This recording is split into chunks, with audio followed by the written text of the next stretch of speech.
seasonal in the 60s, back into the 70s for the rest of the weekend with a good amount of sunshine. On Fox 31, Pinpoint Weather Team meteorologist Kylie Burse. This is Lee Habib, host of Our American Stories. On our next episode, we'll explain how Crayola crayons came to be. You won't want to miss the next episode of Our American Stories. KRFX HD2 Denver. KHOW Denver, an iHeartRadio station. Make us the #1 preset on the free iHeartRadio app. Listen for all your music, radio, and podcasts. Free never sounded so good.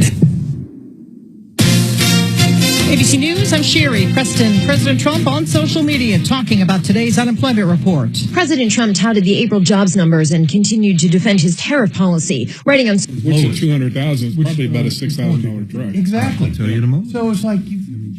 Because if he's paying monthly, he can stop at any time. Yeah, that's what it says. That A is not going to pay, and B, even if it did, is not going to fix your engine. Because if it's... Nope. What's a 12, 3, so it's got to be either auto shield 11, or 10, Endurance. 12. Is that your second one? The turbo shelled out and just trashed the motor. I got one of those slots right now. So yesterday he called in and we just got the... So I'm trying to go to bat for this guy. Like we just got started with him. What they're saying... We did all our diet. Which I want to talk to you about and see if you guys have ever seen this. You deal with trying to get things approved by these kind of guys. Oh, it's a battle with all of them. What they're saying is he... just to get the pan off this thing. And he admits it. He says, well, when I got the warranty, I gave him the estimated We've got all the physical evidence. And as it turns out, it wasn't exactly right. It was close, but it wasn't exactly right. Okay? This job's going to be... I think it was maybe within like 500 probably about miles. Okay? 10 grand. But, I mean, that's less than... That's a quarter of a percent on a 200,000-mile truck. They're saying there was a material misrepresentation, and so they have no obligation to pay it. So misrepresentation throws people back. But it's not defined. I was real happy. Like they don't define material misrepresentation. They don't impose on him a duty of fixing a... How did they find happy with the price? Does he have more miles? I need to talk to him more about like now. What did you say to them? It's the first thing I tell every customer: less is more. Yeah, with what you say. Offer stuff. I used to tell my criminal defendants the same thing. Do not lie to people. It's the exact same game. Don't offer stuff. Right. The one guy told him, I said, dude, you're screwed. Just tell him you heard a noise, you took it to the shop. You're not lying. What did it say? You drove 200 miles in between, but I mean, And he told the warranty company, what was I supposed to do? Pull over on the side of the road and leave my kids? Of course I drove it home. Okay, you're done. We don't need to talk about your kids. They didn't ask. Yeah. Well, I like that. There's a thing on YouTube or something where a guy gets pulled over and he gets out and he's like, look, that's my mother-in-law in the back seat, And he's like, they just got in a fight that ended with, well, just take me the hell home. And I was like, if you don't let me get back on the road real quick, they're going to make up. So I've got to go. And he's like, I'll give you a police escort or something.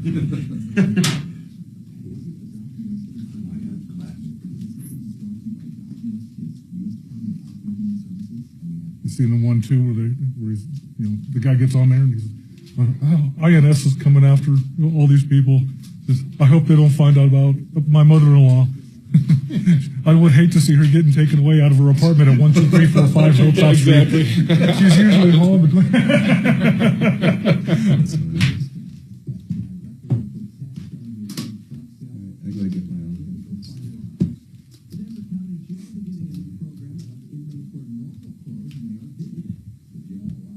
You see that Kamala Harris interview that they did? Dude, she's dumber than she was. It's being put up for nomination for best editing. I saw that best editing. Yeah.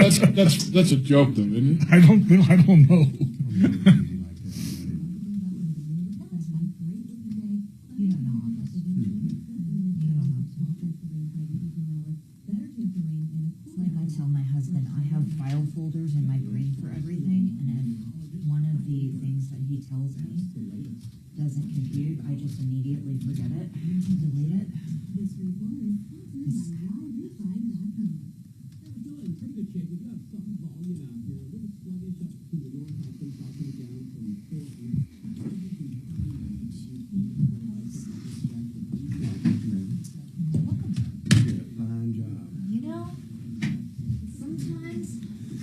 Sometimes I just impress myself, you know?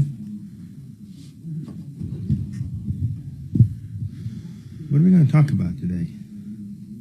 Cars and trucks. Cars and trucks. Yep.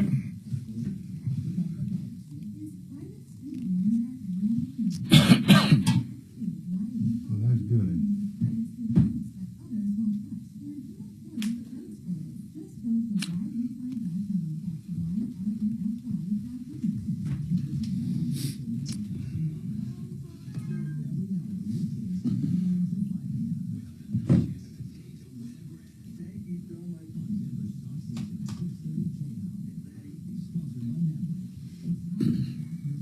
So where are the kids in Vegas again? Tom's still in the hospital, Oh, I knew and Mark and Suzanne and like 8 other listeners went to the Metallica concert in Nashville No shit. last night. Oh, how cool. So, yeah, they left, I guess they left Wednesday morning, and I think they're coming back today. Nice. They said Mark got in trouble because he had a T-shirt on that had something, I guess, I don't know, but Metallica's like first album was something about stick metal in your ass or something like that. And Mark's T-shirt said that on it, so they made him turn his T-shirt inside out. At the concert? At the concert. Can't take him anywhere. I'm like, yeah, it's not that surprising, actually. No. You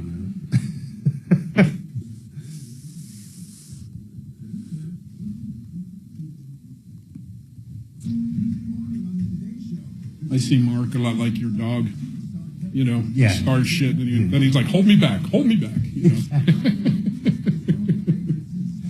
It talks a big game, and, you know, as long as there's a microphone there, you know.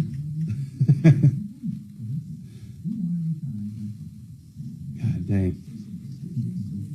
That was the funniest shit. I wish I had it on video. Man. After about she came around that first lap and everything, she tried to, head fake him a little bit.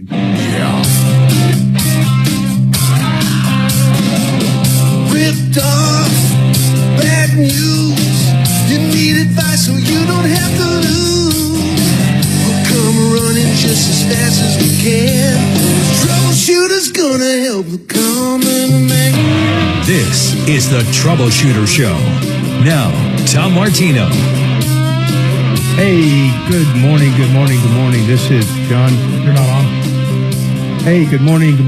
This is John Fuller filling in for Mr. Tom Martino on the Troubleshooter Network. Today is Friday, which means it is car day or truck day or car and truck and pizza day, don't forget. And pizza day and all sorts of other good days. It's beautiful outside. We should all be outside enjoying ourselves in this beautiful weather. Joining me in the studio today, we have our esteemed guests, Jeff, Vic, and Kevin Culkin, who are here every Friday with Car Day. And we have Deputies Doc and Deputy Dimitri in the house. And we are here to help you with all of your problems. We answer questions, solve problems, take complaints. And particularly today, we help work through every issue you could come up with regarding your vehicles and stuff. So whether it is a warranty issue, a maintenance issue, a repair issue, a complaint, a problem, a challenge, whatever it may be, give us a call today. We have a couple of follow-up issues that we're going to get to at some point today. One of them is regarding a vehicle. A young lady called us the other day with a challenge with a local dealership and a warranty that was not covering her transmission repair, I think it was. And so Deputy Dimitri has a follow-up on that. And then we're going to go first off here to a gentleman that called yesterday, and you'll recall that he had just recently purchased, I should say, a Ford F-150 and had bought an aftermarket warranty. And so I will welcome back to the show Billy, who is on the line. How you doing, Billy? Good. How are you? Good. So, Billy, just so the listeners are up to speed here, you bought a 2011 F-150 that had almost, like 185,000 miles on it at the time that you bought it, correct? Well, it had 195. That was a miscalculation on their part. at the 184. So they thought it was 184. In actuality, it was 195. Well, he had mistyped it when he typed it in, so they knew it was 195. So the warranty company knew it was 195? Yes, sir. Okay, so their documents, I've reviewed the documents, by the way. Billy sent us a document yesterday. Both myself and Dimitri have read it a number of times. We have that in front of us. Their documents all say 184.5, right? 185.4. Give or take. Yeah. And so to bring really, when we're talking 10,000 miles, flip-flopping the 4 and the 5 are not the crux of our issue here today. Right. But to make a long story short, you drove away a happy camper. You financed the vehicle. You're making payments on the vehicle, and you're making payments on this aftermarket warranty as well, correct? Yes, sir. All right. And then you fade off into the distance, and then all of a sudden the turbo goes out, shells out, and shoots a bunch of stuff down into the motor and kills the whole engine, correct? Correct. How much is it supposed to cost you to fix that whole engine repair in that vehicle? So where it's at now is the dealer, and they're just completely outrageous. I did get another quote that I sent over to them, and it's roughly about $5,500. Okay, so the new quote that you got was $55. What did the dealer tell you?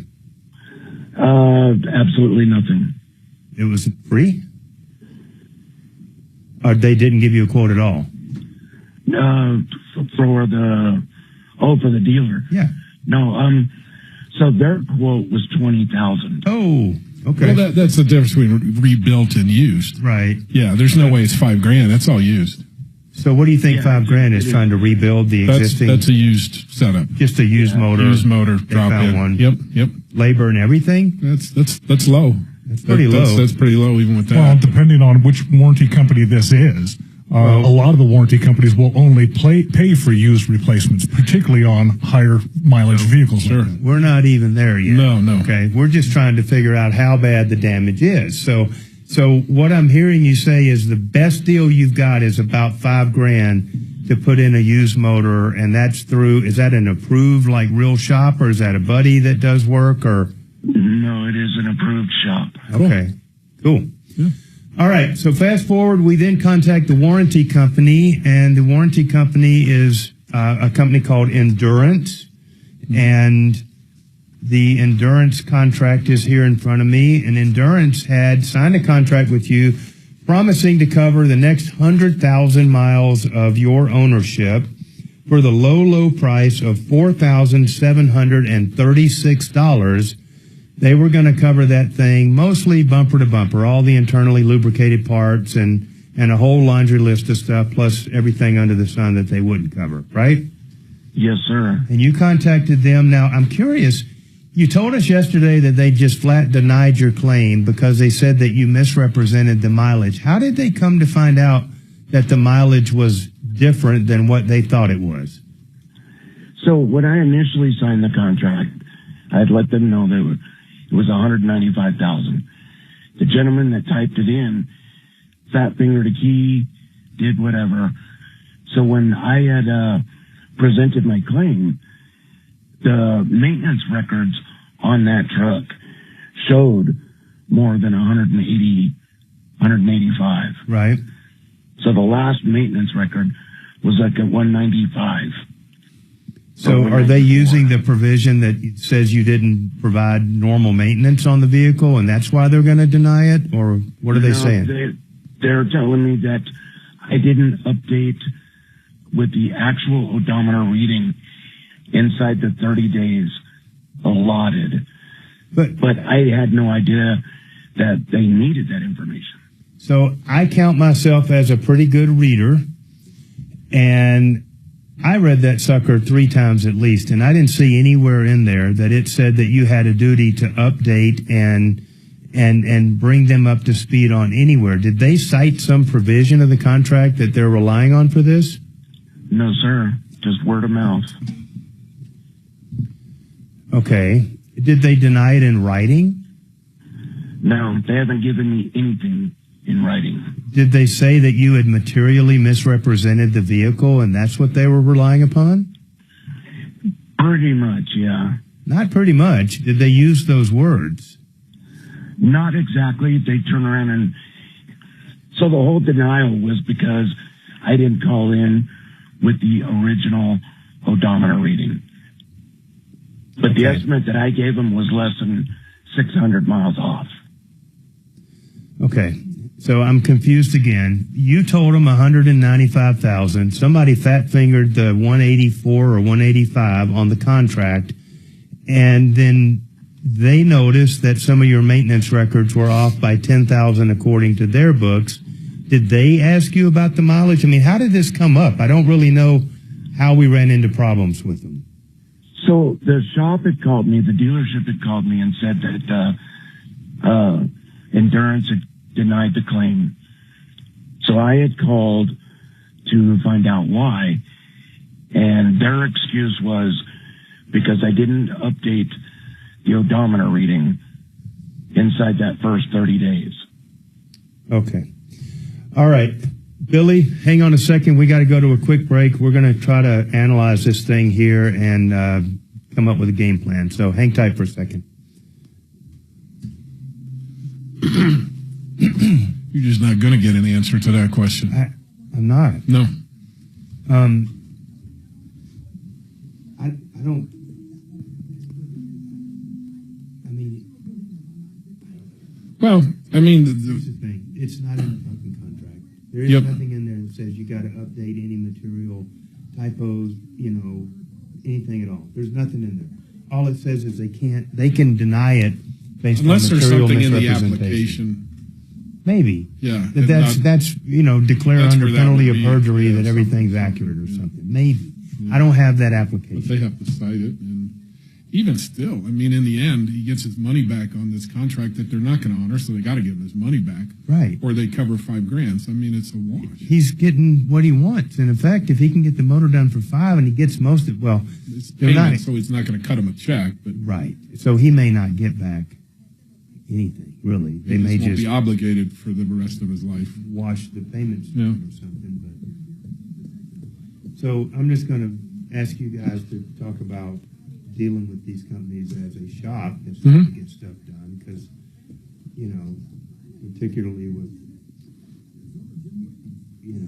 nothing you do is cheap, so you got to battle those guys all the time. And it's like dealing with the DMV. You never know who you're going to get on the other side of the phone. Right. Do you know this outfit, Endurance? I'm dealing with them right now. Yeah. They're not bad. No, I mean, they're not on the shit list anyway. I mean, they're, Well, it's, and that's looking online, all of them get. Well, find one that doesn't have bad reviews. Yeah. But some of the rating kind of things out there, like, compared to all the others, they're pretty decent. But, I mean, I still just think these things are such a rip-off. Yeah. That you're just, and it's the people that can least afford them that buy them the most, and, just get hosed every time they turn around. Well, if they discipline themselves, because he's paying on this thing monthly with $240, $250 a month.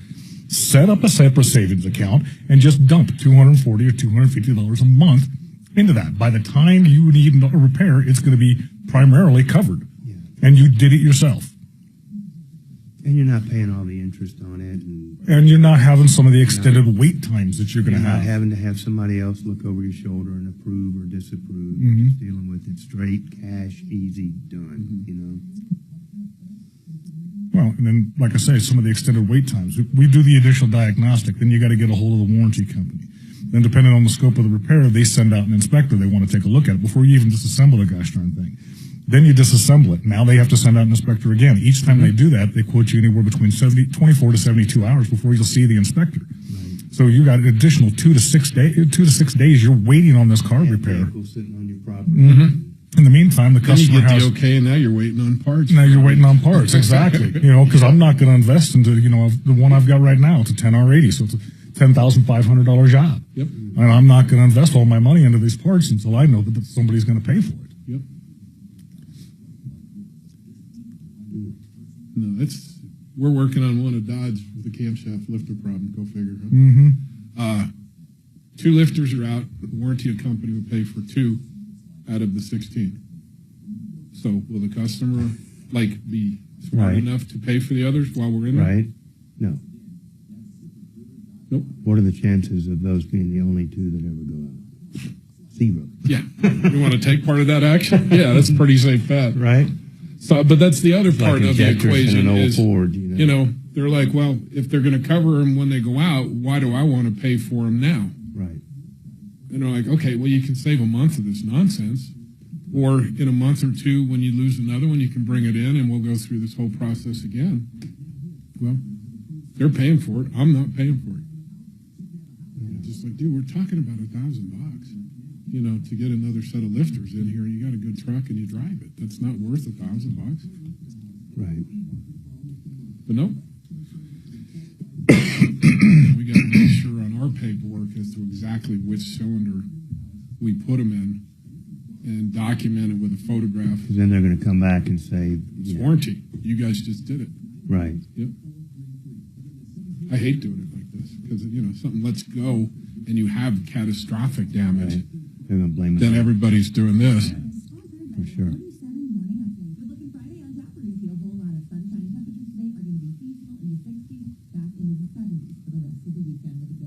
Do you charge administrative for warranties? No, I bumped my labor up. No, sir, we sure don't. No, a lot of guys I know are charging an extra hour or 2 to deal labor. with shit. And they'll pay that, or Somebody's paying it because, they're like, either that or you deal with your warranty company. How do your shop rates compare to what they authorize you to charge? Most of them cover it. Most of the good ones have an area labor rate. As long as you fall within that, you're fine.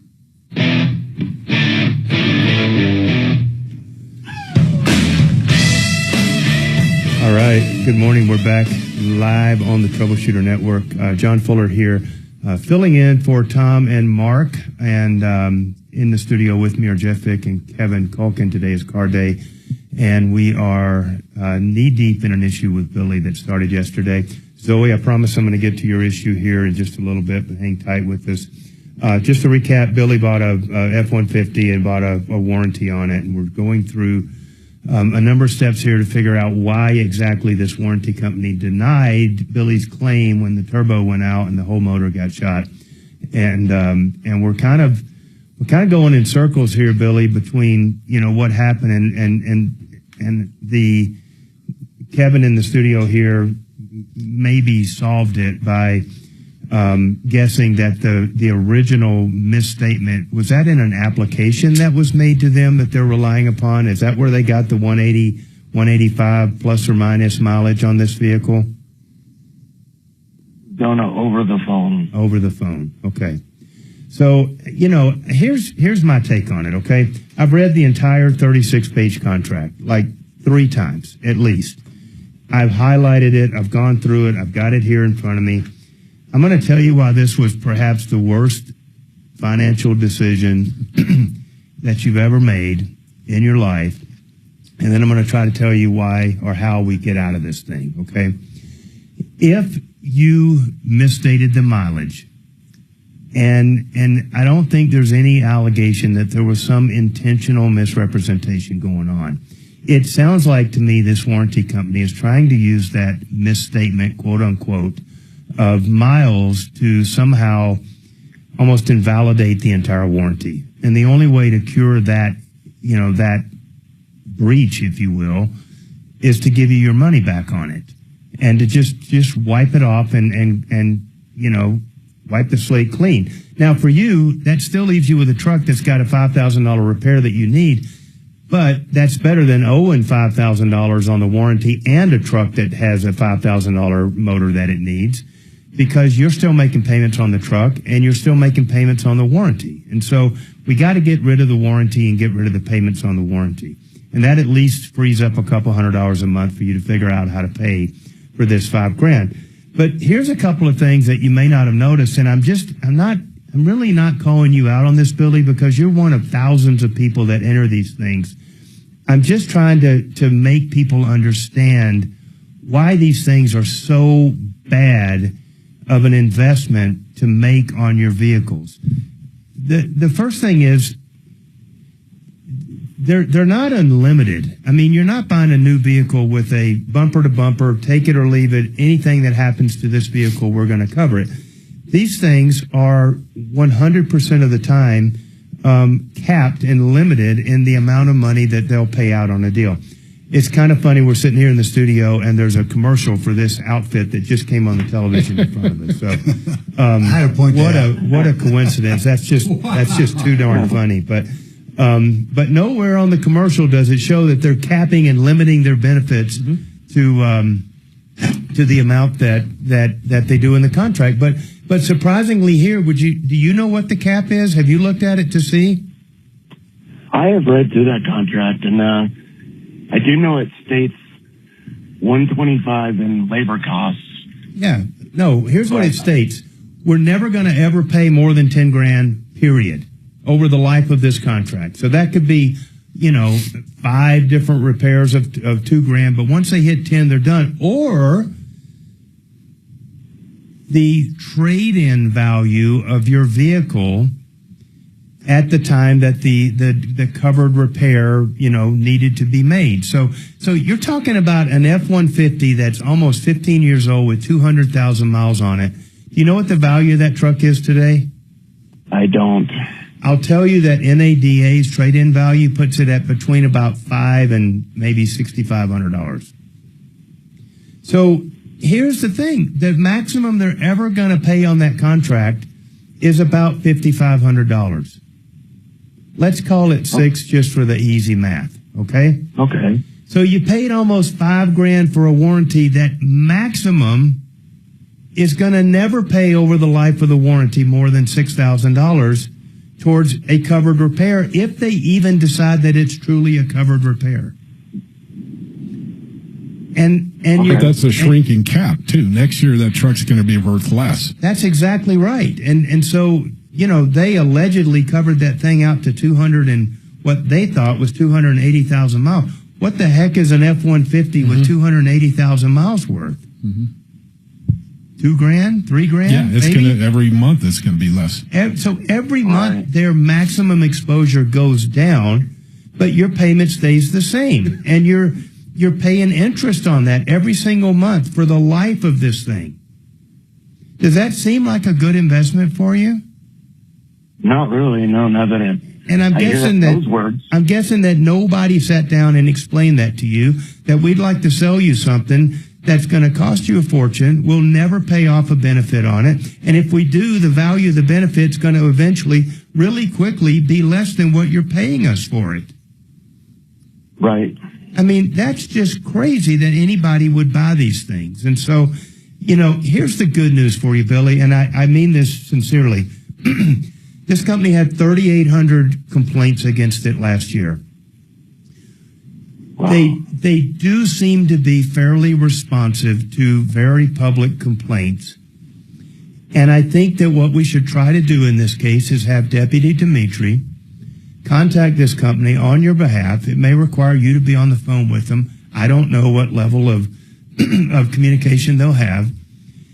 And we want to just try to get this thing done and canceled and get you back whatever we can on it to try to make you whole and at least get you out from under this. Or pay for the used motor. Well, yeah. I mean, that would be the ideal. That would be the ideal thing to do, is that maybe that's really the starting point, Dimitri. There's been no material misrepresentation. This thing is like, we're talking minuscule percentages of the overall mileage. There was nothing material. It was done over the phone. They can't prove that it was a willful misrepresentation. They've got a buyer's order, that was filled out by the guy that filled it out, that puts the mileage on there that everybody thought it was. There's nothing material here, and it is what should be a covered loss.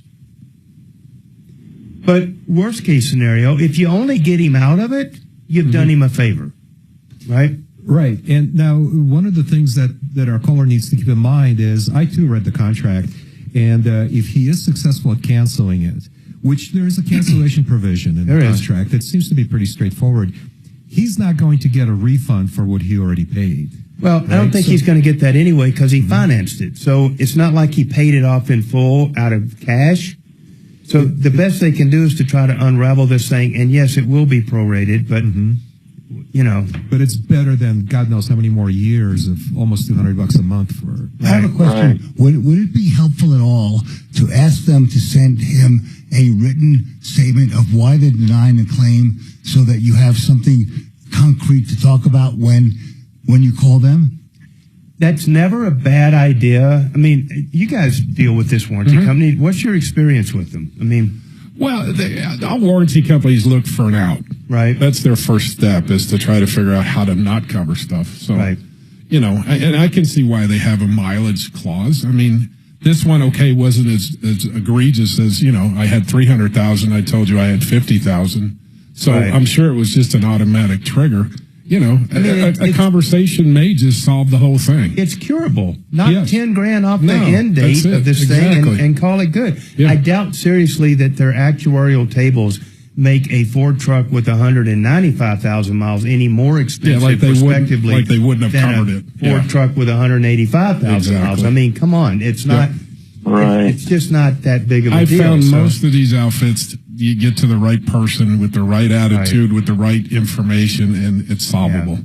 So that's my hope, and you know, maybe we can deal with it. I'm going to talk at some point when we get a break in the action today about the rest of the provisions in this and how absurd they are with regard to the arbitration provisions and how that actually you know, how that actually works out and what rights you truly have. And I will map out for you what it would look like if you truly said, "Ah, dang it, I'm going to fight these people and I'm going to go down that road and see what happens." And I think you'll just be shaking your head about, you know, how ludicrous this whole contract is. So I want you to give your contact information to Kelly. I know she called you today and she has some of it, but Dimitri will be in touch with you, and you guys are going to work together, and hopefully we'll have some good outcome, you know, at some point in the near future. Okay, Billy? Fantastic. All right, bud. Good luck, and we'll talk to you again soon, okay? We are going to go take a real quick break. We will be right back. We've got a couple calls stacked up. Zoe, we're going to deal with your issue with the moving company, and we've got Dewey on the line with a transmission issue, so hang tight. We will be right back. Good. He's got water. He's okay. Hey, John, man, taking all tide? Yeah, for sure. $5? Yeah. Those fuckers are up to $5 a tin now. Isn't it ridiculous, some of this stuff? I mean, I remember they used to be like $1.50 or something, you know? Well, even that was expensive, you know? I chew gum a lot. I do and too. just like the container, the little cubes. They used to be like $4. Right. You know, I was at the convenience store. If I forget them at Sam's Club when I go there, you know, I grab, it's like $10 for one. It's like, what the hell? I remember unfortunately when I was in medical school, a bunch of us smoked just because of the pressure, you know, the tension. It was 25 cents a pack. Oh, yeah. And now it's what, like $7? All that stuff. A single pack of cigarettes. I chewed skull when I was in school because everybody else did. And it was 25 cents. At Foss Drug and Golden, you go down there for a quarter, get a can of skull. That shit's expensive now. It's Yeah. like $10 a can, isn't it? Yep. Yeah. It's crazy. I haven't touched it in years, but yeah. I can say honestly, I've done that or chewing tobacco probably 20 times in my life, and it was all in like the Boy Scouts, where the Scoutmaster would like, "Here, you want some?" You know, and about 30 minutes later, all the kids are green and puking on the side and stuff. You know. Maybe that was the plan, to make sure none of us touch that shit going forward or something. But I missed it. What are you guys talking about? Skull. The skull from like the cost 30 of years stuff ago and to then, now. Yeah.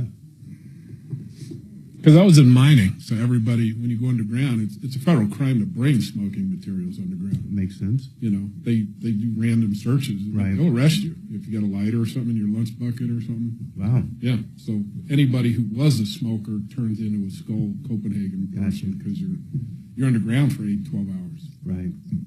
Never thought of that. Makes sense.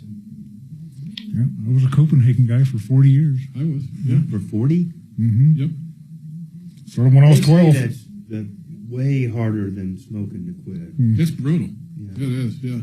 You know what made me quit was my 7-year-old son sitting next to me in the truck, and you pack it. You just kind of, so you can grab it.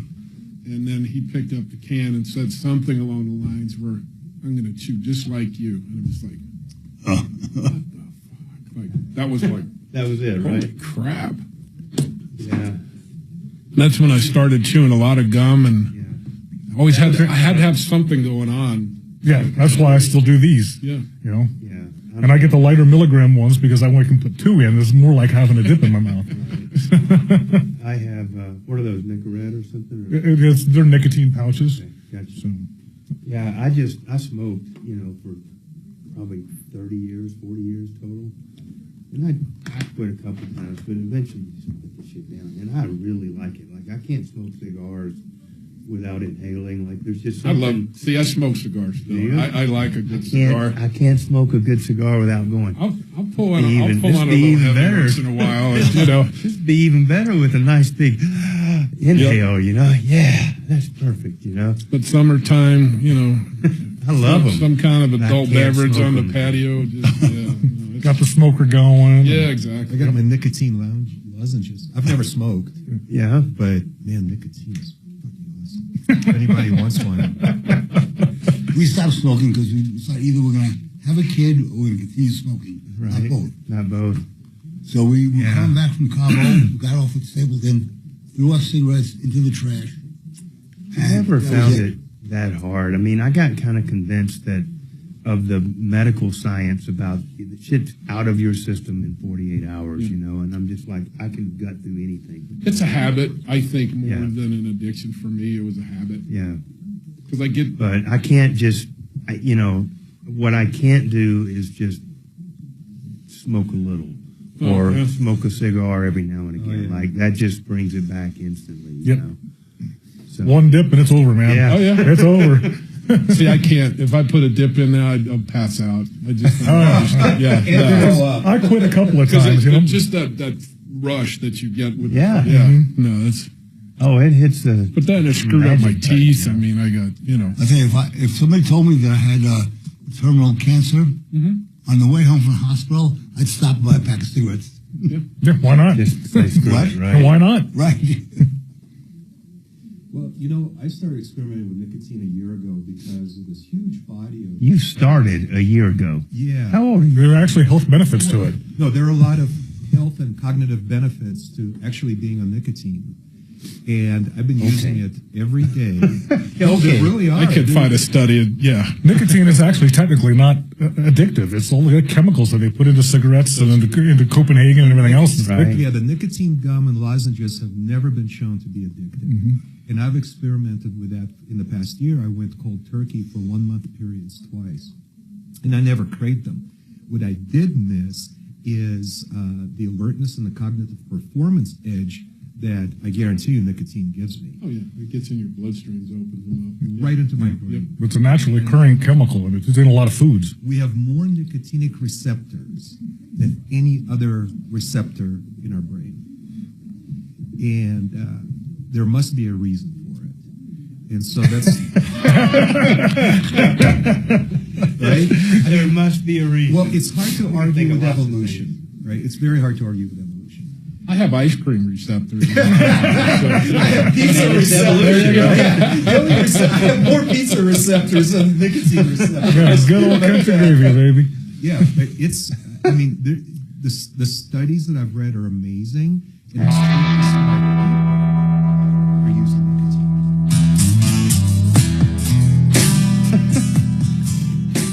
All right, I'm speechless here.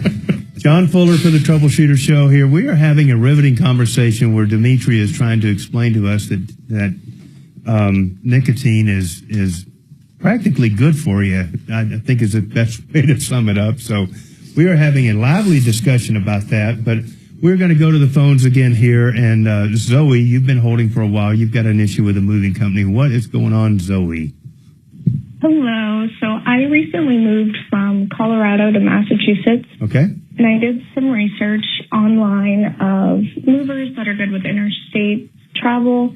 And I reached out to Menards Trucking, which is actually a broker, which I was unaware of. Okay. And they contracted me with Swift Moving Services. Okay. And when they came to pick up my stuff, it was already a day late.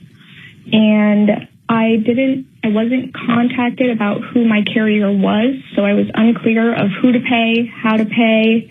And then get to my move, I told everyone I have clear communication that I needed my things by the April 19th when I got here.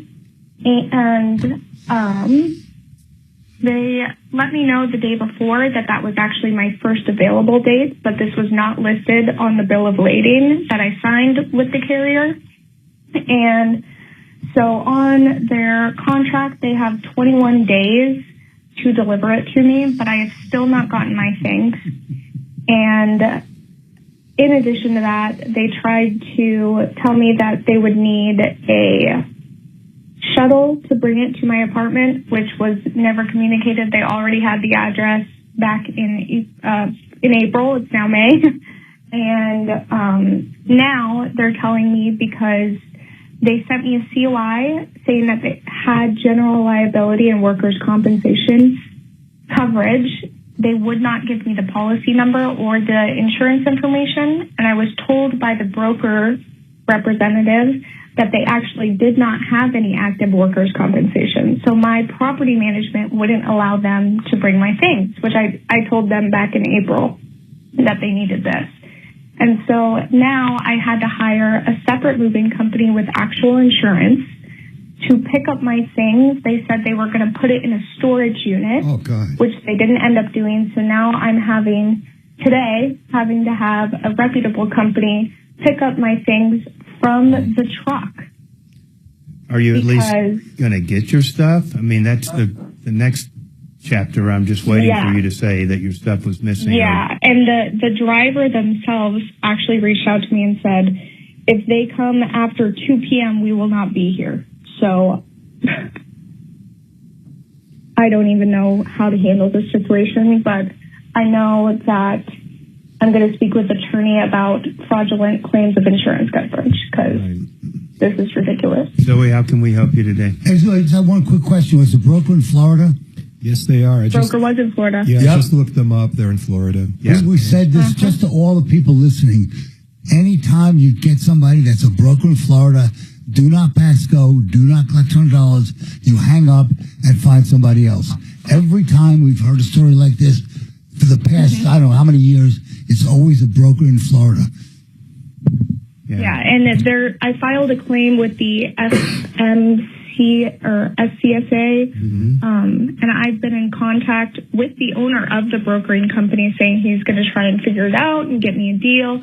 So I filed a complaint on both of the companies. Well, I mean, I'm glad that you're sharing the story with us. How can we help you today? I just want to know if, I have a case to push forward for fraudulent insurance, and if there's any way that I could possibly, because I paid almost $5,000 for this. Yeah. So here's kind of my take on it. Number one, get your furniture back before you go filing all these complaints and stuff. I mean, let's not put the cart before the horse here. You need to do what you need to do to protect yourself and mitigate your damages and get your darn furniture back. Once you've got your furniture, you can file complaints till the cows come home, but there's no way that your furniture is going to disappear or the truck's going to miraculously break down in a bad neighborhood and they're going to forget to lock it and mysteriously everything disappears and stuff like that. Dimitri, you had a thought. Hey, Zoe, a couple of quick questions for you. Did you pay for this movie with a credit card or some other way? So I paid the broker. My first payment was with a credit card. How much? And then the carrier, it was $2,300 up front. Yeah. And then when they came to pick it up, I didn't know that I was supposed to pay the carrier. I thought I was paying the broker, which would make sense to me. But they wanted only a Zelle payment. Yeah.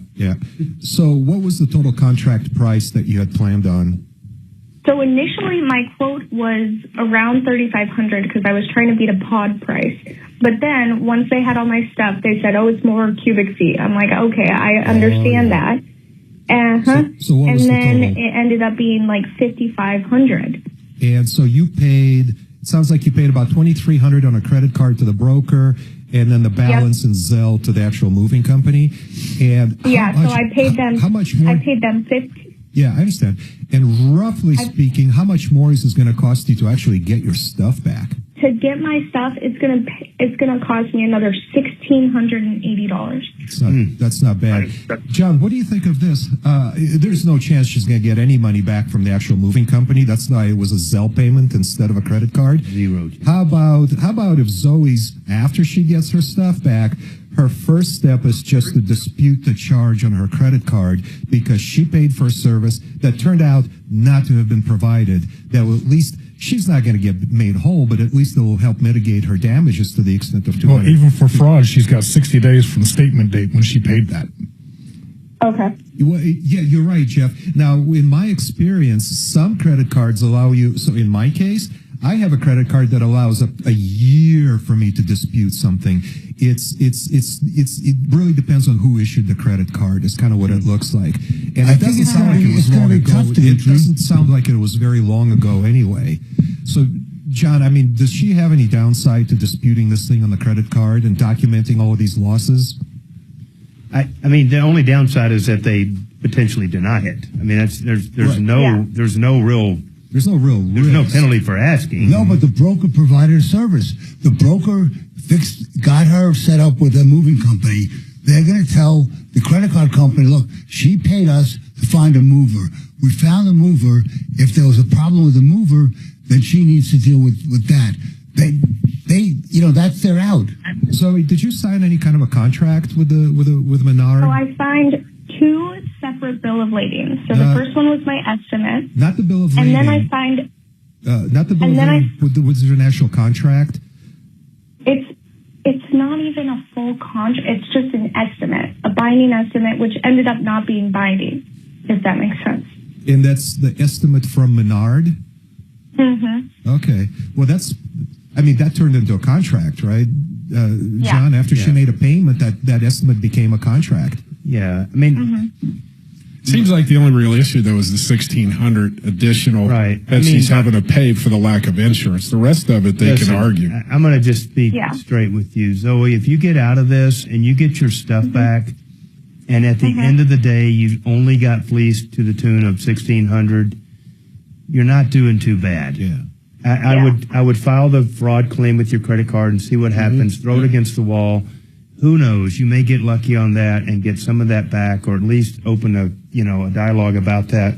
But if you only come out of this $1,600 down, you're not doing bad compared to some of the horror stories that we've had here. She's way ahead. Yeah, She'll be way I ahead. think that you're doing really good in the sense that you know what these documents are, and you really kept really good records of what's going on. But listen, before you go crazy on the complaints and stuff, get your property back, okay? Yeah. That's got to just be the absolute priority. Do not file. Do not dog cuss anybody. Don't do it. Do what you have to do to get your property back first, and then, explore all the different options that you have.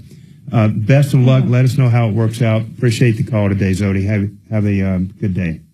We're going to go to a break. We'll be right back. Today is Car Day. Give us a call, 713-8255. We're here to help you.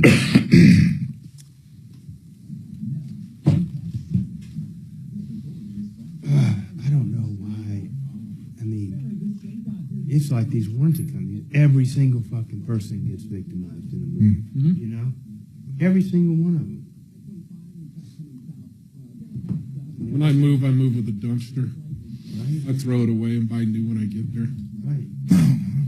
Most of the time. I mean, there's some stuff you want to bring. That's what Tom said. I mean, she spent altogether it's going to be about $6,000, right? Mm-hmm. She could have just thrown her stuff away and bought brand new stuff when she got to wherever she was, Massachusetts. Depending on what you're doing, most of the stuff doesn't fit where you had it before anyway. Yeah, and you put the stuff that you really need in your trunk. Yeah. And buy brand new stuff. Well, when the last time my ex and I moved, I told her, "This is it. We're done. And if you want to move again, that's fine. Just get some 5-gallon buckets because we're taking this shit in ashes." My ex is a pack rat. Oh, so was mine. She got a storage unit for $200 a month or some shit with $50 worth of crap in it. Right. I mean, stuff that 10 years later, she couldn't even tell me what was in there. Mine was with gift boxes. From Christmas and from birthdays and everything else, these things all got shoved down inside the fucking basement. And, everybody's, you got to get a new gift box next year. Oh, but this is a good box. What's a good box and a bad box? It fucking held something, didn't it? So every time I went down to the basement, I'd grab 1 or 2 boxes and I'd throw them motherfuckers out.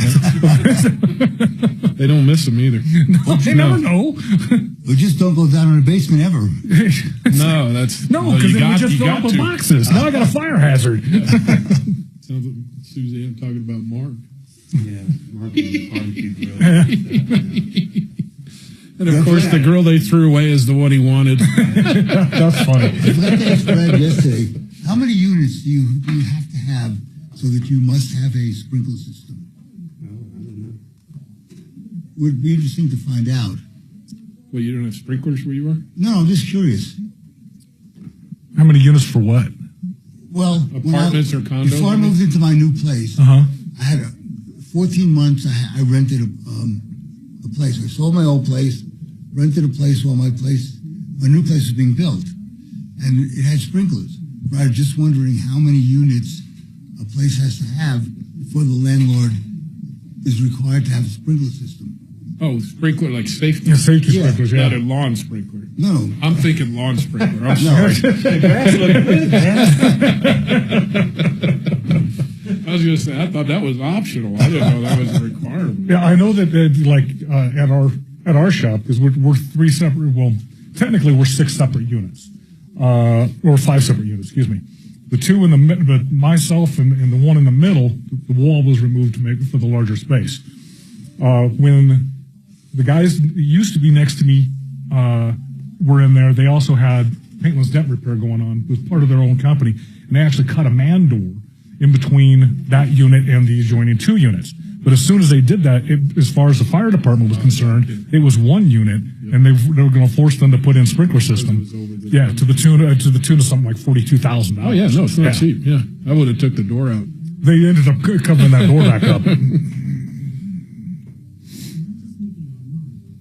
See, the landlord where I'm at, it's a big building. It used to be a Hackstead Volkswagen. Mm-hmm. So she's got a huge building with offices and everything else. They were going to change some stuff. They started putting a sprinkler in and then decided it wasn't worth it. Well, now that it's in and not hooked up was worse than not having it. Yeah. Every year they come out, they fail the fire inspection because the sprinkler system's not active. Right. Better off just not having it at all. Yeah. And then, they wrote them up so they can't tear it out. Right. And it's just every year that battle goes on with the fire department. Now, I guess I'm so glad not to be a property owner for my office building anymore, but I used to own like a 115-year-old building in Capitol Hill, and it had a boiler in the basement. It sounds glamorous, but it's... It was a cool home, but yeah. I mean, it's still 100 years old. Yep. And it had a boiler in the basement. And God dang, if you've never owned a boiler, I mean, the city makes it get inspected. You have boiler inspectors. That's all they do. And I mean, God dang, they just feed you to death on it between getting that and the igniter has to get inspected and the blah, blah, blah. And then the backflow prevention device has to get inspected. It's like, good God, you never end with all these stupid inspections. And that's before you ever turn it on and see if it gets the place warm. Yeah, you don't even worry about it works, yeah. Yeah, I wonder if that has to do with the age of the boiler, though. Because, I've got a boiler I've got in-floor heating in my mountain house. And I think it's a Denver thing. Okay, yeah. Municipalities to do that. Denver just loves to fee you to death on stuff. You've got head taxes and boiler inspection fees, and the fire department comes around and charges you to inspect your fire extinguishers that you have to pay a company to retag every 6 freaking months. Oh, anymore it's cheaper just to buy new freaking fire extinguishers. Right. Yep. Yeah, it probably is. Yeah, but it's just Denver. As long as it's within a year, then so you just buy them every year. You just buy new ones, give them home, give them to the guys, let them take them home. You've got fire prevention for your house now. They're still perfectly good. Mm-hmm. So. I used to hate that goddamn fire trucks pull up outside and you're like, here we go, shakedown time, God dang, I get sucked in on that commercial every time. I get it too. I thought it was coming back. That sounds just like right? Yeah, the fire department told me that for the brand new fire extinguishers, there's no tag, but just tape the receipt to it. Yeah. No, there's ways.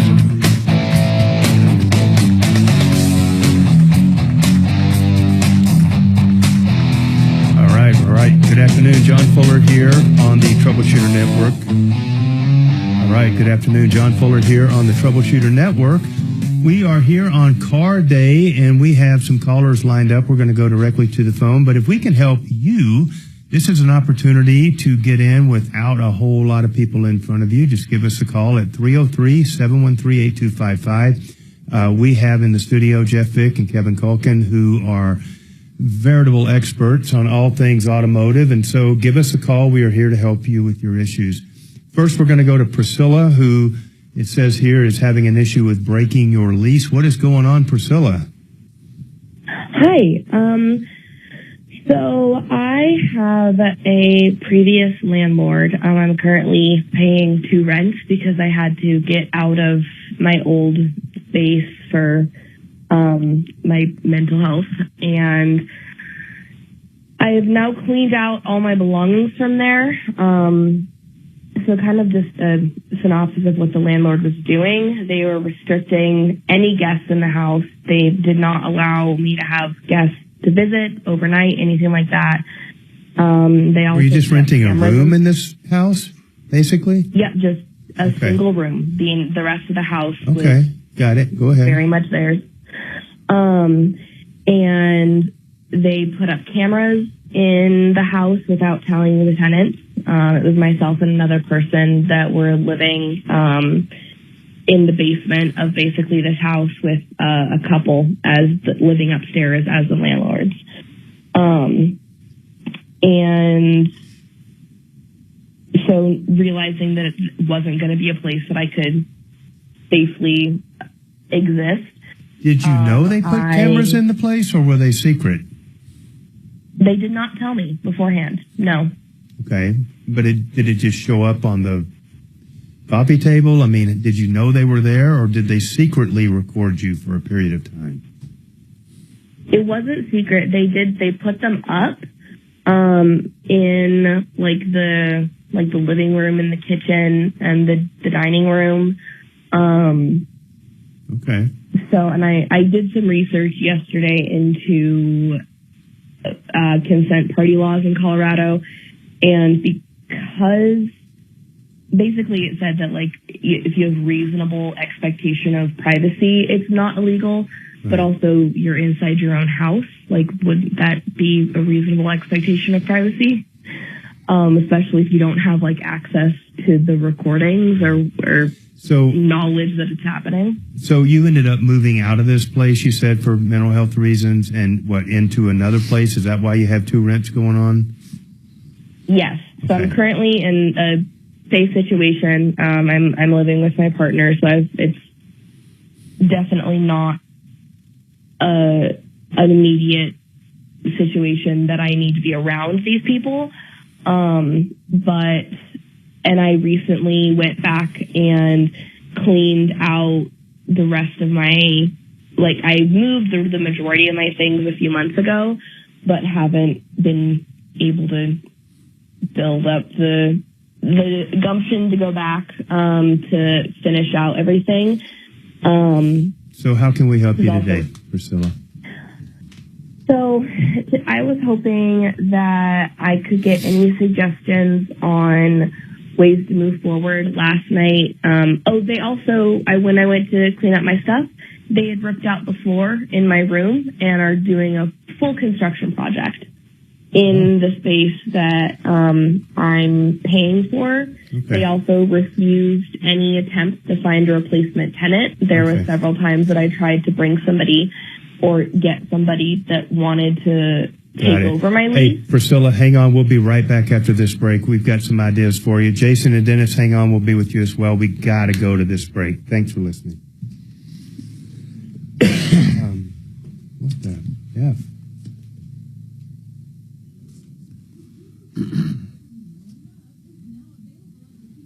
And then Tell me more about this mental health. Had to find a safe space. Right. If they put cameras in common areas, there's no expectation of privacy. If they put it in her room, then there would a be. little different, you know, or Yeah. in the bathroom, you know, Yeah. over the shower stall, maybe. But dining room, hallways, it's common, you know. Yeah, solid. Yeah. Okay, so we gotta pull it out. Yeah, okay. All right, cool. Okay. All right. Got it. All right, sweet. Bye.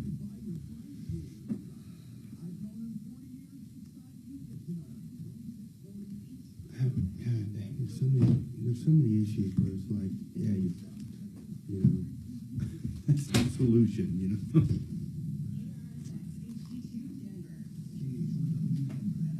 We've got a, can you guys see these calls? Mm-hmm. Up here? You've got them on your screen as well. Yep. That's what I was just talking to my guy on Dennis. On Dennis. Yeah.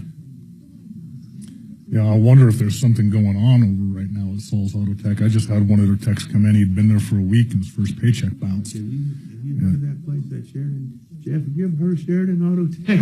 Yeah. Can't stand the bastard who runs it. Talk about a loser, man.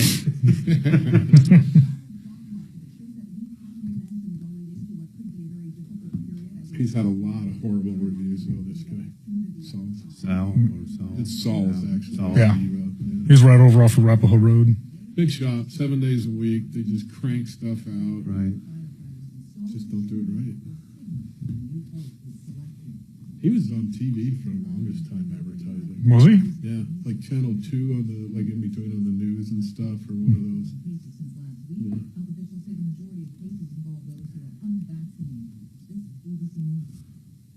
But paychecks bounce. That's But what? Paycheck that's bounce. not ever good. Yeah, the very first week he was there, I mean, you know, so if payroll's bouncing. Wow. There's other problems. Yeah. That's more than a problem. Mm-hmm. Yeah, that's right. It's a hell of a morale problem, too. Mm-hmm. Well, unlike other mechanics that I've been across, this guy was smart enough to, you know, pick his tools up. Get the hell I've had others. Well, I haven't had a good paycheck in a month. How the fuck are you surviving? Why are you there? Right. Yeah. So it's one thing sometimes. Hey, you know, I had a problem once. I know Tom had the problem too, where somebody had gotten into my bank account and wiped me. Literally wiped me with a false check. Came out of Atlanta, Georgia. And yeah, no, I had problems with the guys, but I showed them. They understood. I was able to cover them. I took care of their freaking, whatever fees they had for whatever NSF checks they wrote or whatever. But, you know, that one was not my fault.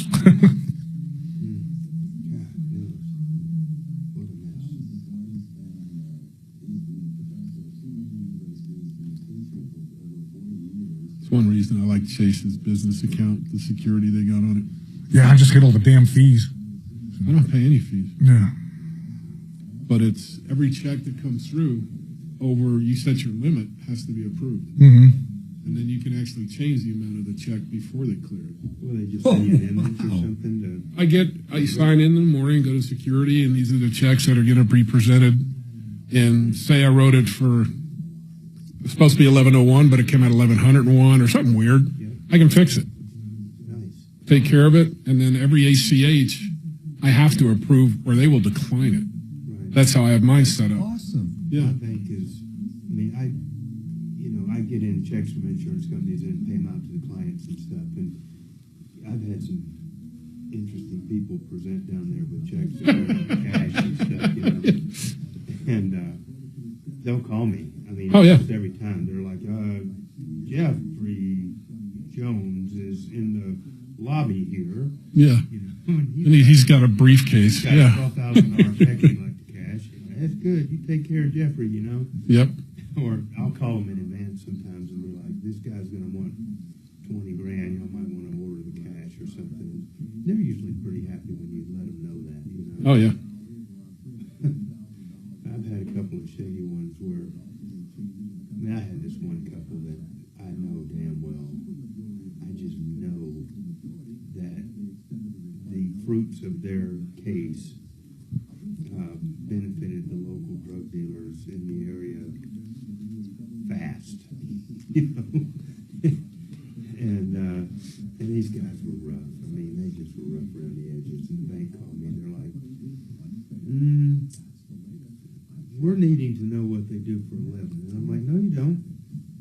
No, you don't. No. All you need to know is that I wrote them the damn check. Yep. You know, cash the thing, move on. You can identify them. That's all you need to do. You know? Yeah. They're like, well, nope. I don't care about I know what you're policy. saying, and I know why you're saying it. Yep. But, yeah. We can take this. We can go nuclear here. I can ask you to open an account for them. We'll see how you like that. We've done that before. And they're not supposed to say anything, but about 3 months later, I'm like, they're still banking here? And they're like, haven't seen them in a while, you know? People are so weird with settlement stuff, you know. It's just, they just can't spend it fast enough, most of them, it seems. I've got a friend in Florida that just, God, he is the worst with money that, I mean, he's a grown-ass man, okay? College, he's got a PhD, he's a retired military special forces dude, you know, retired as a captain after being enlisted for 20 years before that. I mean, it's a smart guy.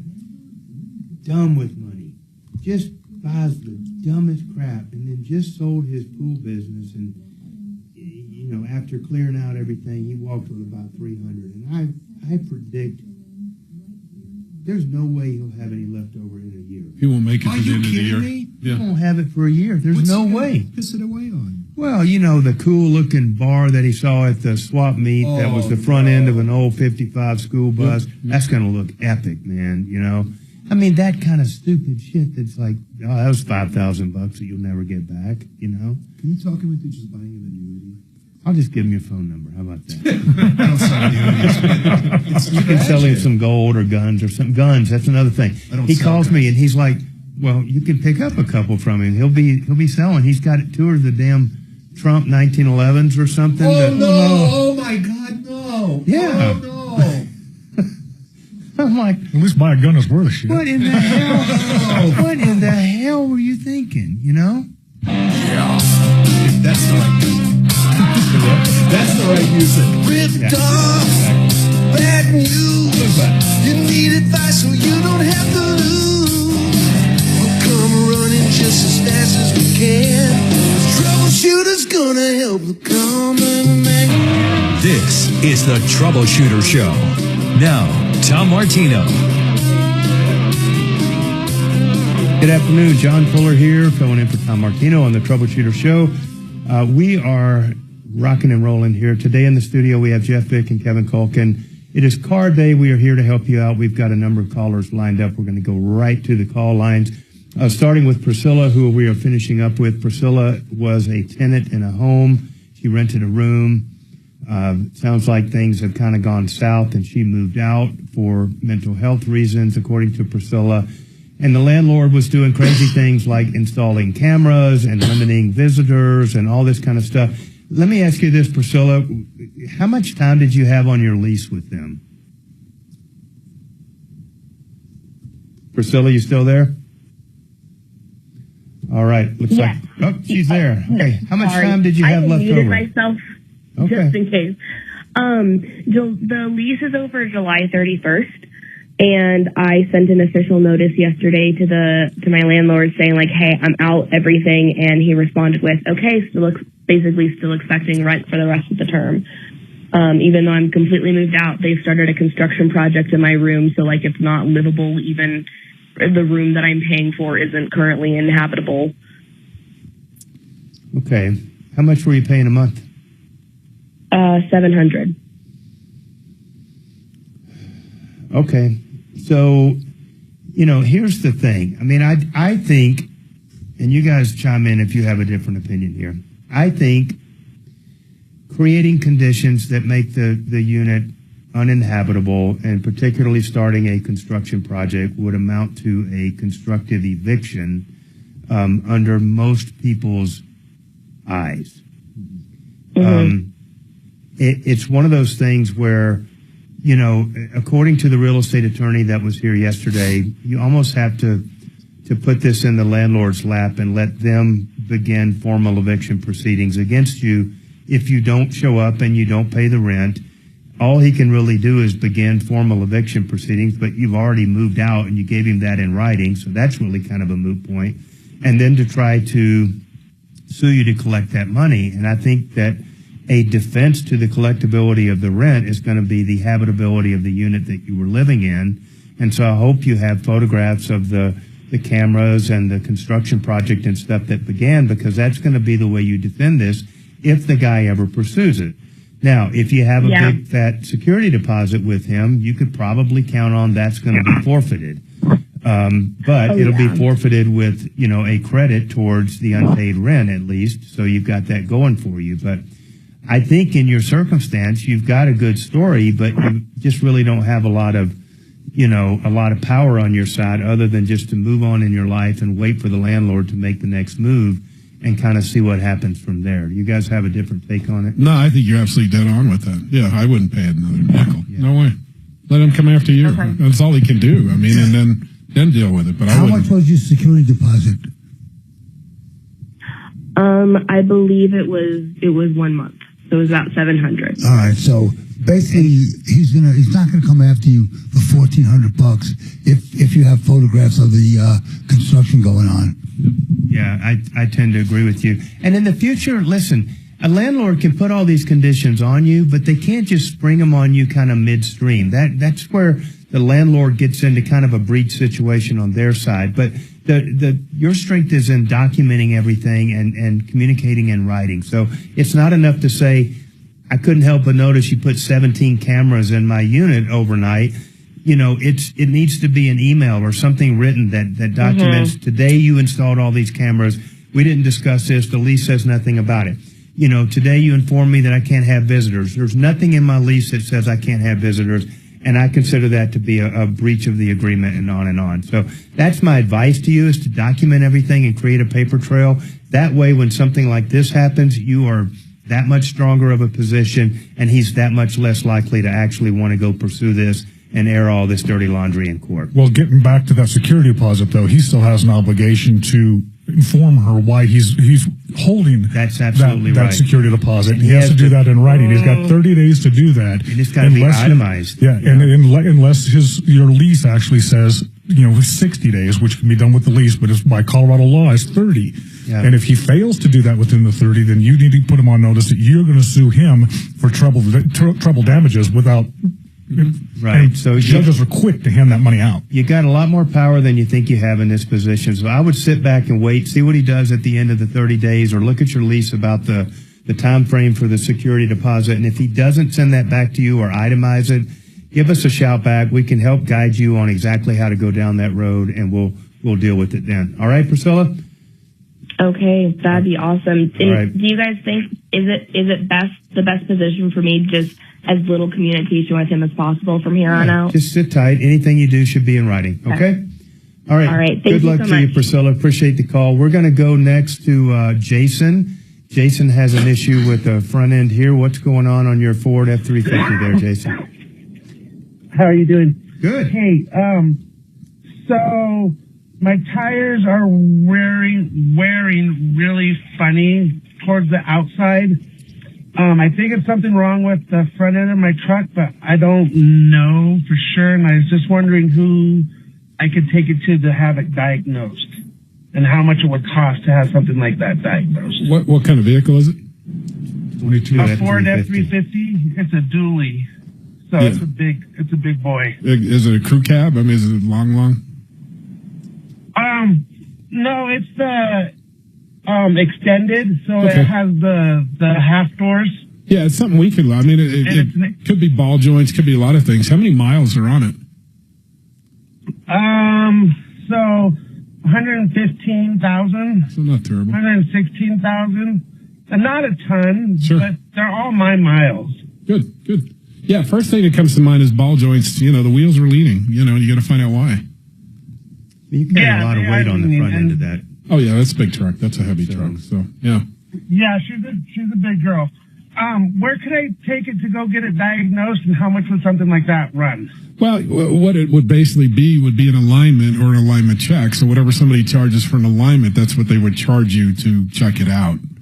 And they should be able to give you an estimate based on that. But I wouldn't ask for a diagnosis. I would ask for an alignment and let them tell you what they find. Right. Because a good alignment shop's going to find loose components. They're going to find damaged components and things that need to be replaced. All right. And Kevin, you guys can do that. We do alignments there, yeah. Okay. Yeah, Jason, give Kevin a call at the shop.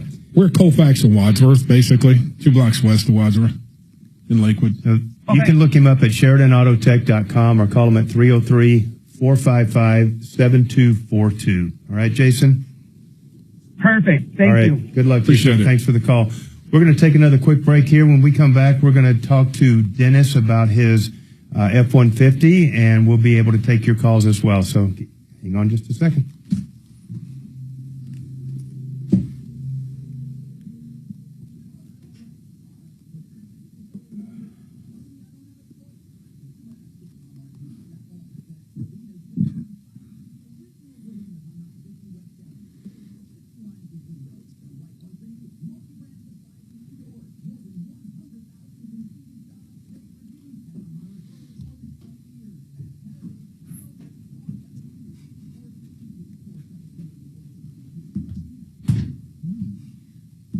Well, I got a good look. What you got?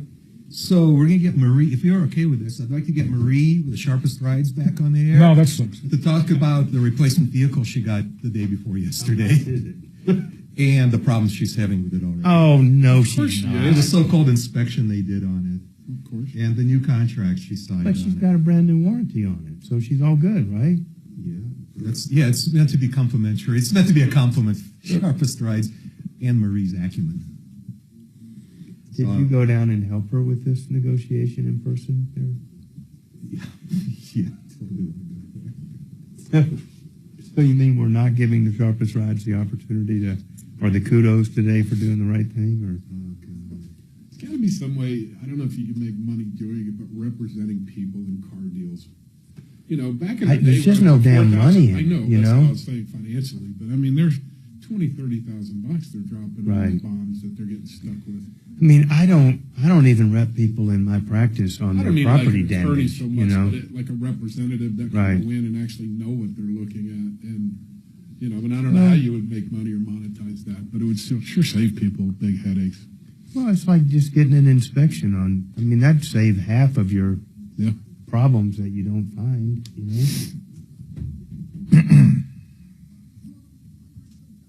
Yeah, we got one dealer doesn't want them to bring cars to us. One dealer? Yeah. He's Which had, one? I don't want to say, but yeah, we How kind of. does that work?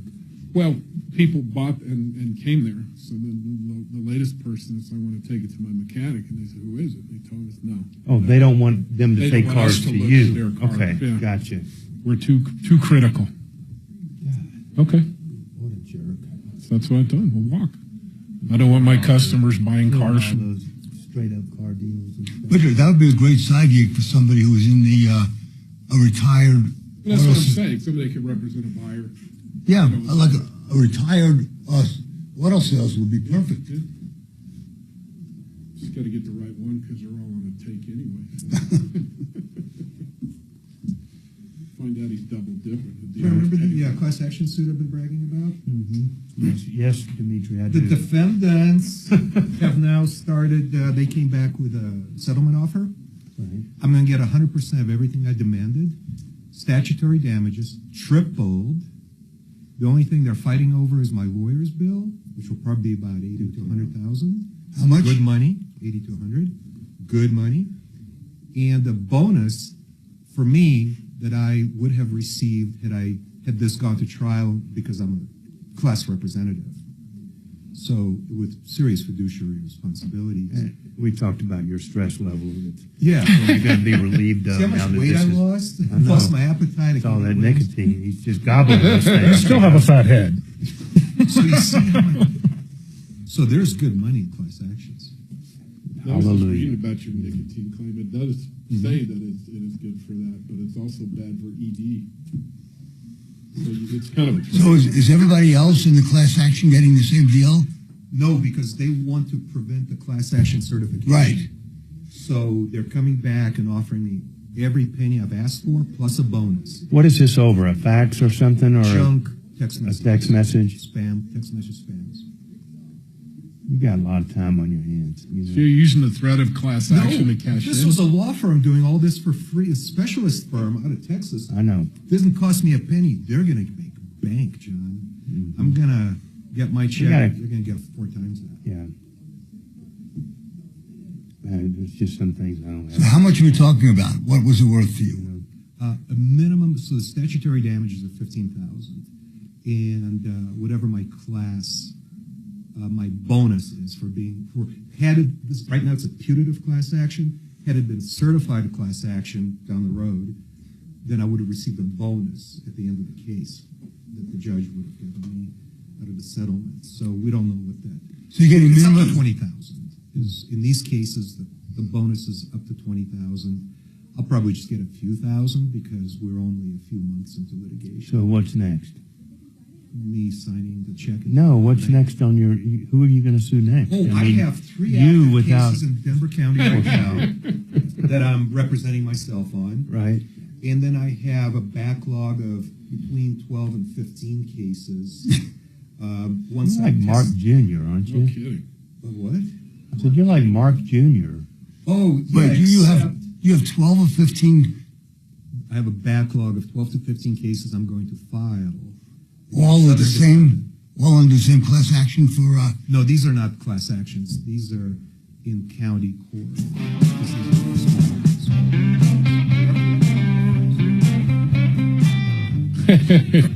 All right. Good afternoon. John Fuller here on the Troubleshooter Network. We are talking with Jason right now. I think we finished up with Jason. We're talking with Dennis now. Dennis, you've got something going on with your F-150. What is happening, Dennis? Well, I took my truck to Saul's Auto Tech last year and had a motor put in it, $21,000, and it hasn't stopped leaking since. I've taken it back 7 times. If I take it back again, this will be the 8th time. It's cost me probably $10,000 almost in rental fees, and I just took it to a Sheridan Auto Tech, and Isaiah looked at it, and he showed me it's spitting oil all over the place. And I don't know about taking it back to the guy. I don't have no confidence in him. Can I get my money back for anything?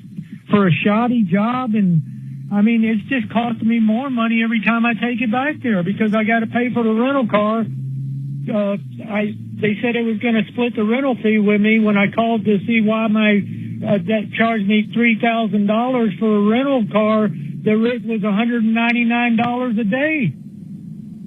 I mean, that's crazy. Did you rent it from I can't Saul's? pay that every time I... Excuse me? Are you renting that car from Saul's Auto Tech? No, it's from Go Rentals, who they recommended. That's Then they recommended me to have, I had it towed up, and they recommended to tow. They, we'll reimburse you. Never reimbursed me for that. And then I want to talk to Saul because this is just shot work. And his guy says, he had knee surgery and he's really, he can't, knee surgery has nothing to do All right, with you so emailing or talking. Let's try to unpack this, Dennis. Is it the same issue every time that you go back to Saul's Auto Tech, or is it something different each time?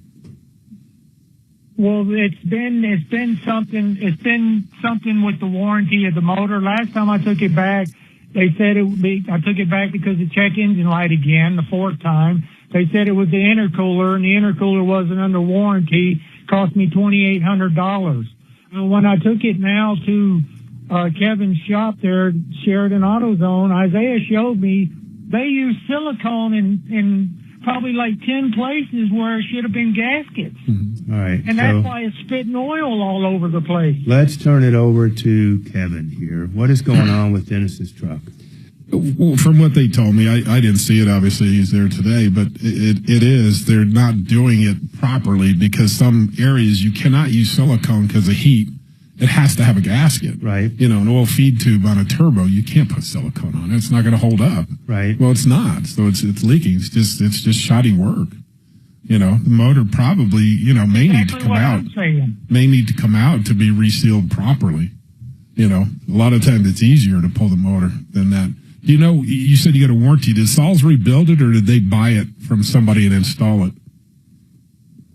It was supposed to be bought, but I almost think that they tried rebuilding it because it's never run like a rebuilt engine. It ran like, you know, there was always something wrong with it. Because the warranty if they did purchase it, because we buy motors all the time, you know, to install, and they have nationwide warranties, so we supply the customer with Jasper, for example, one or LKQ, and they'll have a 3-year, 4-year warranty that they can go anywhere. They don't have to come back to us, you know, if they're traveling, what have you.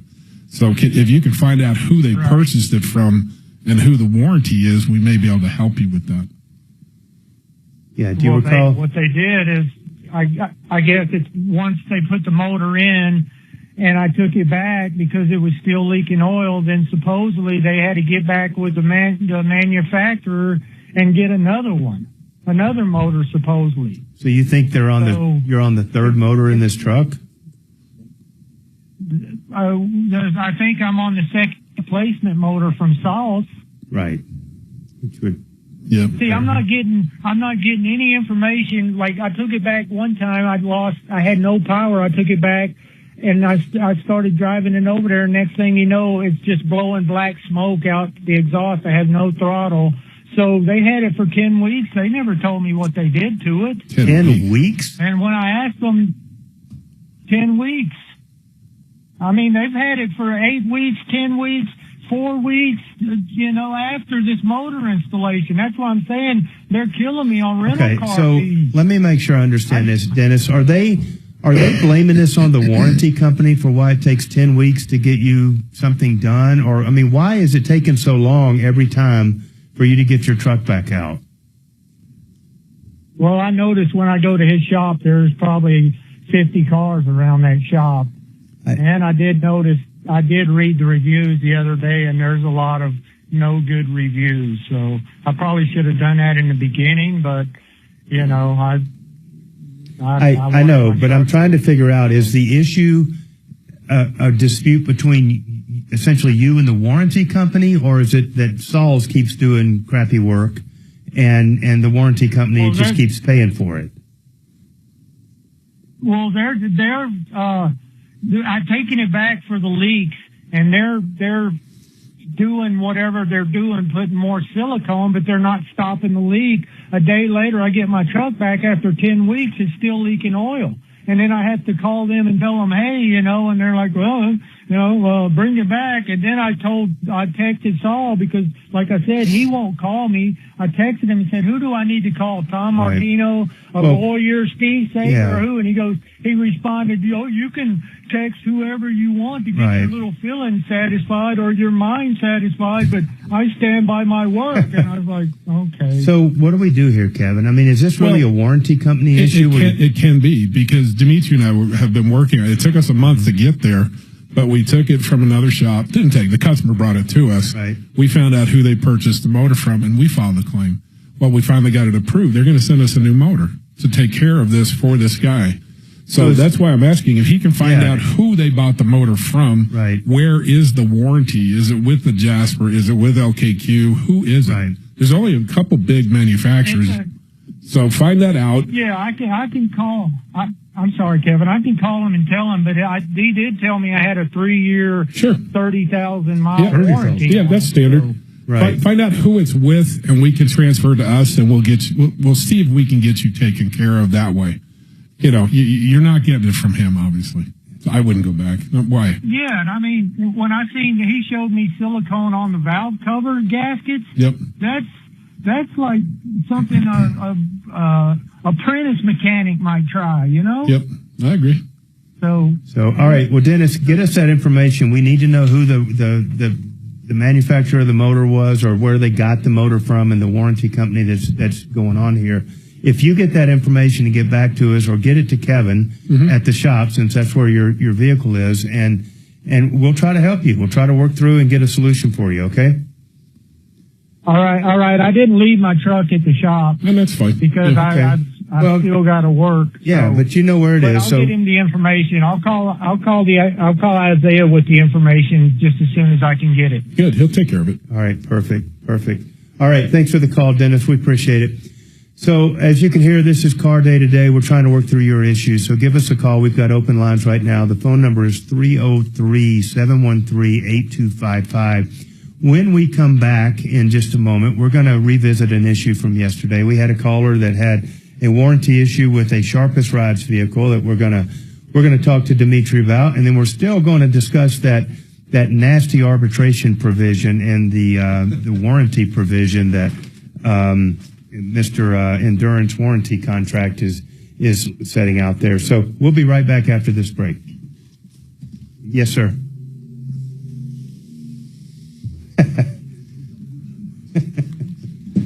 I'll tell you, if anybody handed me a 36-page contract, I'd walk away. Because that's all we have to do? That's all you have to do. That's how we get rid of Doc. We know how to get rid of Doc.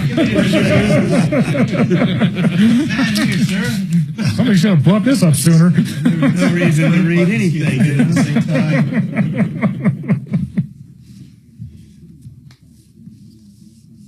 Fortunately, I didn't sign a contract yet because of what they're paying us, right, Dimitri? I wonder, can you charge mileage to here? It's because it's not a job. You know, because if you go from your home, write it off. Yeah, if you go from your home to your job, you're not allowed to deduct that mileage. It's got to be a job. What? It's got to be a job. Well, you consider it a charity? Is that what, Yeah. For benefit of others? Yeah. Yeah, why not? All the IRS can say is no and then ask for more money.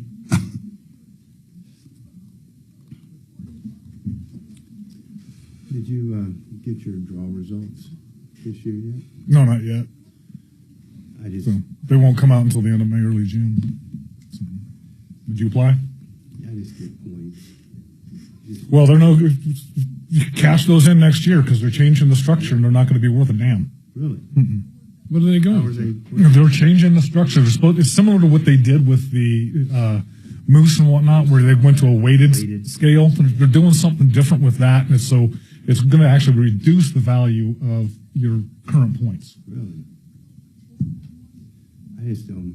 I just haven't been hunting in a few years, and I've been banking the points on it. But I think I'm to the point where I thought I was going to draw a moose last year. I'm right in a zone where I should be maybe getting one, and I didn't, which I was kind of thankful for. But I didn't apply for the tag this year. I just applied for another point because I was like, if you get one, it's the only one you're ever going to get. Well, as long as you're going bull, you can get more than one cow. That's all I really want to go do is do one bull and call it done. But I think I've got 6 or 7 elk bull tag or elk points, and probably about the same with deer. But Well, see, I've been banking deer points because I'm typically hunt meat, and I'm not really interested in horns, but I've been banking my deer for I've got 19 or 20 points for deer, so I can pretty much go anywhere in the state. But I've been saving those for when I do decide I want to go on a horn hunt and find the area I want to go and have a good chance of getting it. So we used to kind of have aspirations that they had a high mountain hunt up there right near the Continental Divide. That was real promising. There was big, massive bucks up there, but it took 10 points or so to draw that, or even have a chance of drawing it. But we just never got around to doing it. yeah, one of the guys in our group, he's been trying to get a buck for years inside our unit, and he's up to 11 points, and we're over at 66 in between Gunnison and Montrose.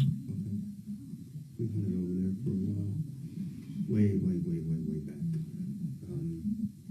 That was kind of in the road hunt capital of the world. Yeah, you can definitely get away with that over there. There's no two ways about that. You get out over there. I'll never forget, man. There's there's this big ass basin that a few roads kind of come out, you know, or roads empty into this open basin from a number of different angles. And this poor cow elk decided to gonna go like for it today. It's like a Warner Brothers. Today's my day, and I mean, god dang, there are people shooting that damn elk from every freaking angle. Nobody knows who killed it. I don't know that anybody hit the damn thing. It was like boom, boom, boom, you know. You're listening to the damn shells going off, and you're just like, God, no. You know, it was really my first introduction to it. This has been 35 years ago. When my buddy was like, now let me explain the beer, you know, how much beer to bring to elk camp rule and stuff, the formula for you. And he's like, think of the most you think you could possibly drink in that time. Double it and add 2 cases. And that's your... That was pretty accurate. You know, the first beer would get cracked at dark. Well, 30, time is relative, yeah, because you're up at 4 in the morning. Mm-hmm. Yep. It was I crazy. hate guys that pack beer in their backpack to go hunting. Yeah, exactly. No, leave the shit in the That's why I hunted by myself for a lot of years. We did that for a couple of years with those guys, and then we were like, we had some guys from out of state came, and I mean, the worst part about it, they chug a beer. It's like 6 in the morning, and then chuck it. Mm-hmm. I'm like, go pick that up. What the, you know? Right. Yeah, and then we moved over towards kind of in the Walden area between Walden and Steamboat. Mhm. We would pack in, and so we had, you know, mules and horses and tents and all that shit. But I'm out of that business now, and it's like, I don't know, I just haven't really hunted since, but I do not want to have mules and horses again and all that stuff. It's just, you know, the cost and everything is just ridiculous. A lot of work, too. For that. Yeah. A lot of work. The last time I was on a hunt with horses and whatnot. I mean, I'm good enough on a horse to stay on top of the thing and not try to get on the bottom of the damn thing, right? I'm not a rider. And we had a couple of us, we were packing out, and it was our second day, and the horse had been skittish the entire day before. Well, we come around.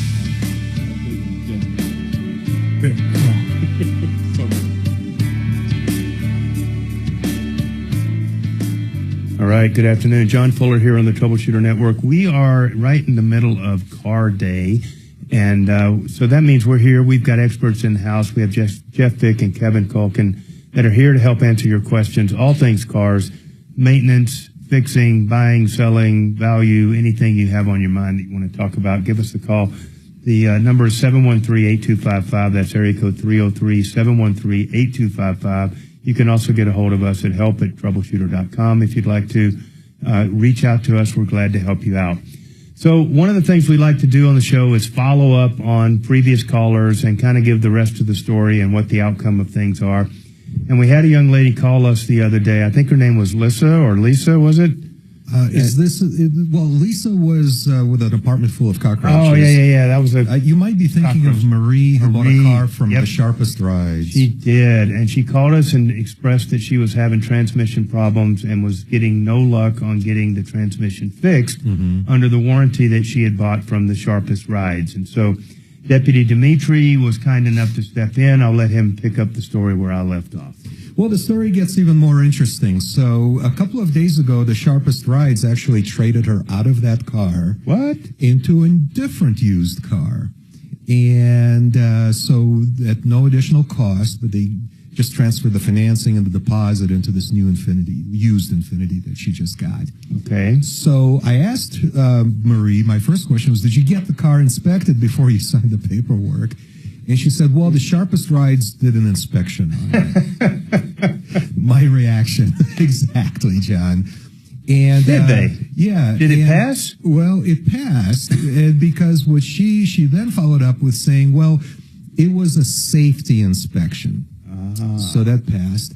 And they declined to do like the type of mechanical inspection that we typically recommend, a pre-purchase inspection, because they said, well, there's no trouble codes that are available, and so there's no need to do a mechanical inspection.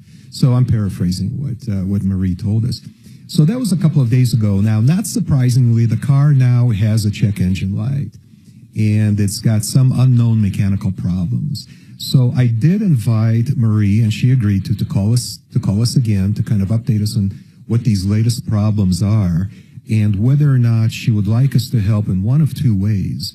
One is to see if we can get Sharpest Rides to cover these repairs under their warranty. I did get a copy of the sales contract, and so the warranty is in there. And it appears to be an in-house warranty. And it also appears to be in-house financing. Which How much money are these cars costing her that they're trading her in and out of? Yeah, so they're value priced vehicles, as you can imagine. And she had $5,000 down with a total purchase price of 16 something, and that includes a whole bunch of there's like a gap insurance, which I was very surprised to see on such an old low value car. It includes electronic filing fee, doc fee, stuff like that. So it came to a little over 16,000. So the two solutions that I can imagine are we either help her get Sharpest Rides to repair this vehicle and bring it back up to normal standards, or, and this would be my preferred way, just to get them to agree just to undo the whole deal. Yeah. Give her all her money back, take the car back, and just everybody goes their own ways, and she can go look for a car somewhere else. Now, are you gonna broach that proposal to them, or are you gonna help her? Yeah, I wanted to see. I was hoping that we'd have her on the air right now. Kelly, if you get a chance, give her a shout. She did agree to come on the air. Yeah, let's see if we can get her on the line. I'd like to leave the potential solution, the choice of these two solutions to Marie. Before All right. Let's see if we can get Marie on the line. I want to talk to our two experts here about. Yeah, just a second. Okay. What exactly? I mean, what do you do in a car inspection? What do people need to be worried about? Like, if can't they just reset, like check engine lights, and a lot of times they'll just stay off for a couple days? But what they call the monitors inside the system need to reset, and that's by driving after you've cleared the light. Okay. So if we get in and there's no codes, but the monitors are not set, well, we know they cleared the codes. Okay. And that's just a red flag. So it's not like you don't clear codes for no reason. Right. So, I mean, that's... So talk to us about what does an inspection entail? Like, what do you do? What are you looking for? What can a buyer rely upon after they've had a car inspected that they wouldn't get just... Yeah, it's very thorough. I mean, first off is safety. You know, we look front end brakes, things like that, lights. Check to make sure it's not been wrecked. You can tell from the underside if it's been in a wreck or most of the time you can. And of course, electronics, you plug scanners in, run all the modules. Some cars have up to 15 modules. And then leaks. Leaks are notorious in a lot of cars. Transmission leaks, engine leaks. It's very, very thorough. How does it work? I mean, do these dealerships let the potential buyer bring it to you, or do you go there, or how does that work? Oh, no, they come to us. They come to you. And most of them, the dealers are, go get it checked. They're open to it, Right. And if they're not, I tell the people, don't buy it. Well, yeah, that's your first red flag, for Yeah, sure. that's the biggest. So how much can somebody anticipate spending to get a good comprehensive inspection? And I know it probably varies on the car, but... We cap it at $120. Really? Yeah, it's reasonable. Get it done. Wow. That's super in the cheap. anticipation and the hope that they'll appreciate the service and come back and have some of the work done. I'll be honest, we're just trying to put our sticker on the car and get our face in front of new customers, and but 120 is a bargain. I think so too. Jeff, you ever do those? No. Well, since we're transmission specialists, we typically focus only on the drivetrain. Right. If we do see some other red flags pop up or something like that, but the customer knows that when you're coming in, we're not going to be popping wheels. We're not checking brakes like Kevin does. That's just outside of our wheelhouse. So, yeah, we'll focus on the transmission. Like he says, we're going to be looking for codes. We're going to be looking at the fluid quality, whether or not there's any evidence of any contaminant in it. Same thing with the transfer case and the differentials. I mean, I'm guessing the answer is all cars, but I mean, is there a threshold where it just becomes almost imperative that you get one checked out? Like, is it just when it's getting to the end of the warranty and you're fixing to be solo on this that it becomes critical, or what are your thoughts on that? There's some things, I mean, people give car dealers credit for knowing how cars even work, and they don't. I'll be honest, they're salespeople, and that's what they do. And they're not trying to deceive people. I think most of the time they don't even know what's wrong with the cars. So But I would expect every single. I mean, the more expensive, the more you want to serve. Well, and getting into a used vehicle, I don't care if it's a seemingly low mileage. It's only got 35,000 miles on it. Well, that's great, but you don't have any idea how the last guy actually treated this car, how he maintained the car. There's a lot of things that can go wrong inside a short amount of time. We talked about earlier too is run a Carfax. It sounds so simple, but I was trying to shop for a cheaper car for my girlfriend's granddaughter. Right. And 3 out of 5 cars had the odos changed. Does that really happen? I didn't think it did, but we ran into 3 of them where the mileage was as much as 100,000 miles less. Way. Yes. How do they change that these days? I thought that was all so computerized now. That just changed the cluster. Really? Yeah, you can do it. Certain guys can program it, but yeah, 3 out of 5 cars, the odometers were rolled back from over 200,000 to just over 100. Wow. And they're private. They're not car dealers doing this. I'm not accusing dealers. But, I mean, if you're looking at a car, get the VIN, pay the $35, and run a Carfax. And Carfax, I mean, for whatever it's worth, they at least have milestones where stuff was done to that car. So you know if an oil change was done. You don't care so much that the oil change was done. You just care that it's in chronological sequence to the miles going up. And if all of a sudden something shows up, you're like, bingo, we now know what's going on. Car was in Utah in June with 200,000. Now it's in Colorado in September with 105. How many owners were there? I can't believe that. How many wrecks? How many accidents has it had? I could tell stories. I've got a old case many moons ago where the Russians in Denver were taking cars and disassembling them and then doing these insurance scams and claiming that they were stolen, and they would take the chassis out, just park them in the middle of the street on some subdivision. Denver would eventually find them, take the chassis to Clody's or Coparts or something.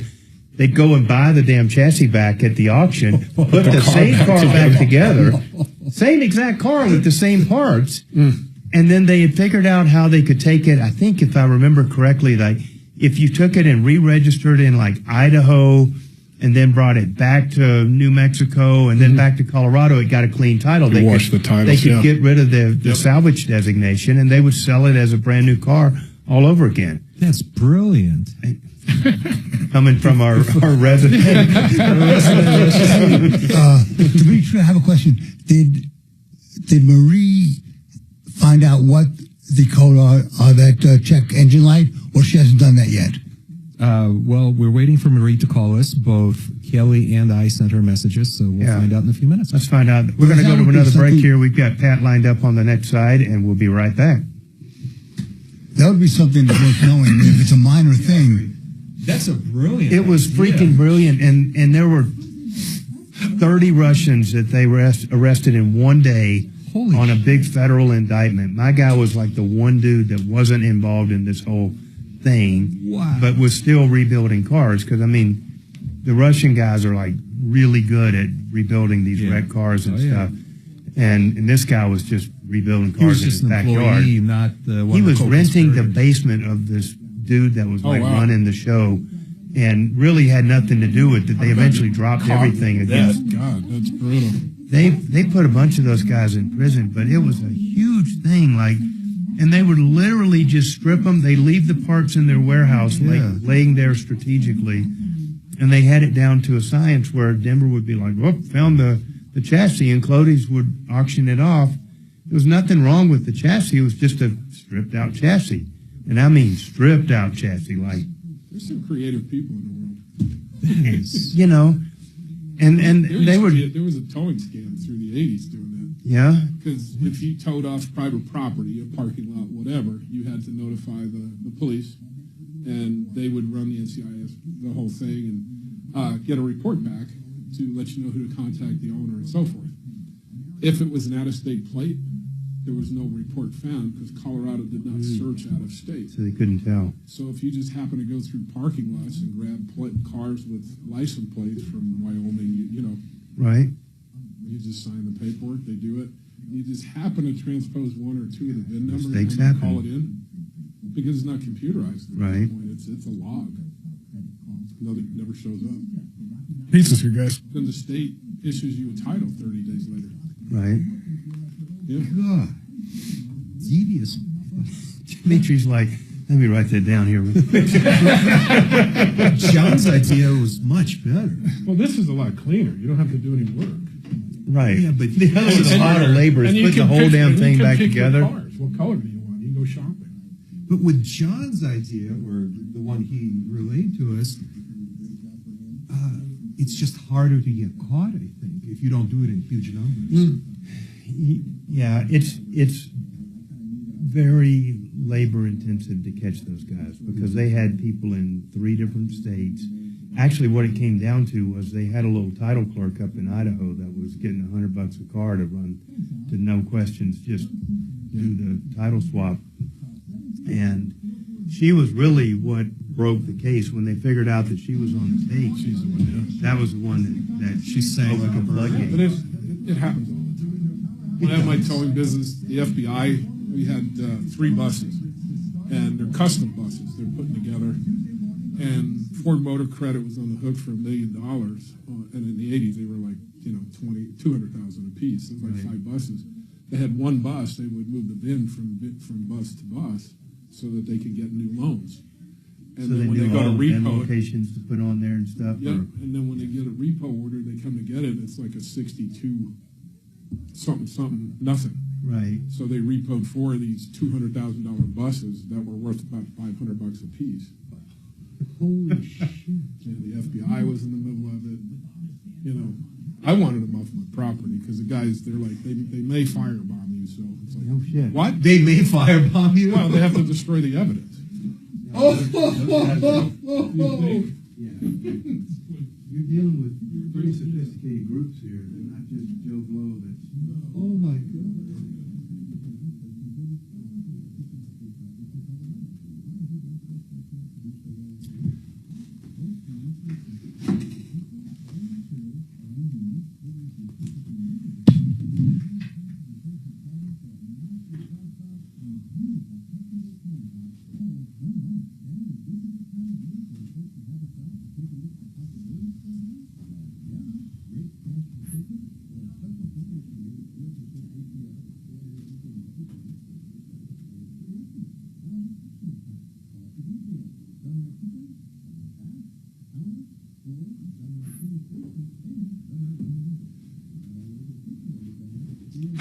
You got big plans for the weekend?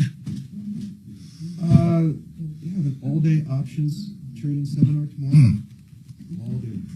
Wow. Put on by Charles Schwab. Is it a freebie? See, I never knew about that. Yeah, they're all free. They put on seminars. Very. See, that's just awesome. I learn something new every day. Now I know how much time we have left spot on this screen here. Oh, I didn't know it was on that screen. Yeah.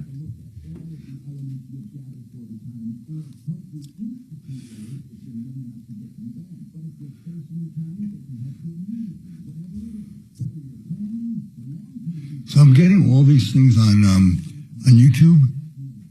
It's a new thing about slow reaction times with marijuana. Did I ever talk to you about my idea about that? Yeah, you did. I forget what it was, but you about just testing reaction time as a screening test. Yeah, I don't think that'll work. You don't think that they would do that? Because there's some dumb people that have slow reaction times on their best It would be like the WKRP when they're doing the alcohol. Where Johnny got faster. He got faster the more he drank. I saw some deal with the pumpkin drop episode recently. I cracked up. I used to watch it. No, it was the turkey drop. Turkey drop. That's what it was. God's my witness. I thought turkeys could fly. God, I miss that show.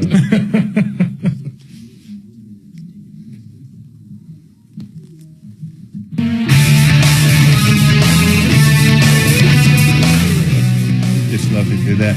Good afternoon, John Fuller here for the Troubleshooter Network. We are back rounding out the second hour, if you can believe that. And we are here to help you on the Troubleshooter Network. We solve problems, take complaints, answer questions. Give us a call. 303-713-8255 is the number. We have Pat on the line we're going to go to right now. And after that, we are here waiting for your call. So give us a call. What is going on, Pat? Good morning, Mr. Fuller. Good morning. I've got a neighbor, owns a duplex. he doesn't live in it, but he has a tenant that won't clean up the dog do. It's been a year's worth. And I'm not having real good luck with Colorado Springs code enforcement.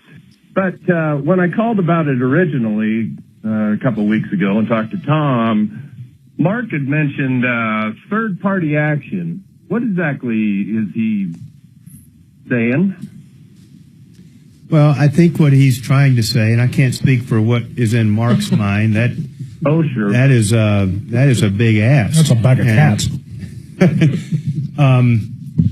I would presume that Mark is thinking of some nuisance action or something against him for the problem you're going to have is that the damages are hard to quantify in that. You know, you're not incurring expenses, economic type losses, that you could say, look, I've had to hire a dog, poop removal service or something like that. So it's purely just like the aesthetics of seeing this dog, this dog mess in the neighbor's yard. Is he letting the dogs come over into your property as well? No, but he threw some over the other day when the city made him do something, but he left it all. He threw it over the fence? Oh, yeah. As like a thank you for calling it in? Yeah, for reporting him, yeah. He's not real stable. Now, I think I'd be setting up a video that. camera for that, and that would definitely cross the line there, And I mean, listen, I think you have the right to go after the guy. The challenge you're going to find is that, principally you're absolutely right, but there's just not a lot of damages that flow from that. I mean, I think the real teeth of the matter is going to be with code enforcement. And if you can document and show that this is going on, I mean, that's got to rise to the level that they would do something. I was working with Pat, by the way. Yeah. And I sent an email to Neighborhood Services Code Enforcement. Yeah, what'd you find out? I did it 2 days ago, so I'm giving them 7 to 10 days to see if they can follow up on it, just because it's a bureaucracy. Yeah. So I'm waiting for a response. Well, I wonder too if you can make a complaint that the animal's not being taken care of. I mean, obviously that's an unhealthy situation. Yeah. So it's just some sort of neglect or abuse type. It's almost a welfare, report on the dog. I mean, how bad is it? I mean, is it? A year's worth of feces is a lot. It is, but it stinks, John. Especially in the moisture in the last couple weeks. Yeah, it radiates through the neighbors on each side. Are we talking like a Great Dane here or a Chihuahua? Yeah, I was wondering how big. It's a pretty small dog, but like you said, once you don't do anything for a year, it's a little. Twice a day. And they do share. Do you belong to an HOA? No, we're not in an HOA. That would solve it. It's too bad. The other Pat, have you reached out to little girls? Yeah, Pat. What does you've got a tenant there. That's one part of the problem, but you've also got the owner. I mean, have you talked to the tenant themselves about it? Is that just not going anywhere, or what? I did talk to him initially, and he went ballistic. So it's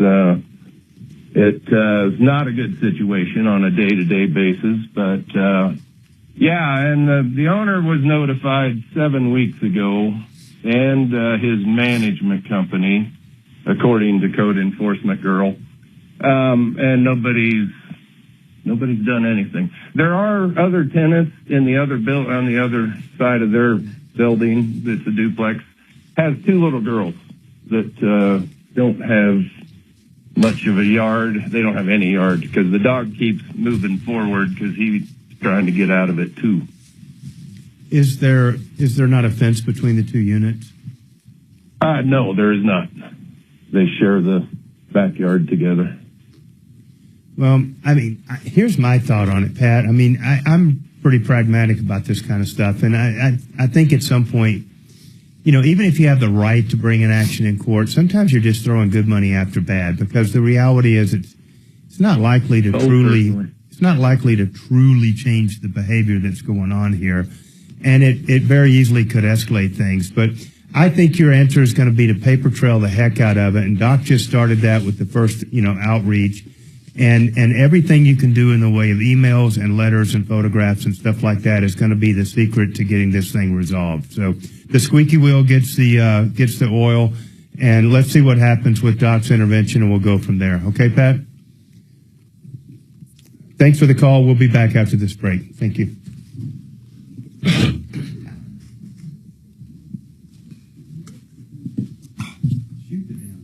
Thank you, Jeff. Yours today.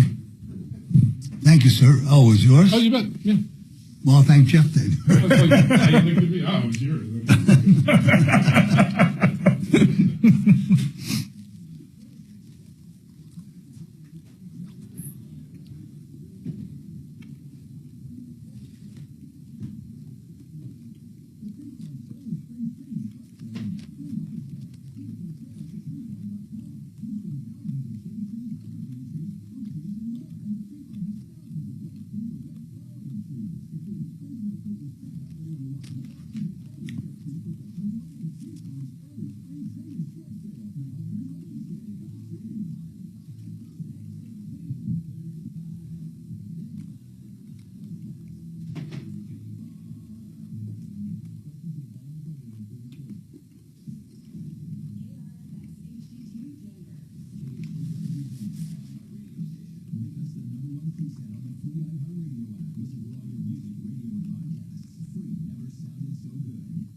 I can't believe this Garcia character is still inside the freaking news, trying to get him back from Venezuela.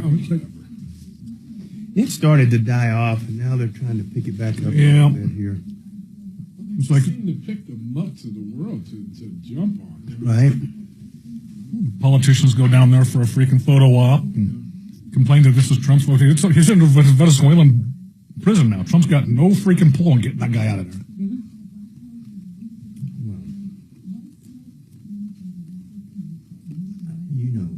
If they wanted that dude out, they'd have him out in about 2 seconds. Mm-hmm. But it's convenient to say, we got the plane warmed up and ready to go. As soon as he's out, they'll give us a call. But he's not out. And, we sat right here yesterday, and I didn't go down this road, but there was an attorney here, and the subject of that judge that got arrested for for harboring. Showing the attorney and the guy in his court or her court the side door to go out to avoid ice out in the hallway, And I'm just like, that's absolute bullshit.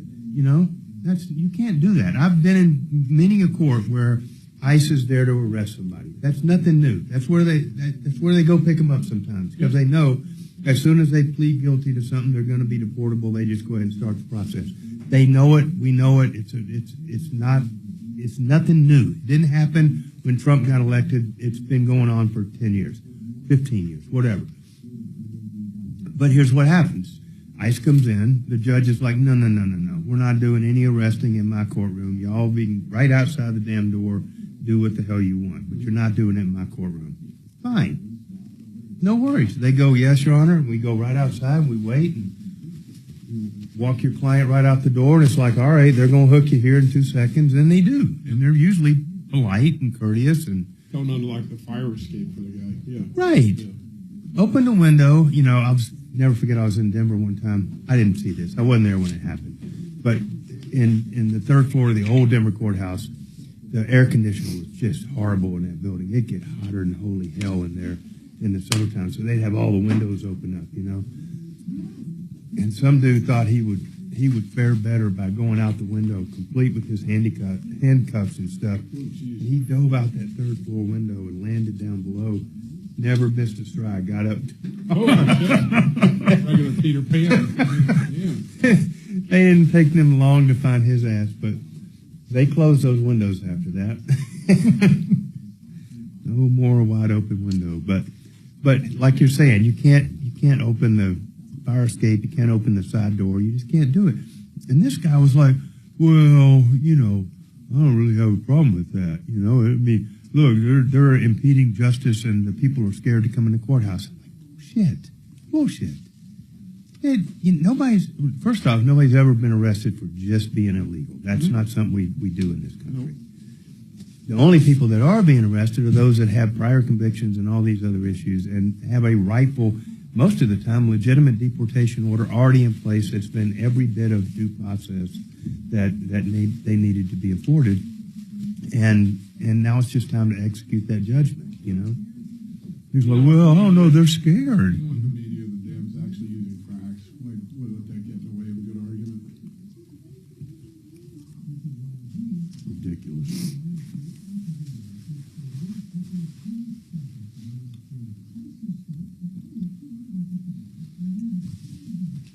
I mean, I was doing criminal law back when the jailers thought it was cute to call ICE right before somebody would bond out, you know? And they'd say, oh, shouldn't you guys want an ICE hold on them? And the ICE would be like, absolutely. So they'd post bond. It's like, I'm sorry, ICE hold. You're not going anywhere, you know? And they would hang on to I can't go number 2 anymore. It took for immigration to come pick them up. It wasn't ICE back then. It was La Migra. It was ICE. It was already called ICE even back then? Oh, I thought that's something. It's been ICE for a long time. Or the feds, or the fuzz, any number of different things. The G-Man.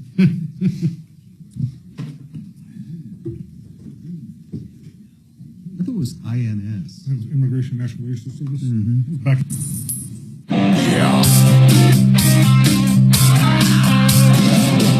Ripped off, bad news. You need advice so you don't have to lose. We'll come running just as fast as we can. Troubleshooter's gonna help the common man. This is the Troubleshooter Show.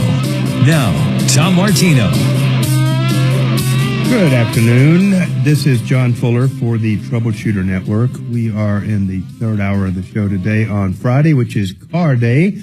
And to that end, we have Jeff Vick and Kevin Culkin in the house.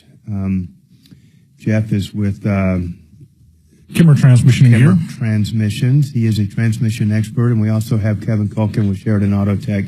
So we got both ends of the car covered, and we are here to answer your questions. So give us a call at 303-713-8255. That's 303-713-8255.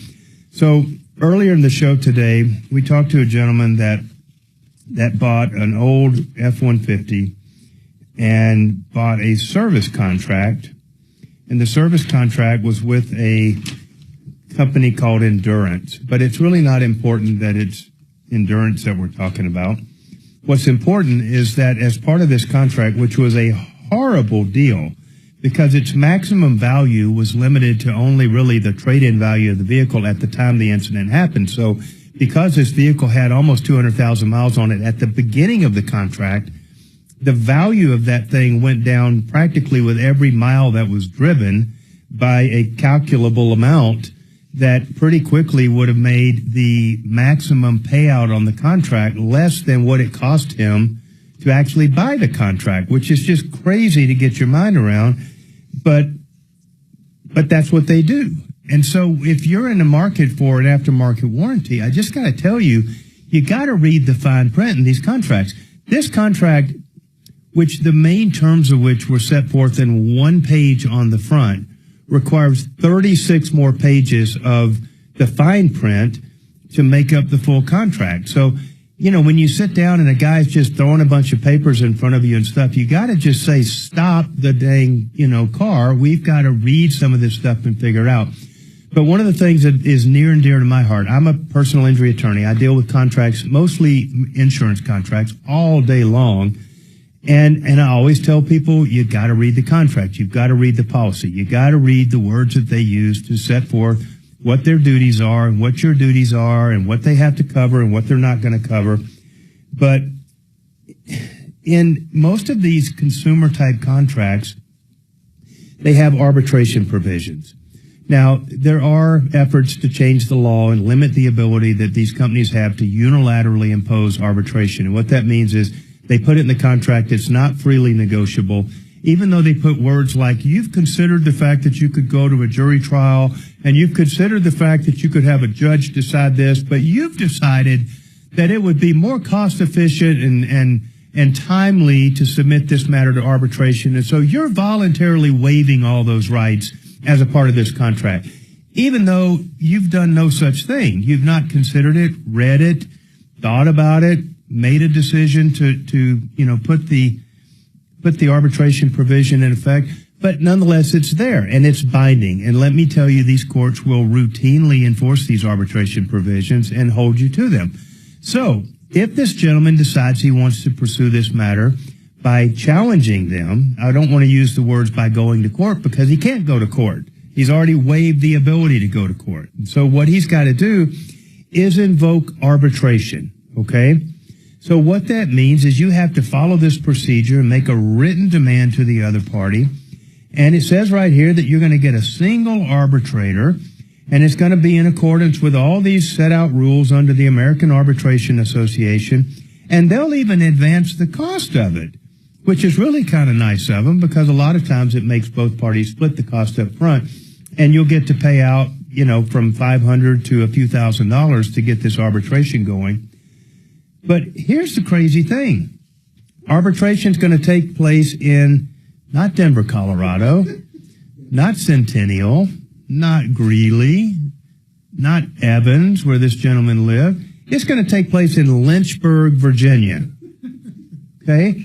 So your car that's broken, that has a shelled out engine and is sitting out in the backyard that you're still making payments on, your only source of recourse, if you really want to challenge these guys saying, we're not paying for your repair, is to somehow travel by train, plane, or hitchhike to Lynchburg, Virginia, wherever the heck that is. You won't be able to drive there in your broken down car. No, your car's broke down, so you can't drive. You got to hitchhike or catch a ride with somebody or something. And you're not going to court, so you go to this arbitration provision, and, and so here's the deal. Guess what? It's not even binding. So you have to go through all this arbitration to get to a decision, and if they don't like it, they can challenge it in court. You want to talk about a stacked deck? There's some arbitrator in Lynchburg, Virginia, that gets about 10 cases a week out of this whatever warranty company. That's all he does. He knows his contract like the back of his hand. And you're going to roll in there and tell him that, Bubba misprinted the mileage on the application and that you told him the right number on the phone call. And there's no chance in the world that you're going to win, but there's also no chance in the world that you're going to go to Lynchburg to actually have this case heard in front of this arbitrator to give you a non-binding decision that you then have to go try to litigate in Lynchburg, Virginia as well to get a decision that you lose. And then when you lose, you get to pay all of their fees and expenses as well. So, the reality of these contracts, and this is why they're so bad. Some people really tell you, oh, yeah, arbitration's good. We want to enforce this. We don't want to encourage lawsuits. And I'm a lawyer. I do lawsuits. I'm not an anti-lawsuit kind of guy. I'm an anti-fraudulent claim. I'm an any sort of BS lawsuits. Nobody wants those. And those I have never filed one in my entire career. Don't plan on filing one at any time in the future. And those are bad, and I don't like them, and we should get rid of them to whatever extent we can. But this is not the answer. This does not make you a more powerful consumer. This just weakens it to the point that if you don't like something in here and you don't like what this company is doing after they've taken all your money, tough. There's not a darn thing you can do about it. And that's why they're bad, and that's why you should never agree to these things. Now, the alternative is you don't buy it, because it's not a freely negotiated contract. You can't go in and say, I like this. I really don't like the arbitration. I'd like to do that in Denver if it's all the same to you. They're not negotiable. Just take it or leave it. So when you get an option of dealing with something like this, unless it's just a smoking deal that just absolutely makes sense and it's a top flight company, maybe you consent to it. But for something like this where the maximum payout on it is so small compared to the cost, the length of time that you're going to be paying for this thing and paying interest on it is so long, your power in the transaction is so minimal that you can't do anything to force them to the table. It's just one of the worst decisions that you can ever make to go in and buy something like this. I'm not saying all warranties are bad. I'm not saying that even this company is the only one that's really a bad guy out there. But this provision in this contract is one of the most anti-consumer provisions that I've ever read in one of these. It wouldn't be that much stronger if it said go to Pluto to arbitrate this and to use Mickey Mouse as your arbitrator. I mean, you'd have that much less of a chance of invoking that than you do to invoke these terms in this contract. So that's my 2 cents on this. We've got a couple cars lined up, or a couple callers lined up about cars. We will be right back to take those calls. Hang on just a second. By the warranty, do you expect an average person to read a 36-page warranty contract? No, and that's why they're 36 pages. I know, that's what I'm asking. Nobody's going to read it. So what would you recommend people do? Don't buy a freaking warranty. Don't buy it, right? Does anybody want some coffee? Coffee? No, I could use another water if you're over there, though. Would you like it from the fridge or room temperature? Room temperature is great, thanks. John? No, thank you. I'm good. Appreciate it, though. Room temperature water coming out. Huh? Room temperature water coming out. Thank you very much. When you drop a nicotine Squeeze of lime. 20% coming on top of you.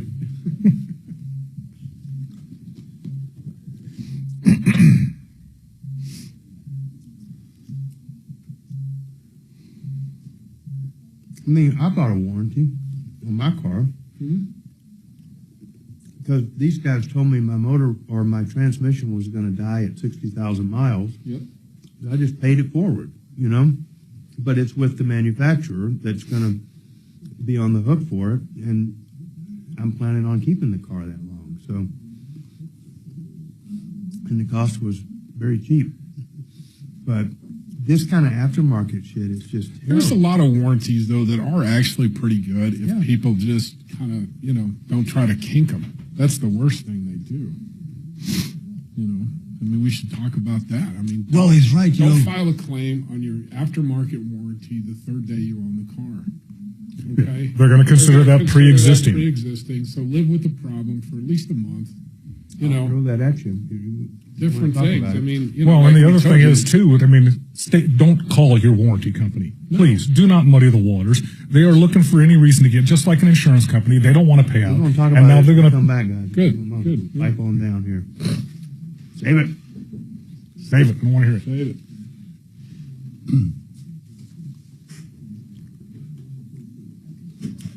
I mean, we do the same thing. We're like, shut the fuck up. Don't say anything. Don't call your insurance company. Don't argue with them about these contract provisions. What are you doing?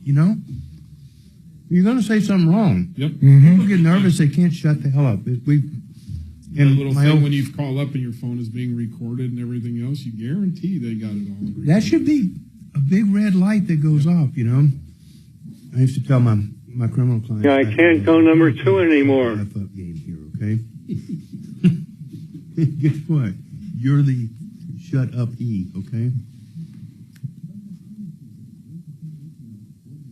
There's something about people, and they got a story all worked up in their head, and they can't tell parts of it. They got to tell all of it. And I don't know what that is. they can't. People cannot stand silence. No. Thank you very much, sir. They cannot handle it at fill the all. silence It's just some like, way. Yeah. Well, did you see that Geico commercial about that? Same thing. Yeah, the guy at the gas station. Yeah, the guy's pumping gas. He just cannot stop talking to everybody around him. Yeah. Becoming his parents or whatever that. Yeah, those commercials are awesome. I love those. Every single one of them is just spot on, perfect. You know. My favorite gas station one is the Bachelor or something, where that old classic Mercedes and the Zach Gouda, whatever the heck his name is out there. And they're like, don't look at it. You know? And that old guy's walking by, don't even look at it, you know.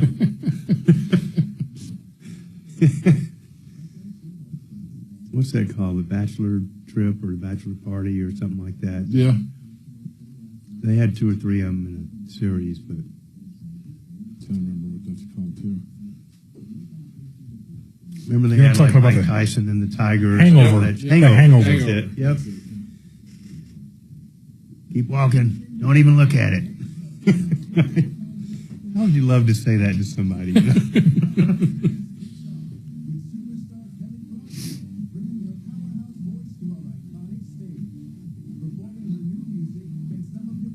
They just filed a big old motion to dismiss on that Luigi Mangione case.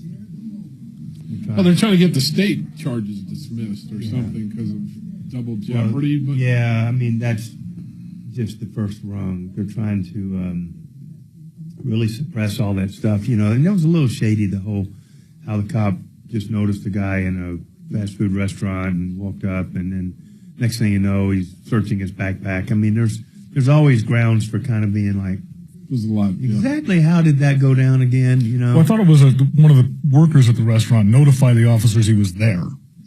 Yeah, allegedly. That's what they reported. I mean, all those things. You know, there's so many. When you read every one of those police reports, the thing that got me was like this perp walk right here, where he's walking at a snail's pace. It's like, are you guys really? Is this a camera, you know, opportunity here? None of these people have ever walked that slow in their life. Mm-hmm. Were his legs shackled? Even still, they were walking so slow to make sure everybody had a chance to get their photographs and their newsreel for the night. And the cop in front's got his dark sunglasses on, his suit, and he's just strutting up there and stuff. You're like, come on, Inspector Gordon. Just pull up in a damn white van and open the door and throw his ass in the back door and be done with it. This hour from the Trajan Wealth K-House Studios. Trajan Wealth, your trusted local fiduciary advisors. TrajanWealth.com.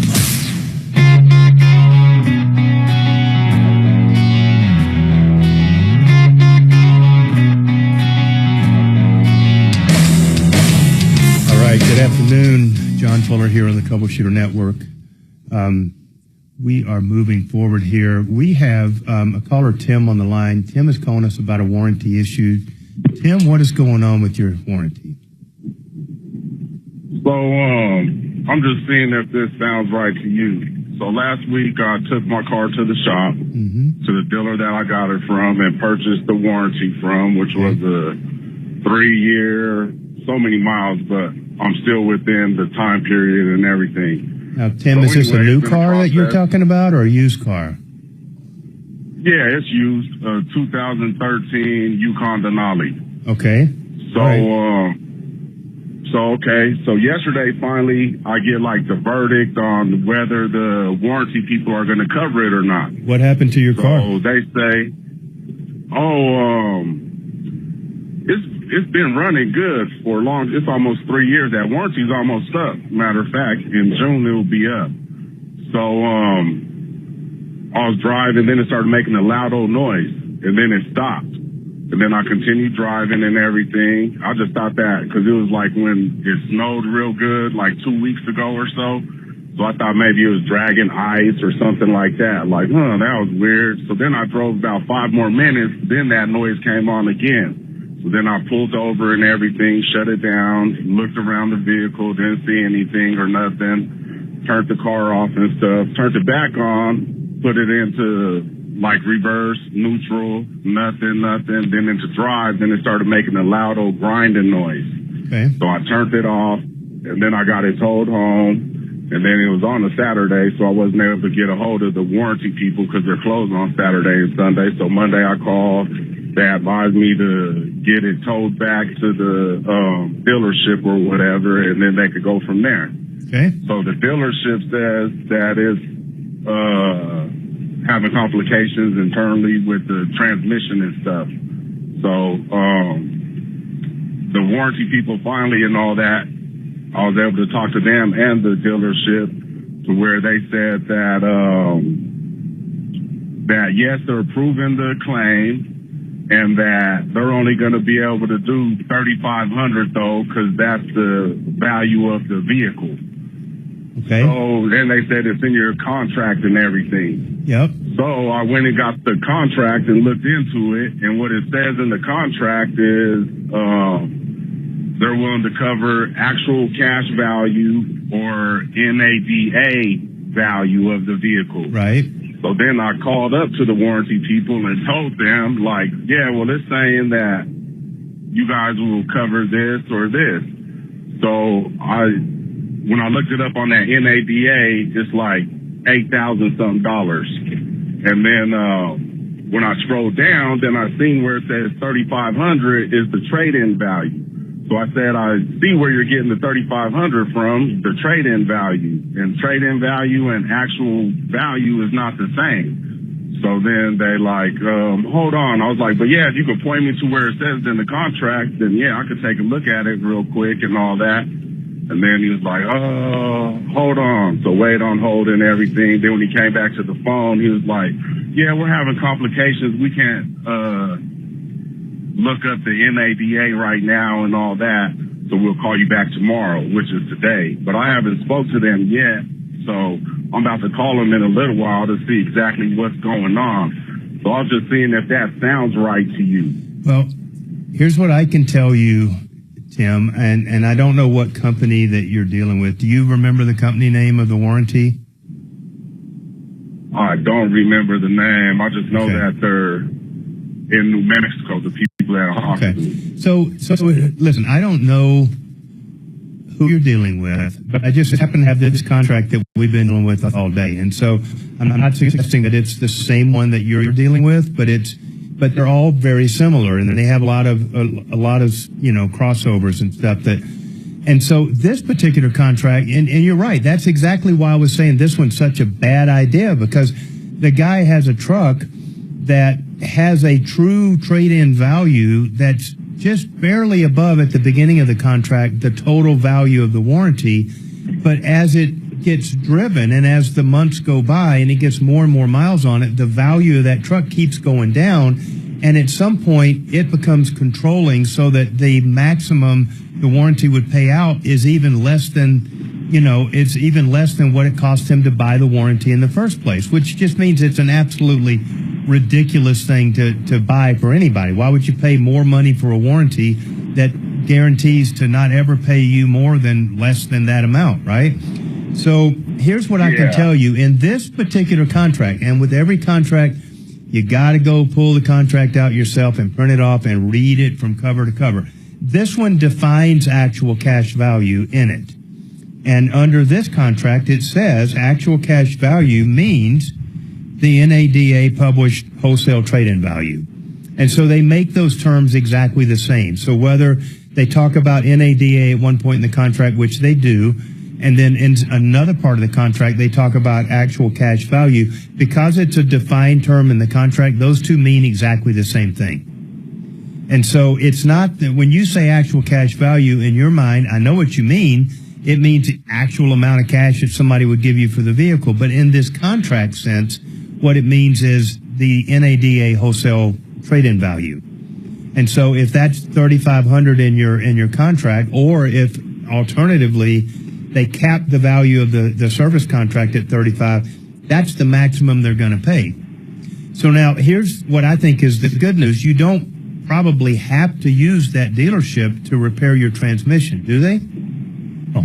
So you so know, yeah, you could go to an independent like myself or somebody who's reputable, which is going to come in under the actual cost of, you know, what you're going to be looking at a dealership. Right. So I think you'd be wise to have, you know, somebody else look at this vehicle when you're considering what your options are. And the other benefit of that a lot of people don't think about is these guys like Jeff and Kevin, they deal with these warranty companies all the time. And so they're actively on the phone with them, describing what's going on, you know, getting the authorizations for you. I mean, they really take that burden off of you and get the agreement that you need to go ahead and get your car fixed and back on the road. So A, I think that they're right in having the same number for actual cash value in the NADA, but B, you might just want to think about having somebody else look at the vehicle and try to get that covered so that you can get it fixed and back on the road. Does that sound like a plan for you, Tim? Yes, sir. Because, yeah, they said 3,500 and I'd have to pay $27 out of my pocket. An expensive transmission. So, yeah, that's what they came up with. And, yeah, they said for rebuilt or refurbished or something like that. Hey. And they said that includes the $250 deductible and all that. Yep. Hey, write this number down. I was confused to where I didn't see it. Hey, Tim, write this number down for Jeff Vick at Kimmer Transmission. It's 303-693-1400. Give them a call, see what kind of options you've got to have them take a look at it, and just see what your options are, okay? Okay, yep. Well, thank you for the help. I appreciate it. All right, good luck to you, my friend.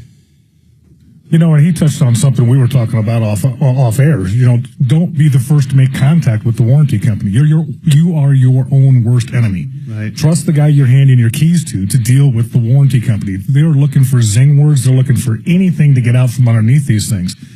Bring it in. Let us take a look at it. Let us deal with your warranty company. They may make contact with you to make sure that, you know, you're okay with this deal or whatever the case may be. Or if you've got a problem with them later on down the road because of a denial or something like that, then contact them. But if you contact them first, you're usually muddying the waters for us before we even get a chance to start on the car. Right.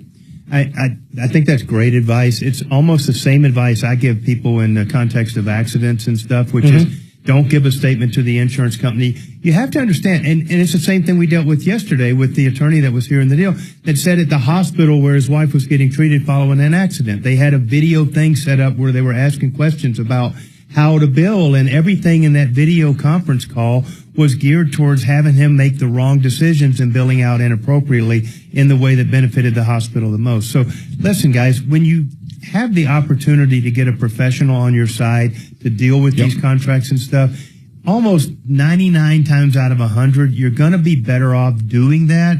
Get the people that deal with them every day on your side, and I think you'll come out better. We're going to take a quick break here right now. We'll be right back. We've got a couple calls on the phone, but give us a shout if we can help you. Thank you. I want to ask you a question. It's endurance warranty. Would you, if you're in an accident, would you suggest not talking to the police until they contact you, or are you obligated to talk to the? If the police said what happened, I think you should talk to the police. I want them to get it right. Okay. See, all right. The motherfucker hit me. That'd be my response, but. Yep. But don't say it was absolutely. I was driving down the road. Absolutely all my fault. I was driving down the road, minding my own goddamn business. And this deer jumped out and hit my car. And that spilled my beer all over. Look at these pants. I just got these out of the cleaners and stuff, you know? Holy shit, look at that. Yeah. 7 people died in that crash.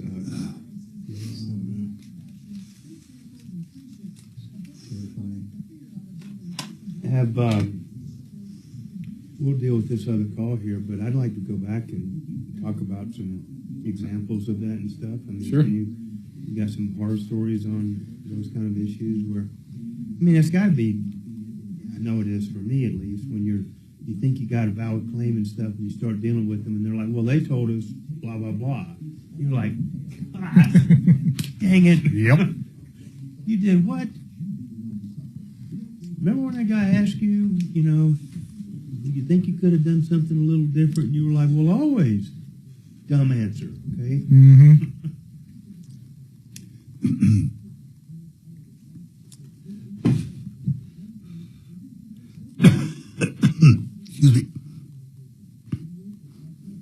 Anybody watch the Avs game last night? Yeah, I can't go number 2 Most anymore. of it.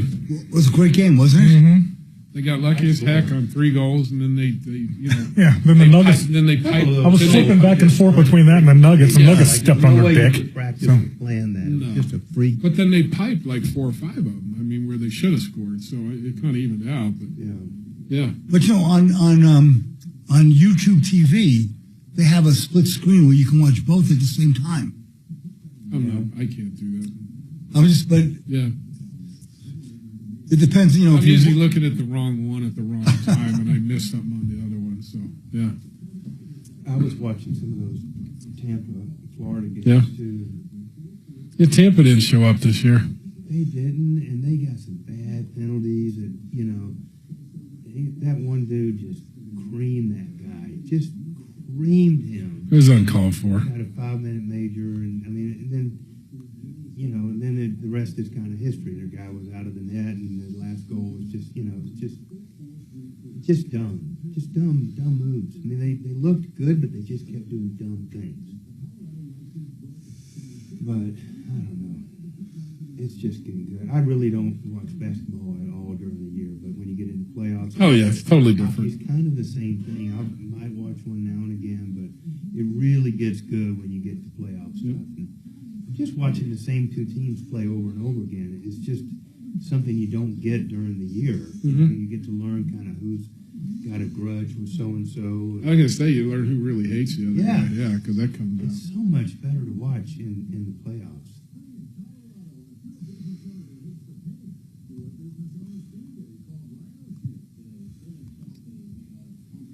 Hockey's even. There could be any one of 10 teams can go to the Stanley Cup. I mean, it's hard to tell. You know, I basketball, you got 2 teams and everybody else is. Yeah, but God, man, I'm so impressed with some of those basketball players. I mean, those guys drain those shots from like almost mid-court, right? Took me all day, and I couldn't hit the goal from that distance. Let's sink one in with some guy all over me, climbing up my damn face or something. I mean, dang, I'm impressed by some of their shots.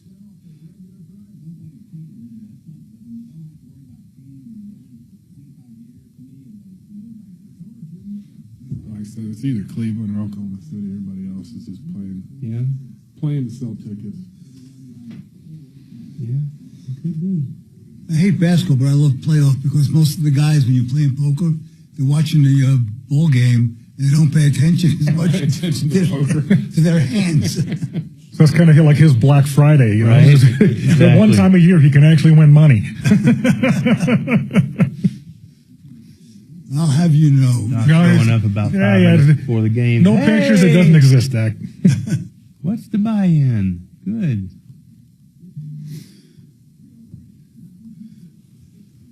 Buy-in's only $500. The buy-in's only $500 to sit down. And the worst thing you hear is, I've never played poker before.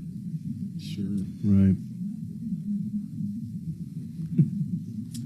I don't mind a friendly game. I'm just not into gambling. Yeah. Never done anything Poker for me. players don't Poker's consider not, gambling. poker's not gambling. Yeah.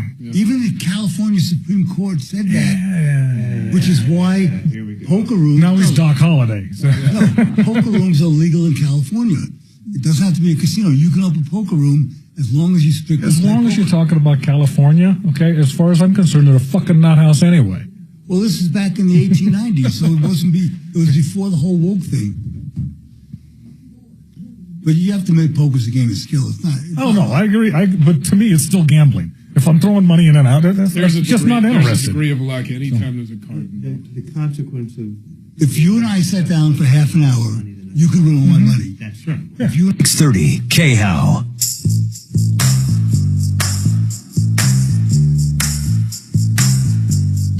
All right, good afternoon. John Fuller back with the Troubleshooter Network.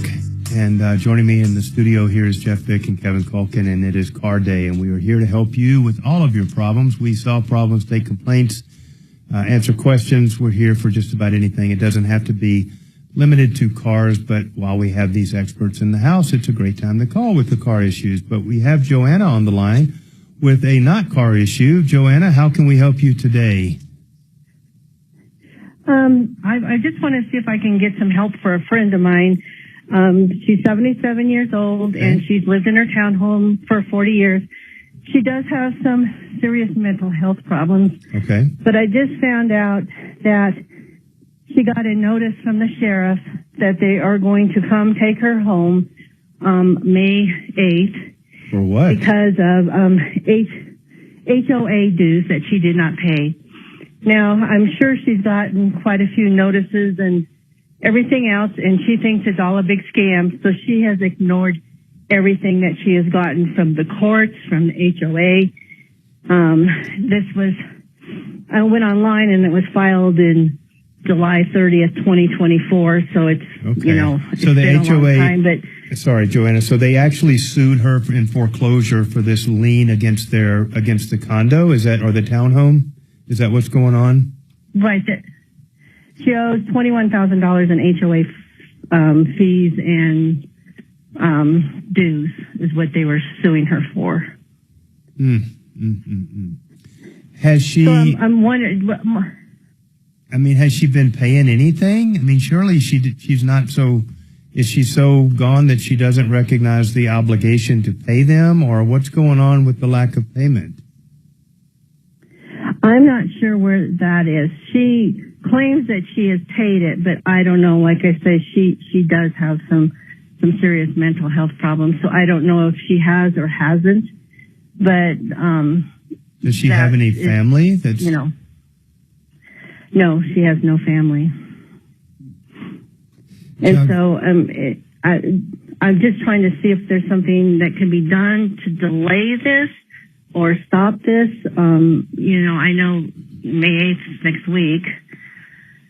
Yeah, John, I just sent Kelly a message to try to get Brad O'Brien on the phone. Yeah. But just from your basic general knowledge, don't you think that severely handicapped people and very elderly people, such as her friend, might have some special protections in this kind of a case? I mean, here's what I know. She's definitely an at-risk adult, okay, by virtue of both her age and her capacity.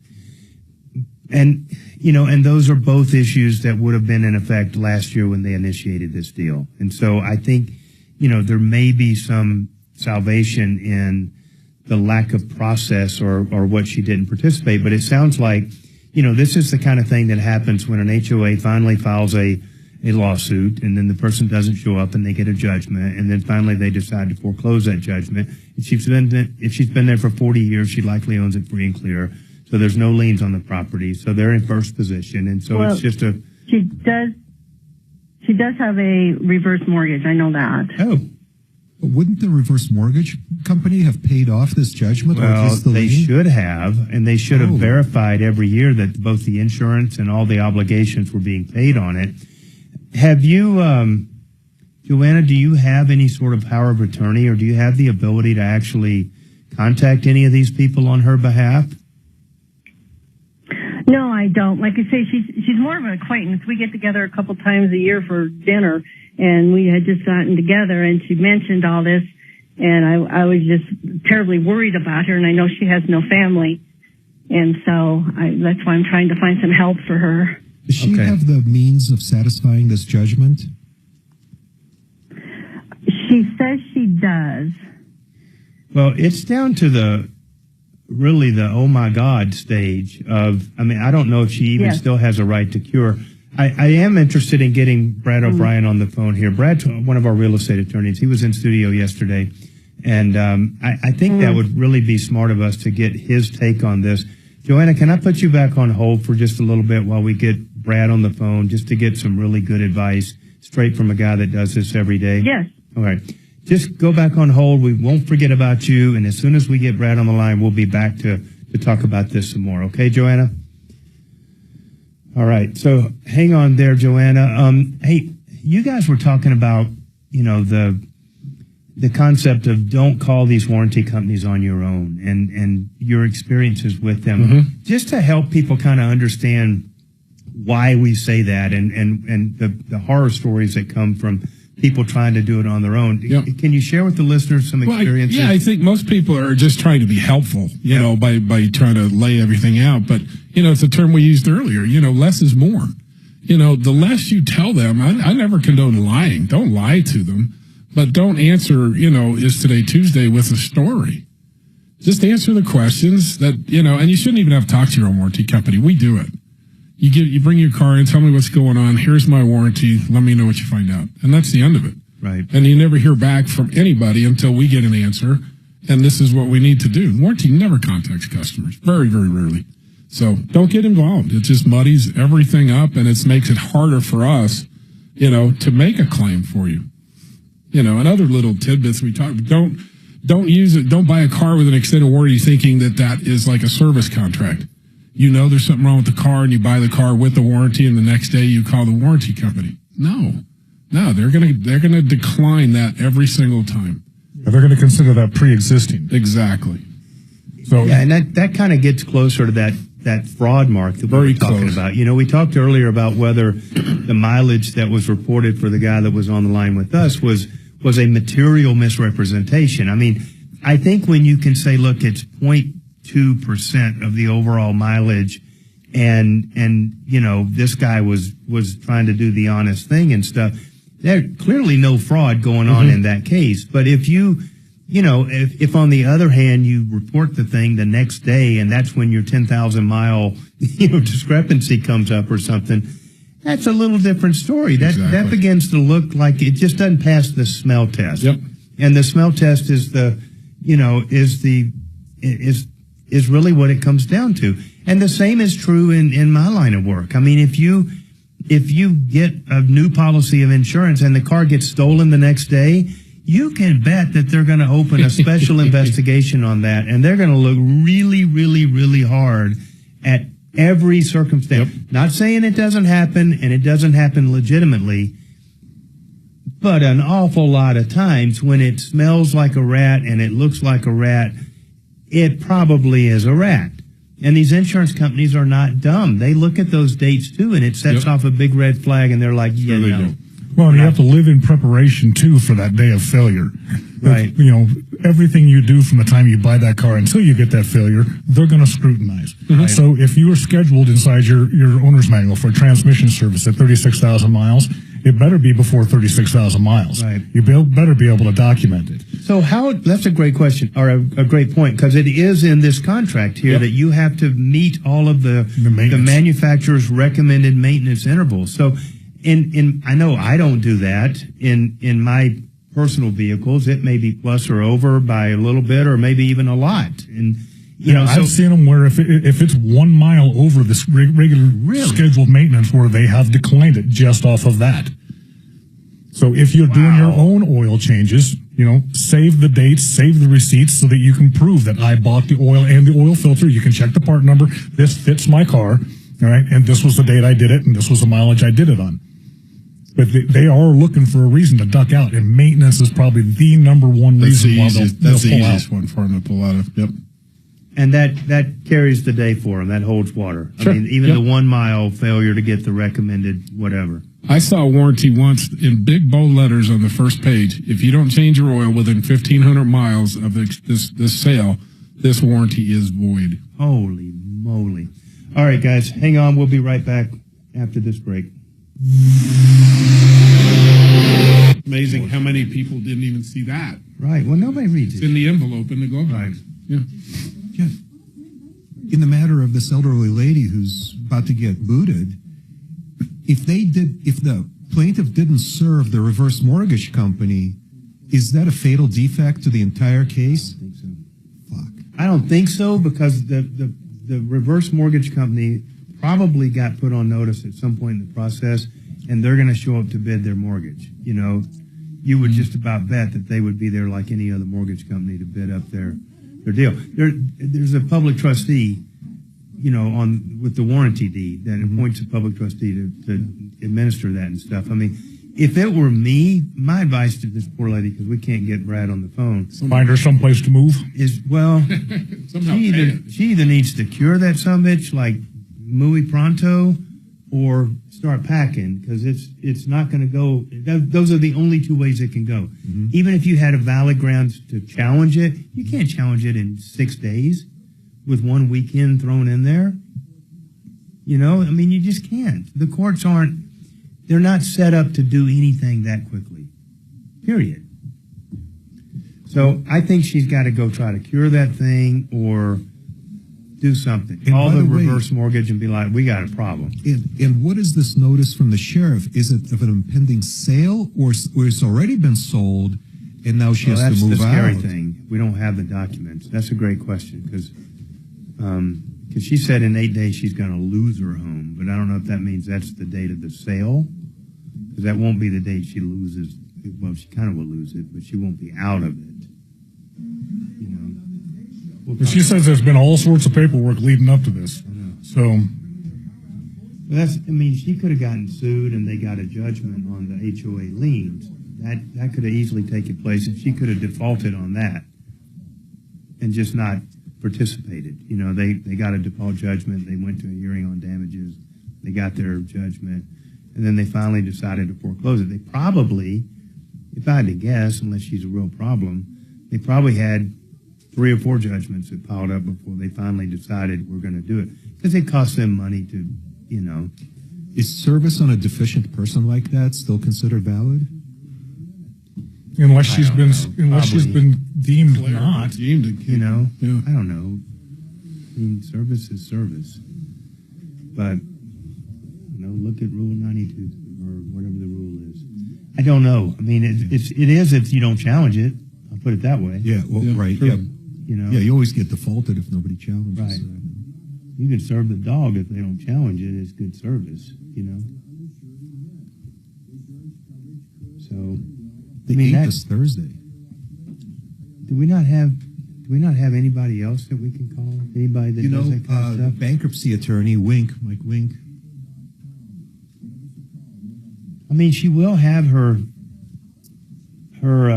homestead exemption in there because it is her home and stuff. So I don't know how much that's protected. Do you want me to ask Kelly to call Wink? Yeah, that might be at least somebody to talk to.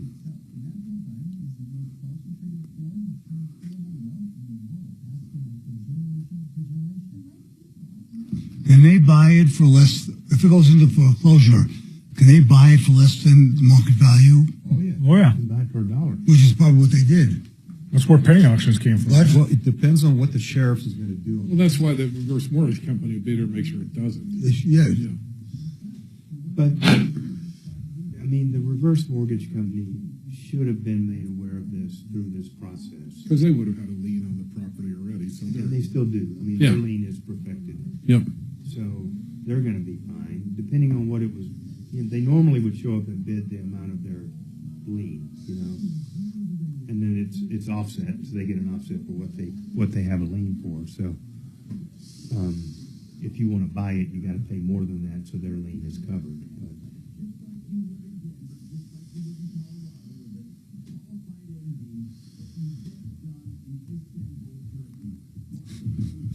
I'm just not flying the turkey. I chuckle every time I hear this commercial. I wonder how much of that $21,000 is interest. Probably a good chunk is Penalties, interest, and Yeah, lawyers. as opposed to actual HOA dues. probably a good chunk of it. Attorney fees. You're probably $5,000 in fees. Yeah. Easily.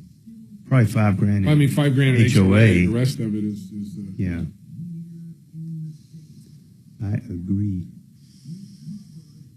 Did you get Kelly? I texted her and said, can you please call Wink?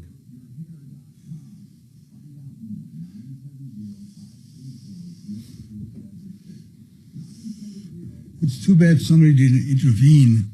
well, there's no family. No, I'm saying, yeah, I mean, what do you have? These elderly people who have no family, no friends, and they're basically hermits. Mike Wink is online. Huh? Wink is on. Oh, cool. Sweet. He's the bankruptcy attorney.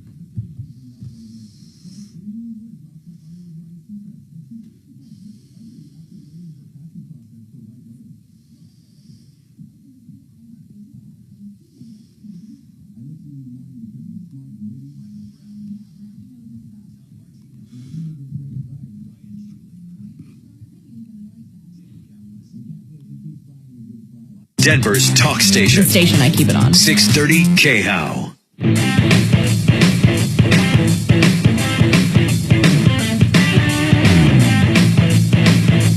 All right, good afternoon. John Fuller coming back with the Troubleshooter Network. We are getting rapidly close to the end of the show today. We've got one more hour to go. This is Car Day. You can reach us at 303-713-8255 with all of your problems. We have Mike Wink and Jeff Vick and Kevin Colgan in the studio. And on the line, we have Mike Wink, who's going to be joining us today as an expert. And Joanna has called in, Mike. Joanna is calling on behalf of her friend, which is an elderly and somewhat mentally challenged lady who's been living in a townhome for the last 40 years and apparently has gotten sideways with her HOA, it looks like, and has reported that she's losing her home in the next 6 or 7 days. And we're kind of trying to figure out what's going on. It looks like she was sued and that some sort of a judgment has entered, and we're not 100% sure.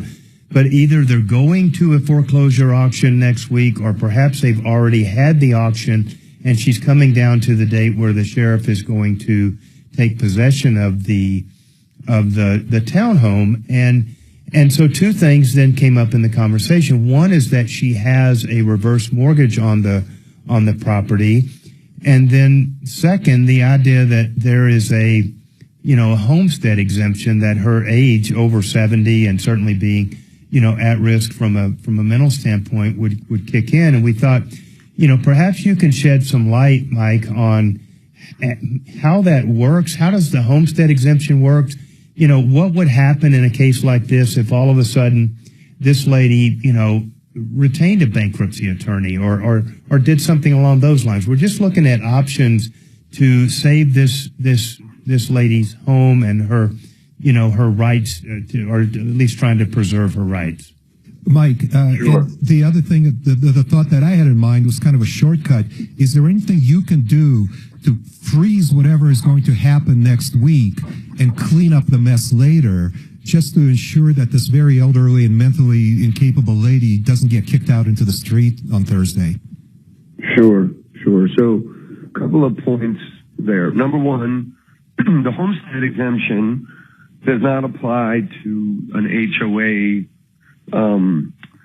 The HOA could have 6 months of assessment through what they call a statutory lien, and the homestead exemption would not protect equity against that lien. But it would, to the extent that there was more assessments due and they got a judgment and they filed a judgment lien, which they often do. So that's a little complicated, but the HOA has kind of two types of liens it can get.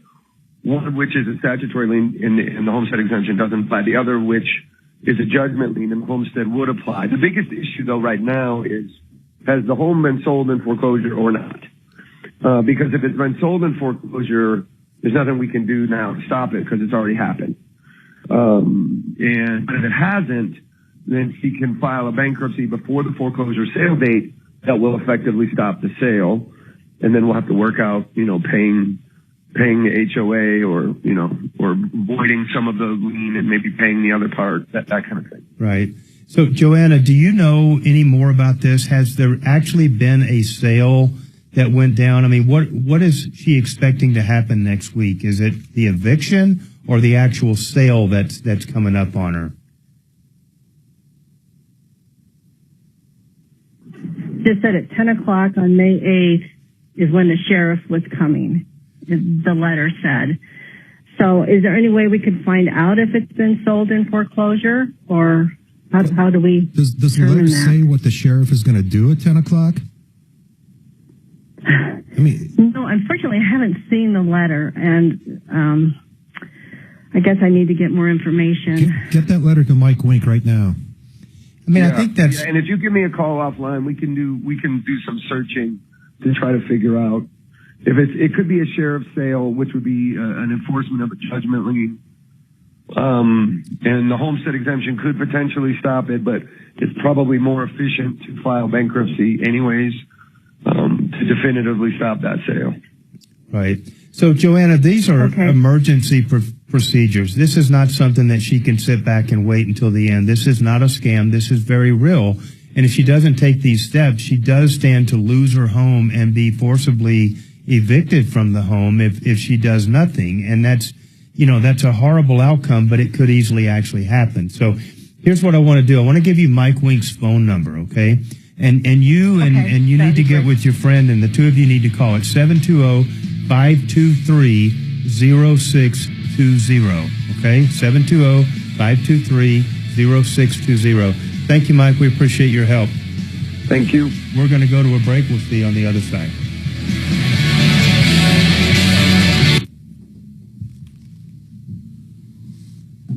And maybe not wait till 5 days before the sheriff's coming next time to give us a... Just saying.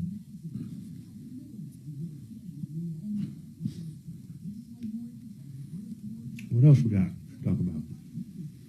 About an hour to go. No callers. Hookers and beer. Hookers and blow.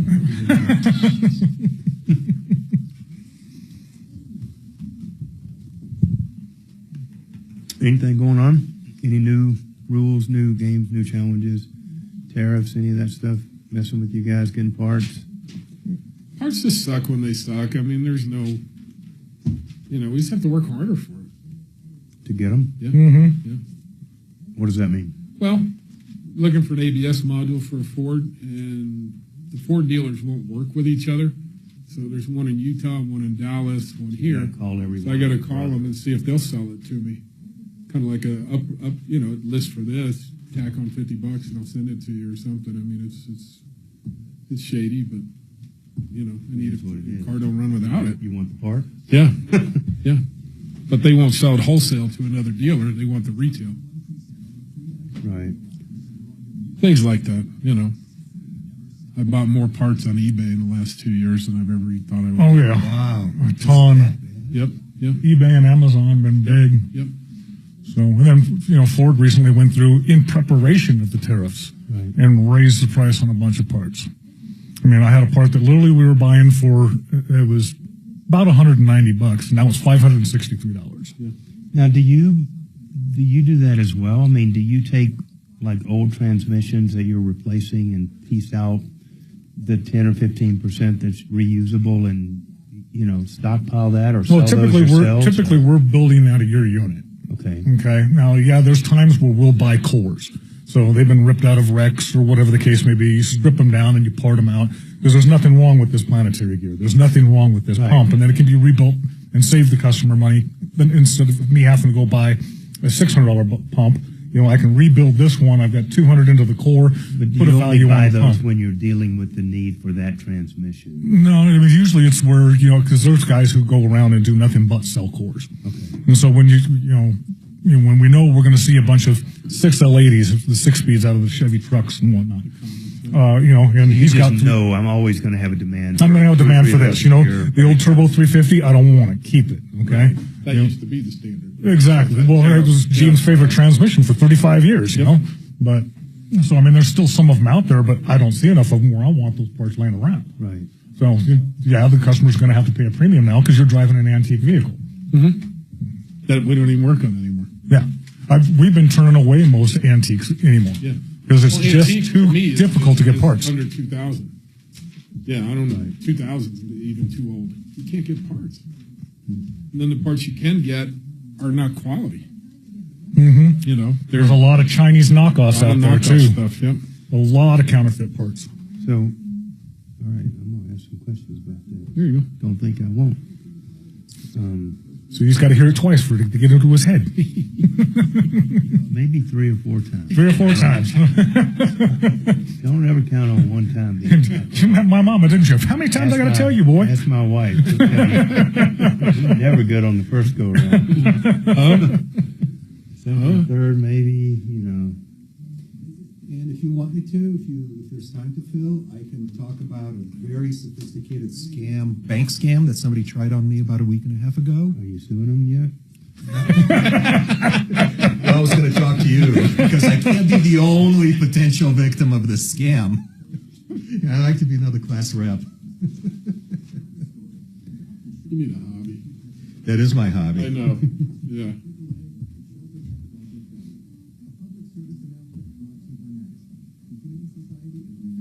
Are you married? No. Can you imagine what would be married to this guy? Dimitri as a co-plaintiff on all these, Ask about his boyfriend, though. Might meet a nice girl at the courthouse. Yeah.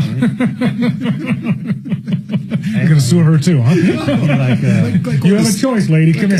They got arrested for coke or something, or rolling a drunk. You want to be part of my class action, darling? You know? I got your class action right here. You want to be one of my plaintiffs? My pocket's penny deep. Reach on in there. Nothing worse when you go to small claims court and the guy's suing you and the judge know each other. Yeah. Because he's been there so Hey, many good to see freaking you. times. Hey, how's it been going? Business. Yeah. I haven't seen you since the last time I ruled in your favor. Right? Oh, a lot of the older judges will do that. It's like, I've never met this guy, but good to see you, Mr. Fuller, you know, and you're like, same here, Judge, you know. I don't know this guy from Adam's House Cat, but the ones you really have to worry about when the attorney shows up and brings the judges his Starbucks or something. What, they do that? Yeah, they do that, Dimitri. And they're so naive about stuff. Yeah. Well, who's going to crush walk you? in The with a judge box of just got a donuts free and coffee? a Starbucks and walk behind the clerk's desk and set it down, and the judge is like, we got to take a brief recess. We'll be right back. You know? Hey, when I used to happen every day in 316R in Denver. Every day. And that's not unethical? No. It's malpractice if you don't bring the donuts. Or you get the wrong ones. Or you get the sprinkles. And Yeah. That's unconscionable. Dimitri, wake up. What are you talking about? Dimitri, when I was an intern, I bought the lab guys and the favor extra curried guys by bringing a lunch and donut for the pizza. clerk. Of course. What was the name of the defense attorney down in Florida that used to defend all the life cases? He'd go in and he'd put Bailey or lifesavers, something like that. He'd put lifesavers on everybody's desk. He's a good lawyer. It was it started with an E. I thought his last name, like Edmund or like F. Lee Bailey was one of the guys down in Florida that he eventually had a little problem with the IRS because he was taking too many grocery sacks of cash and stuff. You know. Wow. Oh, yeah, they do that, too. I bet. In criminal law, of course. Gold bars and sacks of cash. You got to up your game here, Dimitri, you know? You want to step up in the big leagues. I mean, you got to... You're doing all this legal research. You need to be doing some human factors research, you know? I don't want to overshoot the line, though. You got to know where the line is. You got to. Yeah, how many The art is is in how close can you just get talk to to the the clerk. You may be a bagel guy, and you don't want to bring them. Yeah. It's so embarrassing. I told you, I bought pizza and sandwiches for the lab guys and the X-ray guys. My stuff always got done. The other interns couldn't figure out how come I got my lab reports, my X-ray reports done. I thought judges are required to avoid the appearance of impropriety. Sure. Yeah. You And can ask them if they think it appears improper, and they'll tell you no. Yeah. He's the one judging it. So how you get... it's disgraceful. It's disgraceful. Win $1,000. Just enter this nationwide keyword on our website. Money. That's money. Enter it now at khow.com. Keep listening to win on 630 KHOW. Yeah. Ripped off, bad news. You need advice so you don't have to lose. I'll come running just as fast as we can. Troubleshooter's gonna help the common man. This is the Troubleshooter Show. Now, Tom Martino. Good afternoon. This is John Fuller for the Troubleshooter Network. We are in the final hour of the Troubleshooter Show on Friday. Here in the studio, we have Jeff Vick and Kevin Culkin. It is car day, and we are here to help you. So we help you solve problems, take complaints, answer questions, anything that we can do relating to a car. Today is the day to call. So if you have problems with your vehicle, with repairs, with warranties, with anything that you have going on, by all means, give us a call. But we're not limited to that, so we would open the door to just about any questions that you have. The lines are wide open. It's 303-713-8255. So we were talking off the break a little bit about, a lot of things going on in the world these days with tariffs and all this stuff. And one of the industries that's getting hit pretty hard is the car industry. And so I think that there's some, predictions that you could make that we might be entering an era where people are going to be hanging on to their cars a little bit longer than not. And that's going to make, repair and maintenance all the more important than maybe it already is. But it also brings up an issue of challenges that you guys have in this environment for things like getting the parts to do your repairs. And how do you navigate through that? And tell us about some of the challenges you have in that field and what your predictions are about, that market going forward. Some of it's almost old hat at this point, because we've been dealing with it ever since the COVID epidemic when, a lot of manufacturing went down. I mean, they had enough stockpiled, you had enough steam to roll for a while, but then once those supplies diminished, well, the cost of parts went up, the rarity of them went up. You'd have to reach all around the country. We're still doing that now. It was only speculation on our behalf that, they've realized that they don't have to stock everything in one place and pay taxes on that inventory. So you're commonly reaching out to, okay, well, this is available in Cleveland or this is available in Dallas, and they're reducing their footprint inside certain areas. And a lot of times they're holding back production until they have enough to run a full production run. So in other words, that run may be 2,500, and they'll just pile all the back orders till they have 2,500 and then flip the switch. Yeah. I remember we had a deal a few years ago, and maybe it's still a factor today, but like people couldn't get their cars fixed in the body shops because they couldn't get body parts because of the tsunamis and stuff in Japan and other natural disasters. Months and months. And months. And the collateral effects of that are, the rental car agencies were backed up because their cars were gone for months. You have dealerships that have brand new vehicles on the lots that that didn't have chips in them. Exactly. They weren't able to sell them. Yep. Certain chips would show up and now the vehicle was drivable, so they actually end up selling these vehicles with we owe notices to the consumer so that when our HVAC chip comes in, you can come in, we can turn that back on for you. We owe it to you. But that way they can at least get these things off their lots. Yeah, it's nice this time of the year. You won't need your air conditioning that much, That's what the windows are made for, Exactly. the old manual air conditioning and stuff. So. Yeah, but we've already started, Jim, and you mentioned the tariffs, and we've seen many of the dealerships, it's most likely a manufacturer-wide, but, they, in preparation for the tariffs, have started raising the prices on certain parts. Certain parts that I had an example of a part that I was paying $180 for. It's now over $560. Holy! And that happened literally inside a 10 days time span. When I bought it 10 days prior, it cost me $180. When I had to get it the next time, 10 days after that, $563. Holy cow! And sometimes you're not ready for that when you're doing quotes and estimates and everything else. That's because we use common, so we know what parts cost, and you can put an estimate together. Right. But you can't be off by 200% on a part. Holy cow. We've got a caller, Peter, on the line here with a transmission issue. What's going on, Peter? Hi. Hello. I have a 2023 Toyota Camry. Okay.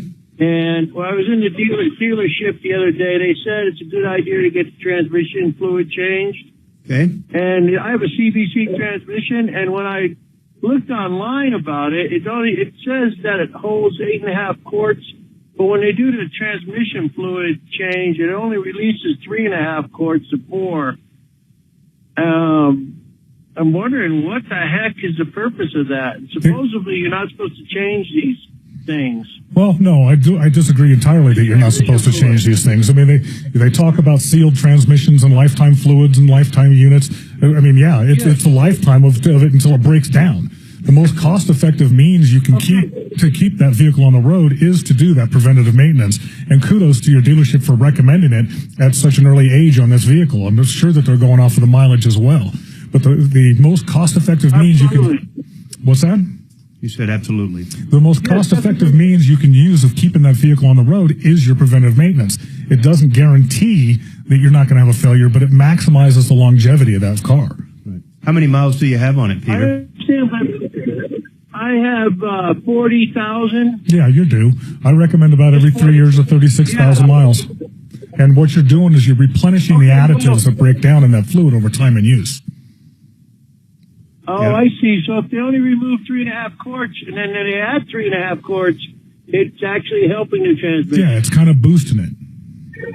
Yep, absolutely. Oh, I see. Okay. So, good idea, Peter. Let's get that done, okay? Thanks for the call.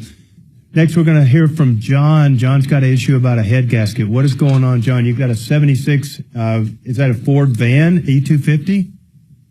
Yeah, that would be it. She's a club wagon. I had some head gasket issues. I was getting oil in my coolant. So, the thing sat for 20 years in a field. So I started breaking the engine down. I'm all the way down to the heads. I was just wondering what you guys would recommend. I've already got everything cleaned and prepped for the head gaskets, but do you recommend adding anything to help seal the head gaskets once everything's put back together?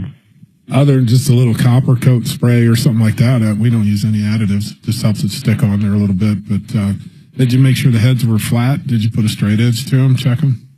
Oh, yeah, they're nice and straight, nice and flat. The engine only has 54,000 miles on it for a 76. Nice. Yeah, other than just a little copper coat to help the gasket stay in place and not slip when you're putting the head on, I don't use any sealant, no. Oh, perfect. That was super easy. Thanks. Yeah, no worries. What are you going to do with that van when you get it rebuilt? No, so my wife and I want to turn it into a little camper van, take the dogs up to the mountains with. So we got 3 rows of seats. We're going to rip those out, just turn it into 2, build a little bed, some cabinets back there, and just use it for excursions. It's big enough. That's a good little van. For sure. Yeah, that's a big van. You and the kids and the dogs and the neighbors and well, at least he's not painting free candy on the side or anything like that, driving through the neighborhood. Yeah, he's not taking out and putting the custom window in the side there. We call it a fishbowl. Right. Nice. Hey, thanks for the call, John. Good luck with that. So before the callers and stuff, we're just kind of talking about these parts and stuff, and we're going to go to a break real quick. But when we come back, I'm just curious, how in the world do you bid a job when you've got that? I mean, do you actually have to go out and secure the parts before you do a commitment to a price on a job, or is it just a risk that you run? So we're going to do that right after this break, and we'll be here for your calls as well. So. That is like a Chester the Molester band. I don't think you understood the candy reference. Yeah. That's a serial killer band. For sure. Black paint on the inside of the windows and stuff, Did you guys ever see this movie, Michael Douglas movie called Star Chamber? I can't say so. Well, there's a scene in there. It's an infamous scene in the movies about how they caught a child serial killer. Yeah. My friend, who's a really old guy now, was the San Francisco cop who in early 1970s made that bust. Oh, no kidding. And it made it into the movie. He was parked. He was a field training officer. He and his rookie were parked, and his name's Tom. Tom said he saw this serial killer van stop at a stop sign, and all the hair on the back of his neck stood up. There were no violations, but he said, we need to find a reason to stop this. So we followed him for a few blocks. They finally found an excuse to stop him. And he tells the rookie, he says, hey, I'm going to go to the driver. You go to the passenger side. Watch for crossfire. And he said the first and only time in his life he unsnapped his holster. He just had such a bad feeling. So he's talking to the driver. And all of a sudden, he hears the rookie, freeze! Fucking move! Let me see the fucking hands. Get out of there! And the rookie's got like a gun, like on the driver and then on Tom, because he's so fucking excited. And Tom doesn't know what the hell is going on, so he pulls the guy out, handcuffs him. He'll figure it out later. They look in the back. There's a mattress with blood on it and a little kid's shoe sticking up from under the mattress. Was it admissible? Yeah, the guy, I don't know if he got fried or what. Yeah, it was a good bust. They had a good reason. They had a valid reason for a traffic stop. Yeah, but does a traffic stop plain sight give? Well, the rookie ended up seeing. But he had to open the van, right? No, plain sight. The rookie saw it walking up. The rookie saw the blood in the back of the serial killer van. Oh, okay. And he lost his shit. So he didn't have to open anything. Just in plain view. And he was shaking. He couldn't have shot anybody, but he was in Except for the guy that was next to him. except for Tom. And this is before they had body armor. Just holy fuck. Well, they do get hyped up. I mean, the police. Well, sure. Yeah. Well, no, because I worked with Lakewood Police when I had my towing business years and years ago, and I rode a couple nights with them. They're crazy. Yeah, I used to ride with Lakewood cops in high school. Yeah. That was a ton of fun. Because that was one thing, do you want out if there's, and I said, hell no. Do you want out? Don't put you out on the street if they're going to a violent. Oh, yeah. Oh, no. I went to all the code 3 calls. They didn't even give me the option. Because they knew I was there. Yeah, no, I had to sign a like, release. But, I want to go with lights and sirens. Going down Colfax at 80 miles an hour. That was awesome. That was crazy. We did that. It was so cool. I was bike riding at Cherry Creek Park. I got an emergency call on my beeper. I had to go to Swedish hospital for a patient who was having difficulty delivering. So I called the cop, got in his car. This guy's going like 100 miles an hour down the road, and he's like this, "Hey doc, so what's going on with you?" And I've never been so scared in my entire life. He's got the sirens, but he's doing, he's talking to me while he's driving 100 miles an hour. Just an everyday drive. Yeah, for him. Have you guys watched any British shows lately? British shows? Yeah, like Mob. But the thing that's interesting, they use the C word, which here. I rode. Yeah, same thing in Australia. It's one of the bad 7 words. Yeah. But they say cunt all the time. Same thing in Australia. It's like a generic word for them. Have you noticed that? Remember any of their names? Dave Sloan. And you can't say that on U.S. television. Oh. Tony and Vince were 2 detectives. Vince was kind of baldish guy, kind of hard. Yeah, I don't know. I didn't know any detectives. Those are the ones you're going. But yeah, no, mostly not detectives because it was after the fact and the cars were in the thing. Yeah. So. We used to go to, God, I spent so many meals had with the cops at Red Lobster. Huh. That was like their favorite place to go eat was Dead Lobster. There was the Denver cops who was McCoy's on Federal because I moved my shop here one time up on North Federal. Used to be right on the corner of Federal and I-70, the northwest corner of McCoy's Diner. Huh. Yeah. Had like 2 rooms. You look in the back room. It's the safest place you could be on a Friday night. There's like 20 Denver cops. That's awesome. That's right. Yeah. Yeah, those were the days. What'd you say, Colfax and Watts? The restaurant? No, your shop. My shop, yeah, 3 blocks west. Okay. Like Zephyr and Colfax. Used to be Hagstead Volkswagen about 100 years ago. Okay. You can't miss it. There's a homeless encampment out back. Yeah. We used to. Oh, yeah. Don't laugh. There used to be. Yeah. Oh, I know. You fucked up for a while. That's out there in that. Trajan Wealth, your trusted local fiduciary advisors. TrajanWealth.com. 630 KHAL, an iHeart radio station.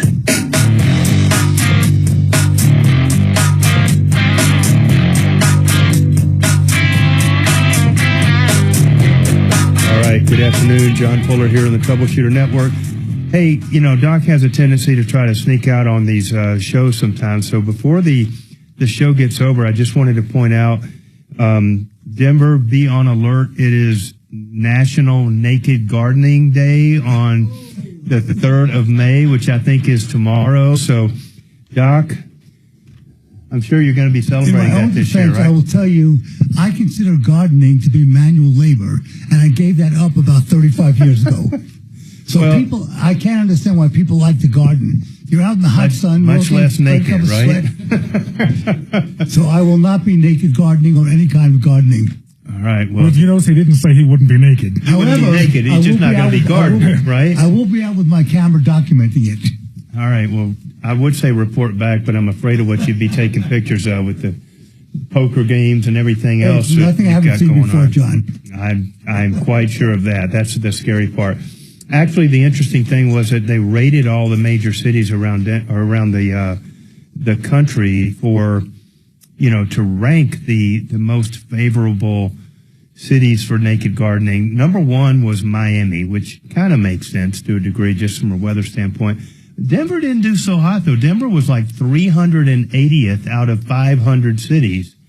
And I think a good chunk of it might have been climate, but May, it's usually pretty nice in Denver, so I don't know how big of a factor that was. But anyway, that's tomorrow. For those of you that are interested, you can look that up. So before the break, we were talking to Jeff and Kevin about, the challenges of pricing and anticipating what things are going to cost, and just kind of some challenges that you guys have in this day and age. And it makes total sense that it's been going on since COVID, but I don't think it's going to get any better anytime soon. So what are you doing to kind of get ahead of that and to stay competitive and be nimble? Well, most of our estimates and part searches, everything else are digital. So we do get up-to-date pricing when we look up parts and availability. So we don't get shocked too often. Only if we assume we know a price on something and quote it kind of off the cuff. That's the only time you'd run into trouble. But yeah, no, it's all online. It's all digital. It's all, click, click, click, and the estimate builds itself basically from what we find. But, sometimes you got to search. Sometimes they show a part in stock available. You go to order it and there was a mistake. Or it's been held for internal purposes only. Yep. You get that a lot at the dealerships where they know that they're in low supply of, say, a lead frame for a Ford 6R80 and a Ford F-150. Well, yeah, we've got 3 of them, but we need them here for our purposes. Yes, we won't sell them. Right. You talked earlier about kind of wheeling and dealing with some of these dealerships to get them to actually sell you parts. Yep. So does that happen a lot? It's happening more and more because dealers don't want to work with each other. Ford dealer in Texas didn't want to sell the part to Larry Miller Ford. So I got the number for the Ford dealer in Texas, called him up and had to pay $50 more for the part, but it was 2 in the country. So you started that conversation by saying that jerk Larry Miller, I wouldn't give him the time of day. I can appreciate why you'd hate him. So while I got you on the phone, couldn't help but notice you got this little part back there in the old computer. Yeah, so. It's horse trading. It is. I mean, sometimes it's a lot of work finding parts. Like I said, I never thought I'd purchase stuff on eBay. But you get some OE parts that guys are selling on eBay. They're still in the Toyota box. They're still in the Chrysler box. You're paying a premium for it in most cases. You're paying for them. Yeah, you're paying up the nose for them. No, you're not getting any deals. Same thing with Amazon. The thing you got to be careful, though, is we do run into a lot of counterfeit parts inside those situations. There was sometimes even boxed up inside what looks like a manufacturer's box. Sure. And you get it out, and it's very obvious that this is not a manufacturer's part. Now, where are those coming from? Are those Chinese kind of off parts? Once again, that's most likely where they're coming from, yeah. And it's not just for like I say, dealership type or manufacturer type parts. We deal with other companies because we actually build the transmissions in-house. So we'll deal with companies like Transco or Sonex, and we'll get parts that look like it's in a Sonex bag, and it is not a Sonex part. And that part is not reliable. Mm-hmm. The hard part is, too, even when, we've gone through a rash of problems with parts bad right out of the box coming from manufacturers, not just dealerships, not just, like Dodge or Ford or anything like that, but, the quality control has gone way down over the course probably the last 3 or 4 years. But then that's going to be across the board. Like you and all the other dealerships and everybody else that's installing those parts are dealing with those failures. Yeah, everybody's suffering those failures. Well, the frustration is when you can't pre-test the part. Right. Not all parts can be pre-tested, and you got an 8-hour job to put it together to find out it's no good. Yeah, I mentioned Dodge. We talked about this several weeks ago. I had a particular Dodge pickup. We had to change the solenoid body on it 4 times. And it would go out, it would work fine. Customers back on the horn here about 2 or 3 months because it's failed again. So how does that work? Like financially, is a guy buying it 4 times over? No, that's warranty. That's what warranty's for. You're able to actually go back and get that covered as a warranty failure. We can get the part covered. We'll eat the labor. You guys have to eat that, or yes, really? Yes. That is crazy. But that's why you have to have your business model set up to absorb those charges. Yeah, comebacks are going to happen. Nobody likes them. Nope. Nobody wants to talk about them, but they're going to happen. Whether it's your fault or the part's fault or whatever the case may be, they're going to happen. Mm-hmm. Especially with a good warranty. We have a 3-year, 36,000-mile nationwide. And the same customers, I tease them. It's like you old boomers, get rid of these cars. I'm tired of warranting stuff.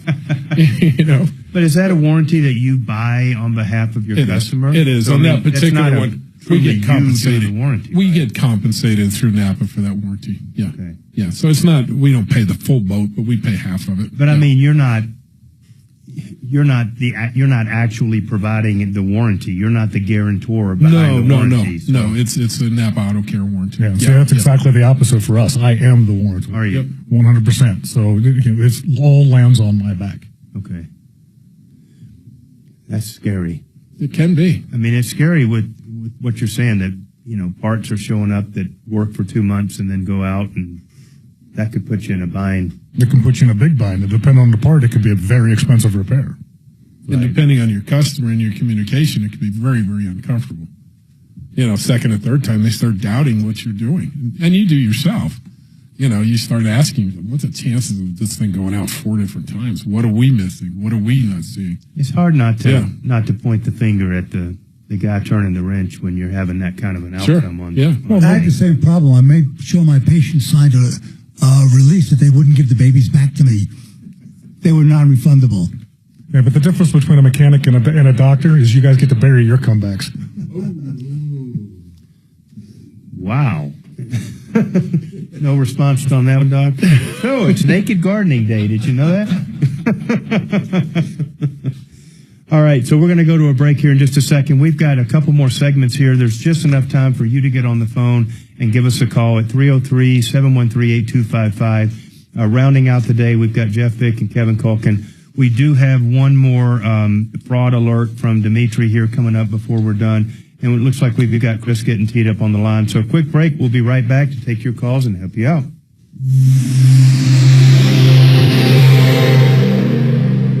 Mentioned that you and I are in-house.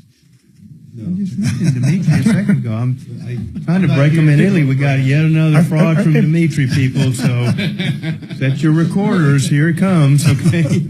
I'm not here to build a brand. I can A moment with Dimitri. I mean, I think the fact that he said you tend to scoot out early, I think kind of alludes to the fact that you're in the house. I had to go somewhere. I left 15 minutes early yesterday at 1:45. Just busting your chops. I know. Wanted to bring up some point in time over these last 3 days. I wanted to get the Naked Gardening Day. That's it. There's so many stupid, like, national whatever days. Just amazed at all the dumbass ones. National Oatmeal Cookie Day. Really? Great. All right. We'll recognize that one. Is it all just marketing, probably? You can. I don't know how you'd register one. I'd like to have, like, National John Fuller Day or something. There you go. We can all. Every day is National John Fuller. To recognize John. Moment of silence. Just to think happy thoughts, you know? We need a moment of silence for the Colorado Rockies. Why? God, they're terrible. Football, baseball. Yeah, you're right. They were 4-24. Hey, they just won 2 in a row. Okay, so they're 6-26.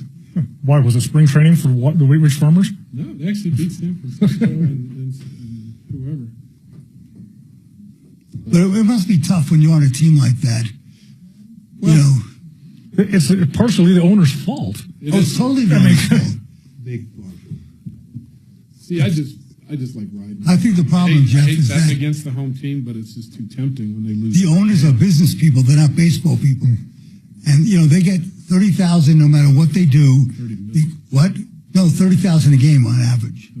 So they're making money; they don't care. Why should they invest in something that's making them? Well, because when you start building up a team and you've got stars and they start buying merchandise, okay, that $30,000 starts to go up because you're getting royalties on that shit. Okay? I understand that, but their feeling is, you know, we're making a good Unless ROI. they get rid of the equity sharing in the major leagues, then they'll continue to do it. Yeah. Yeah, because they have to share the pot with the Dodgers and everybody else. So, you know, baseball is crazy because you have the Yankees and the Dodgers who basically have unlimited funds. Got Heidi? I dated 2 Heidis. Heidi, we're going to need a little more information. When you say Heidi. You see, the Dodgers are cheating because half of their salaries are projected over the future. But a lot of teams can't do that. The Rockies were fun back in like the Dante Bichette. Oh yeah, Dante and Dante and Galarraga. Blake Street Bombers. Yeah. The Blake Street Bombers. Yep. That was fun. It was. Boy, Dante Bichette was on. We'd go all the time, man. All those players would have to just. Yeah. Joe Girardi. Where did Joe? He ended up going to the Yankees, didn't he, Joe Girardi? And then he manager. Yeah. The Yankees. Yeah. Dante Bichette was in the. Wives would be at the games, every single one. It was just a joy to go to the games, you know. He was in the broadcast booth the other day. You would not recognize him. Yeah. He's bald for one thing. He just doesn't look like himself. Yeah, that happens.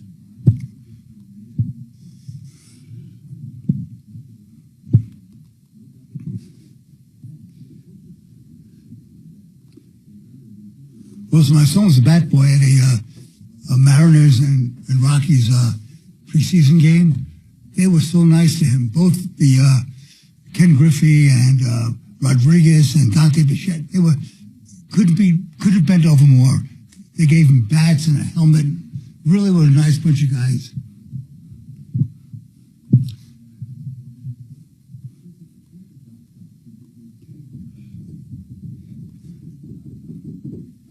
Man, this place is empty today. Have you guys been on the other side? There's Oh, yeah. not a soul in the house. Nothing. Not on Fridays.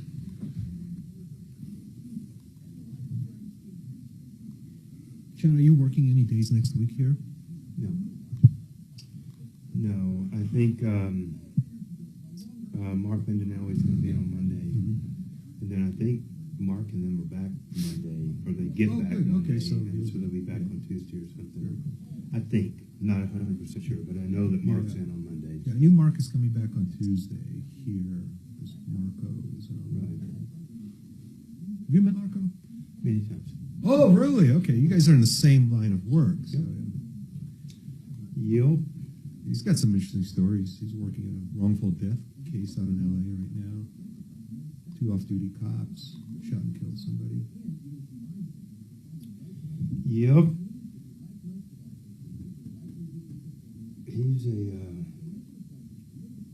He's a good guy. Real character.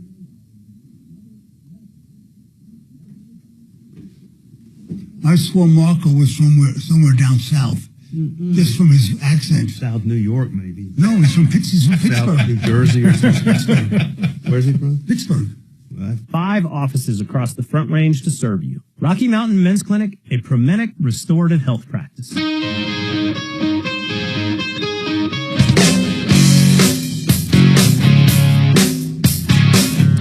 All right, welcome back. John Fuller here on the Troubleshooter Network.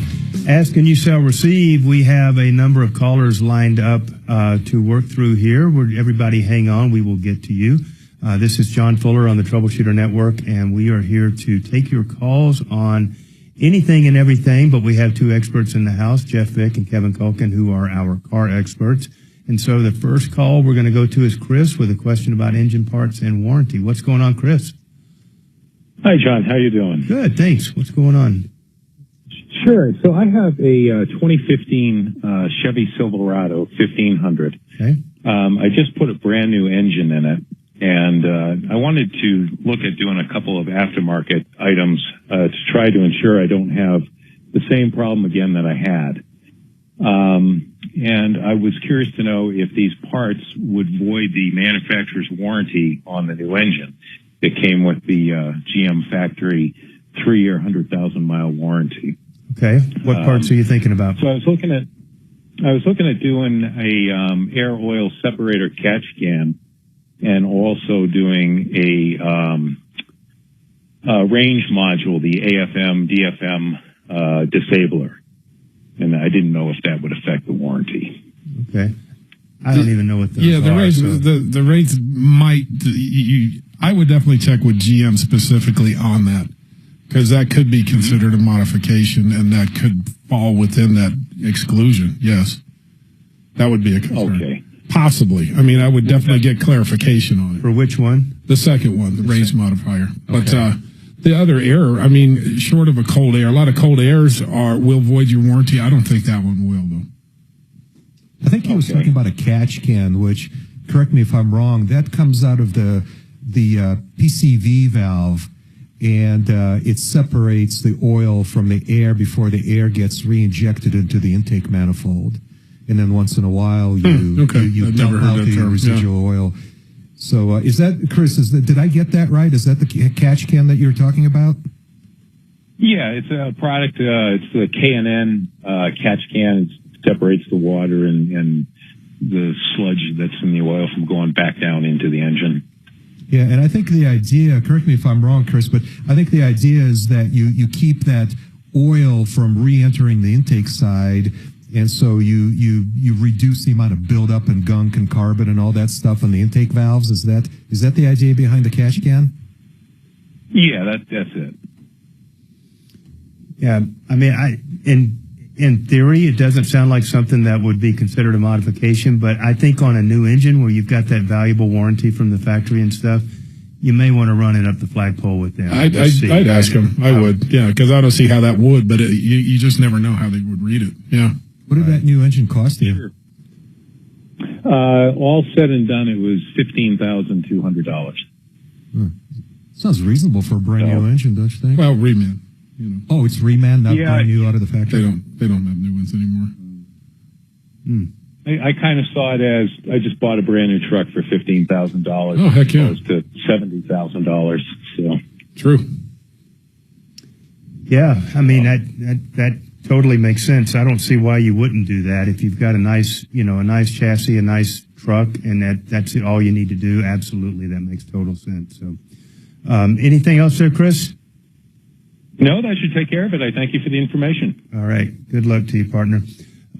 So, I mean, again, I think that's something we're going to start seeing more and more of as the economy kind of changes around here. Even if this whole tariff thing gets undone by the wave of a magic wand, I think the effects of it are going to take a while to work through the system. We have been experiencing that already since COVID. Yeah, people are our average ticket price has gone up probably 20%. Over the last 3 years, it has, because people are putting more money into the car to keep it. Like he said, $70,000 to buy a new truck. It's a lot of money. Yeah, I mean, during COVID, we were seeing vehicles that, heck, some of them I didn't know were even still on the road. And people were putting good money into these cars, keeping them running because they couldn't go get a new car. Between the cost of people were paying a premium just to buy a new car. It was MSRP for $30,000, but you're going to have to pay us $36,000 if you actually want to buy the car. If you could actually even find it. And then financing rates, the interest rates were so high that pushed people out. And now we're getting tariffs. It's just going to continue to perpetuate where people are relegated to repair as opposed to replace. Yeah, I think you're absolutely right. We have open lines again. The phone number here in the studio is 303-713-8255. If you were holding just a moment ago, give us a shout back. We'll get you right on the air. In the meantime, we're going to shift gears a little bit. We always try to keep you abreast of news scams that come online that we're aware of, that you can help avoid making those mistakes as well. And Dimitri has one that he wants to share. What's going on, Dimitri? John, it's probably the most sophisticated scam that I've ever seen somebody try to pull on me. And it happened at the beginning of last week, just a few minutes after the show ended. I got a text message from my bank where I have a checking account and a debit card that's associated with that checking account. And it warned me of some suspicious transactions on my debit card. Within a few minutes, I also had a voicemail and an email. Now, the voicemail said, hey, we've deactivated your debit card. Can you call us at this 800 number to verify these transactions? And the email had a very similar message, but it provided me with a couple of links to click to take a look at my statements. And before I called or clicked anything, I Googled the 800 numbers. And they did not come back to my bank. Right. They were just no results found kind of 800 numbers. So instead of responding to any of these, I simply drove to one of the branches of my bank, and they know me over there because I go in for my business reasons about at least once a week over there to deposit checks. And they took a look, they listened to the voicemail, they looked at my account, and they said, the text message is legitimate. That did come from us, and they checked my account, and sure enough, there's a fraud alert, and they deactivated the debit card. They said, but we did not send you this email, we did not call you, and we did not leave you this voicemail. So I looked at the fraudulent charges, and what really struck me is it was a series of three $483 charges to a PayPal account. And what I think happened is this scammer didn't set out to rip me off for $483. The scammer specifically targeted or specifically set up the series of transactions to trigger the fraud alert.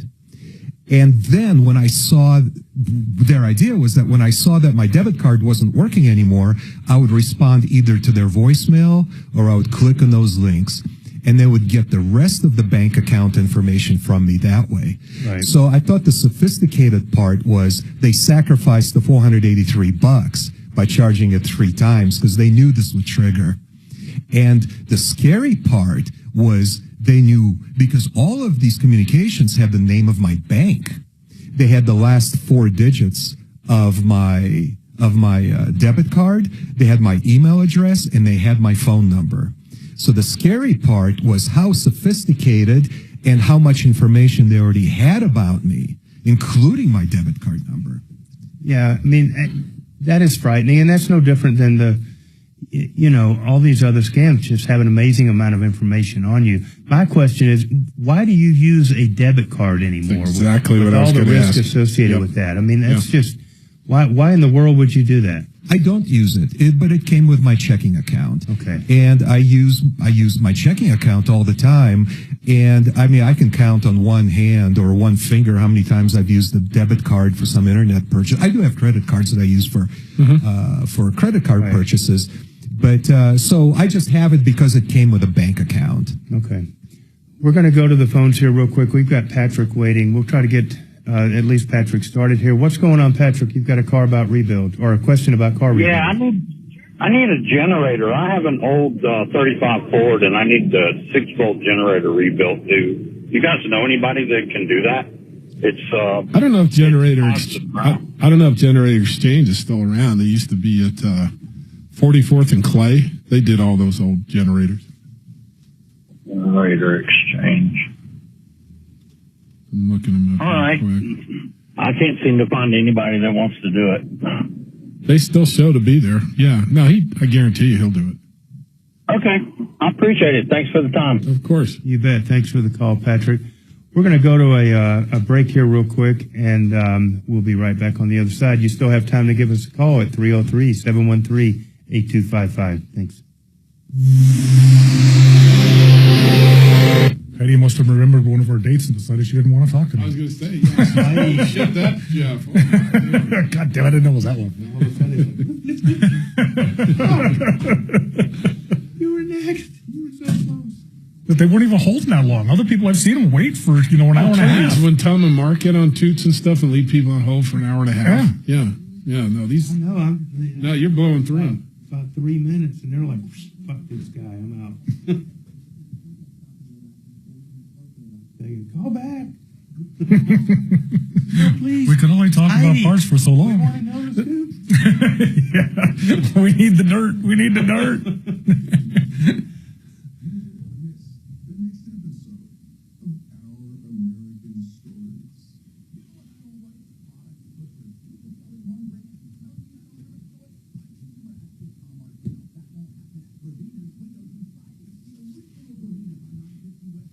John, so I'm going to see Abigail in a couple of hours when I'm over at their house. And Abigail, I was going to talk to you about that, man. I'm not really pitching for that case. Oh, I know. I didn't take it that way. But I don't even know that I want it at all. That is what I'm trying to tell you. Oh, I understand.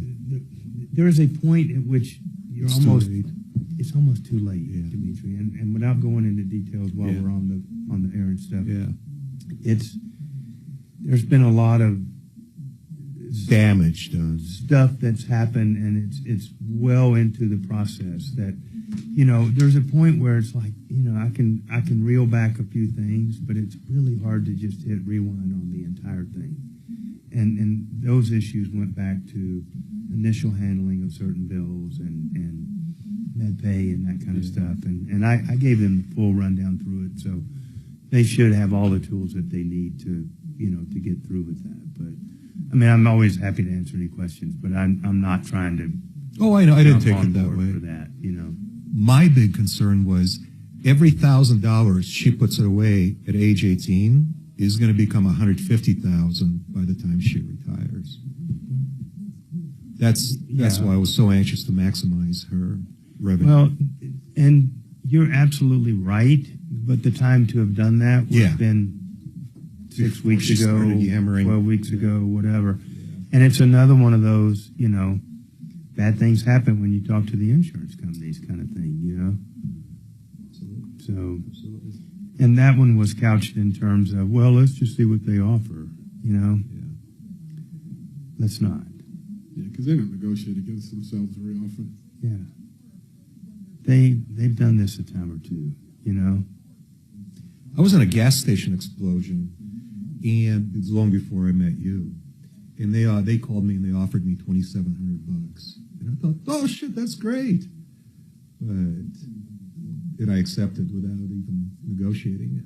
But that was when I was young and a little more stupider than now. My ex got in a wreck on a Saturday, and Sunday morning, an insurance rep was on her front steps. Right. Wow. Like in person? Yes. Just checking to make sure you're okay. Just worried about you. Yeah. You know? We're very worried. We care about you. She was wanting us to say, yeah, she's fine. That's exactly what they wanted us to say. Wow. Right. That's impressive. Yeah. That's a sophisticated liability management operation. Had to chase her off my steps. Without an appointment, just out of the blue, showed up and rang the doorbell? Just, I hope I'm not interrupting. I'm just, in the neighborhood. We lived in Elizabeth. So it wasn't, she wasn't happened to be driving by, 6 miles back on a dirt road. And it took her a while to find it, I'm sure. I want to move to Elizabeth. You still have your house there? No.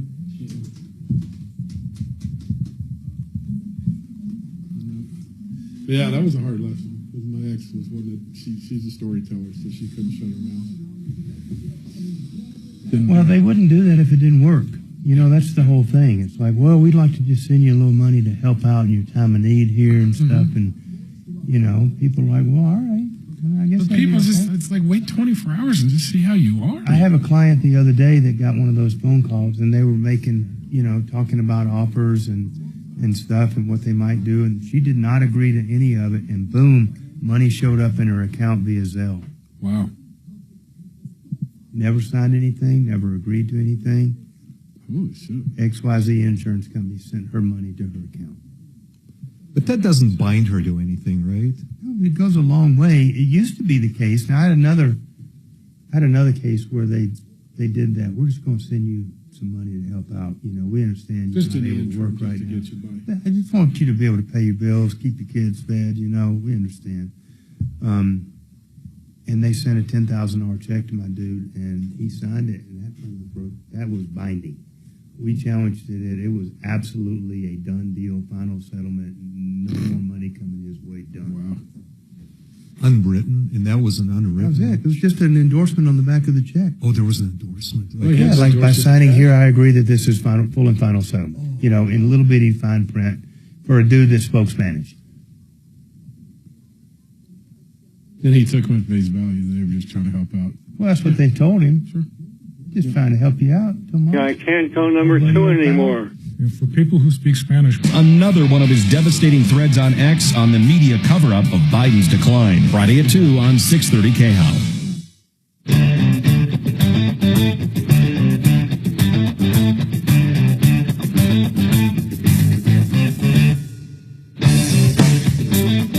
All right. Good afternoon. We are close to wrapping things up here. This is John Fuller for the Troubleshooter Network. And we are here with Jeff Vick and Kevin Culkin in the house, finishing up car day. And so we have open lines if you still have an issue that we can help you with today. The phone numbers are 303-713-8255. Over the break, we got a couple text messages saying why I was talking bad about debit cards and stuff. And this is an issue that we really should probably talk about from time to time. A lot of people use debit cards. They think it's prudent and sound financial management to never spend anything on credit. I don't want to borrow any money. I just want to take it directly out of my checking account. But here's the challenge, or here's the risk that you run. Number one, there's no buyer protection on a debit card. If that card gets picked up by some scammer, you swipe it at the gas station and there's a reader on there, they can clean you out. And I mean clean you out in your account to where you are down to nothing in about 30 seconds. And there is absolutely zero recourse for that. And not a lot of people seem to know that sometimes. And even family members, like my mother-in-law is notorious for using a debit card, and we keep telling her, do not do that. We try to take it away from her. She just is so debt adverse that she just can't fathom, why would I borrow money when I've got money in the bank? I don't need to borrow. I'm just going to pay for it. But I'm here to tell you that that is one of the riskiest things in the world that you can use. And right up there with some of the same scams that Dimitri was just talking about, you have to use those methods that provide you the most protection. And unfortunately, there's no real cost to using a credit card and just paying it off every month. Just got to be, take care of it. You just pay it off, and it doesn't cost you anything, but it gives you the buyer protection. And the only person that's initiating taking a dime out of your bank is you when you pay off that credit card every month. And so, have you guys run into that before with debit cards and stuff? I mean, well, the other thing you mentioned in that email was the link. Don't ever click the link from the email to make a phone call. Never, my bank did that because they guessed the right bank. I mean, there's only so many banks. Mine happened to be Chase, and I got a thing with Chase, and I was like, I better look that number up before I click on it. Yeah, and I think you're right. It's like that's not the number you're dialing when you click it. It's not that they knew you banked at Chase necessarily. They got 10 They banks just to sent out choose from. 1 million of those emails, and X percentage of them are going to happen to be Chase. And whoever you bank with, the same thing. They just know it's a big bank. They don't do that with, Jones State Bank with 8 subscribers or 8 account holders. They're doing it with your big guys like Wells Fargo and Chase and all those. First Bank, any one of those. Yeah. And they're going to hit a number of those, and it's going to be legit. I was just looking at, that and the money transfer deals where they call up and say, there's been fraud on your account. We need you to transfer money over and buy this and that. And I mean, we've heard them all here. If you've listened to this show for any length of time, you've heard caller after caller after caller call up and say, I was told to go pull money out and go start an account at a certain other bank. And they would get back to me and they would let it ring 3 times and then hang up. And you're just like, how did this make sense? But they sound so good when they call. They look so legit. Or the emails look great. Or the emails look great, or the text messages look great. I was talking yesterday about I've now been put on notice that apparently a warrant's going to issue for me for my express toll malfeasance and stuff. I get those all the time. I'm not driving in the express lane anymore until they stop sending me those text messages and stuff, because clearly they are looking for me and stuff. And it's like, how many times do they have to put it out on the news and everybody else that says, we will not text you anything ever? And John, it's amazing how many people I talk to, they'll say, this is John Richardson from so-and-so, and they have this thick, heavy Indian accent, and it's not John Richards because... So, Doc, I just have to confirm your identity. Can you give me your last 4 of your social and your birth date? Sure, 1, 2, 3, 4. And people do it. I mean, that's the crazy thing. So, it's not that we like to make fun of people here. We don't. We would rather you never call and say, I messed up and got scammed by one of these systems. And so you just have to have some rules in place. But cut up your debit card. Please. Just cut it up. Cut it up. That's what I do every time I get a new one. Just slice it. Stick it in the microwave for a second first, though. There you go. Pop that chip inside. I'm serious. Pop the chip inside there, fry it, and then cut it up. Right? Yeah, but I don't even know where mine is. It's in a safe somewhere. I haven't used a debit card. Well, I'll tell you this. The last time I used it was when I learned that lesson. And I had gone through, and this was probably 15 years ago, and I went through a Burger King, which is probably the last time I went through a Burger King drive-through as well. But I went through a Burger King drive-through. I was maybe a mile from my office. And in the time that it took me to get from that Burger King back to my office, I was already getting fraud alerts, legitimate ones, from my bank saying, we've got a problem here. But, my bank was saying, call us. We've got an issue here. Yep. And that really opened my eyes to it. Mine was a taco house on Colfax. I went and bought the guy's lunch. Burger King, taco. It's Colfax. Yep. That's the thing. Exactly. Never use a credit card of any type on Colfax. Just stay away from Colfax. Just don't go to Colfax. A debit card. Keep the debit card in your house. Don't take it out. It is just crazy how fast it happens, too. I mean, with me, it was literally a minute, 2 minutes. And there were transactions going off at Walmart down on the other end of town. And then We've had deals in Florida where it's like 75 miles away, 2 minutes later, and it's just crazy. They're set up to take advantage of you. They work lightning fast. Just be aware. Listen, guys, we really appreciate it. I've enjoyed the last 3 days here. Save all your problems for us. The rest of the crew will be back next week, and we appreciate it very much. Save all your problems for us.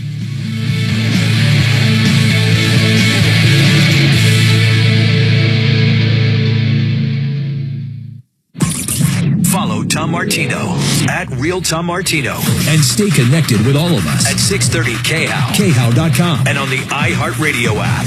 This is Denver's talk station, 630KHOW. Stress and rocking chairs can be dangerous to seniors. But then she chickened out. Okay, the biggest question is, did you get a number?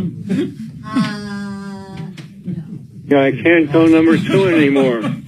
Family, give it love and attention with ZeroResDenver.com. 3 rooms, $119 and $75 off duct cleaning. 303-471-5150. ZeroResDenver.com. 471-5150. This is Michael Brown, and you know how much I love small businesses. If you're thinking about advertising, but you're not sure about where, how, or the cost, then KHOW is the one place where you can get everything you need to market and grow your small business. Radio or podcast ads, social media or digital, we can do it all, including search and email. If your small business needs to grow, let us help you with a plan that fits your budget and your needs. Go online to iHeartAdvertising.com. That's iHeartAdvertising.com. Every year, millions of Americans are exposed to a contagious virus. What is this virus? It's stigma. Stigma promotes an environment of shame, fear, and silence, which prevents millions of people from seeking help.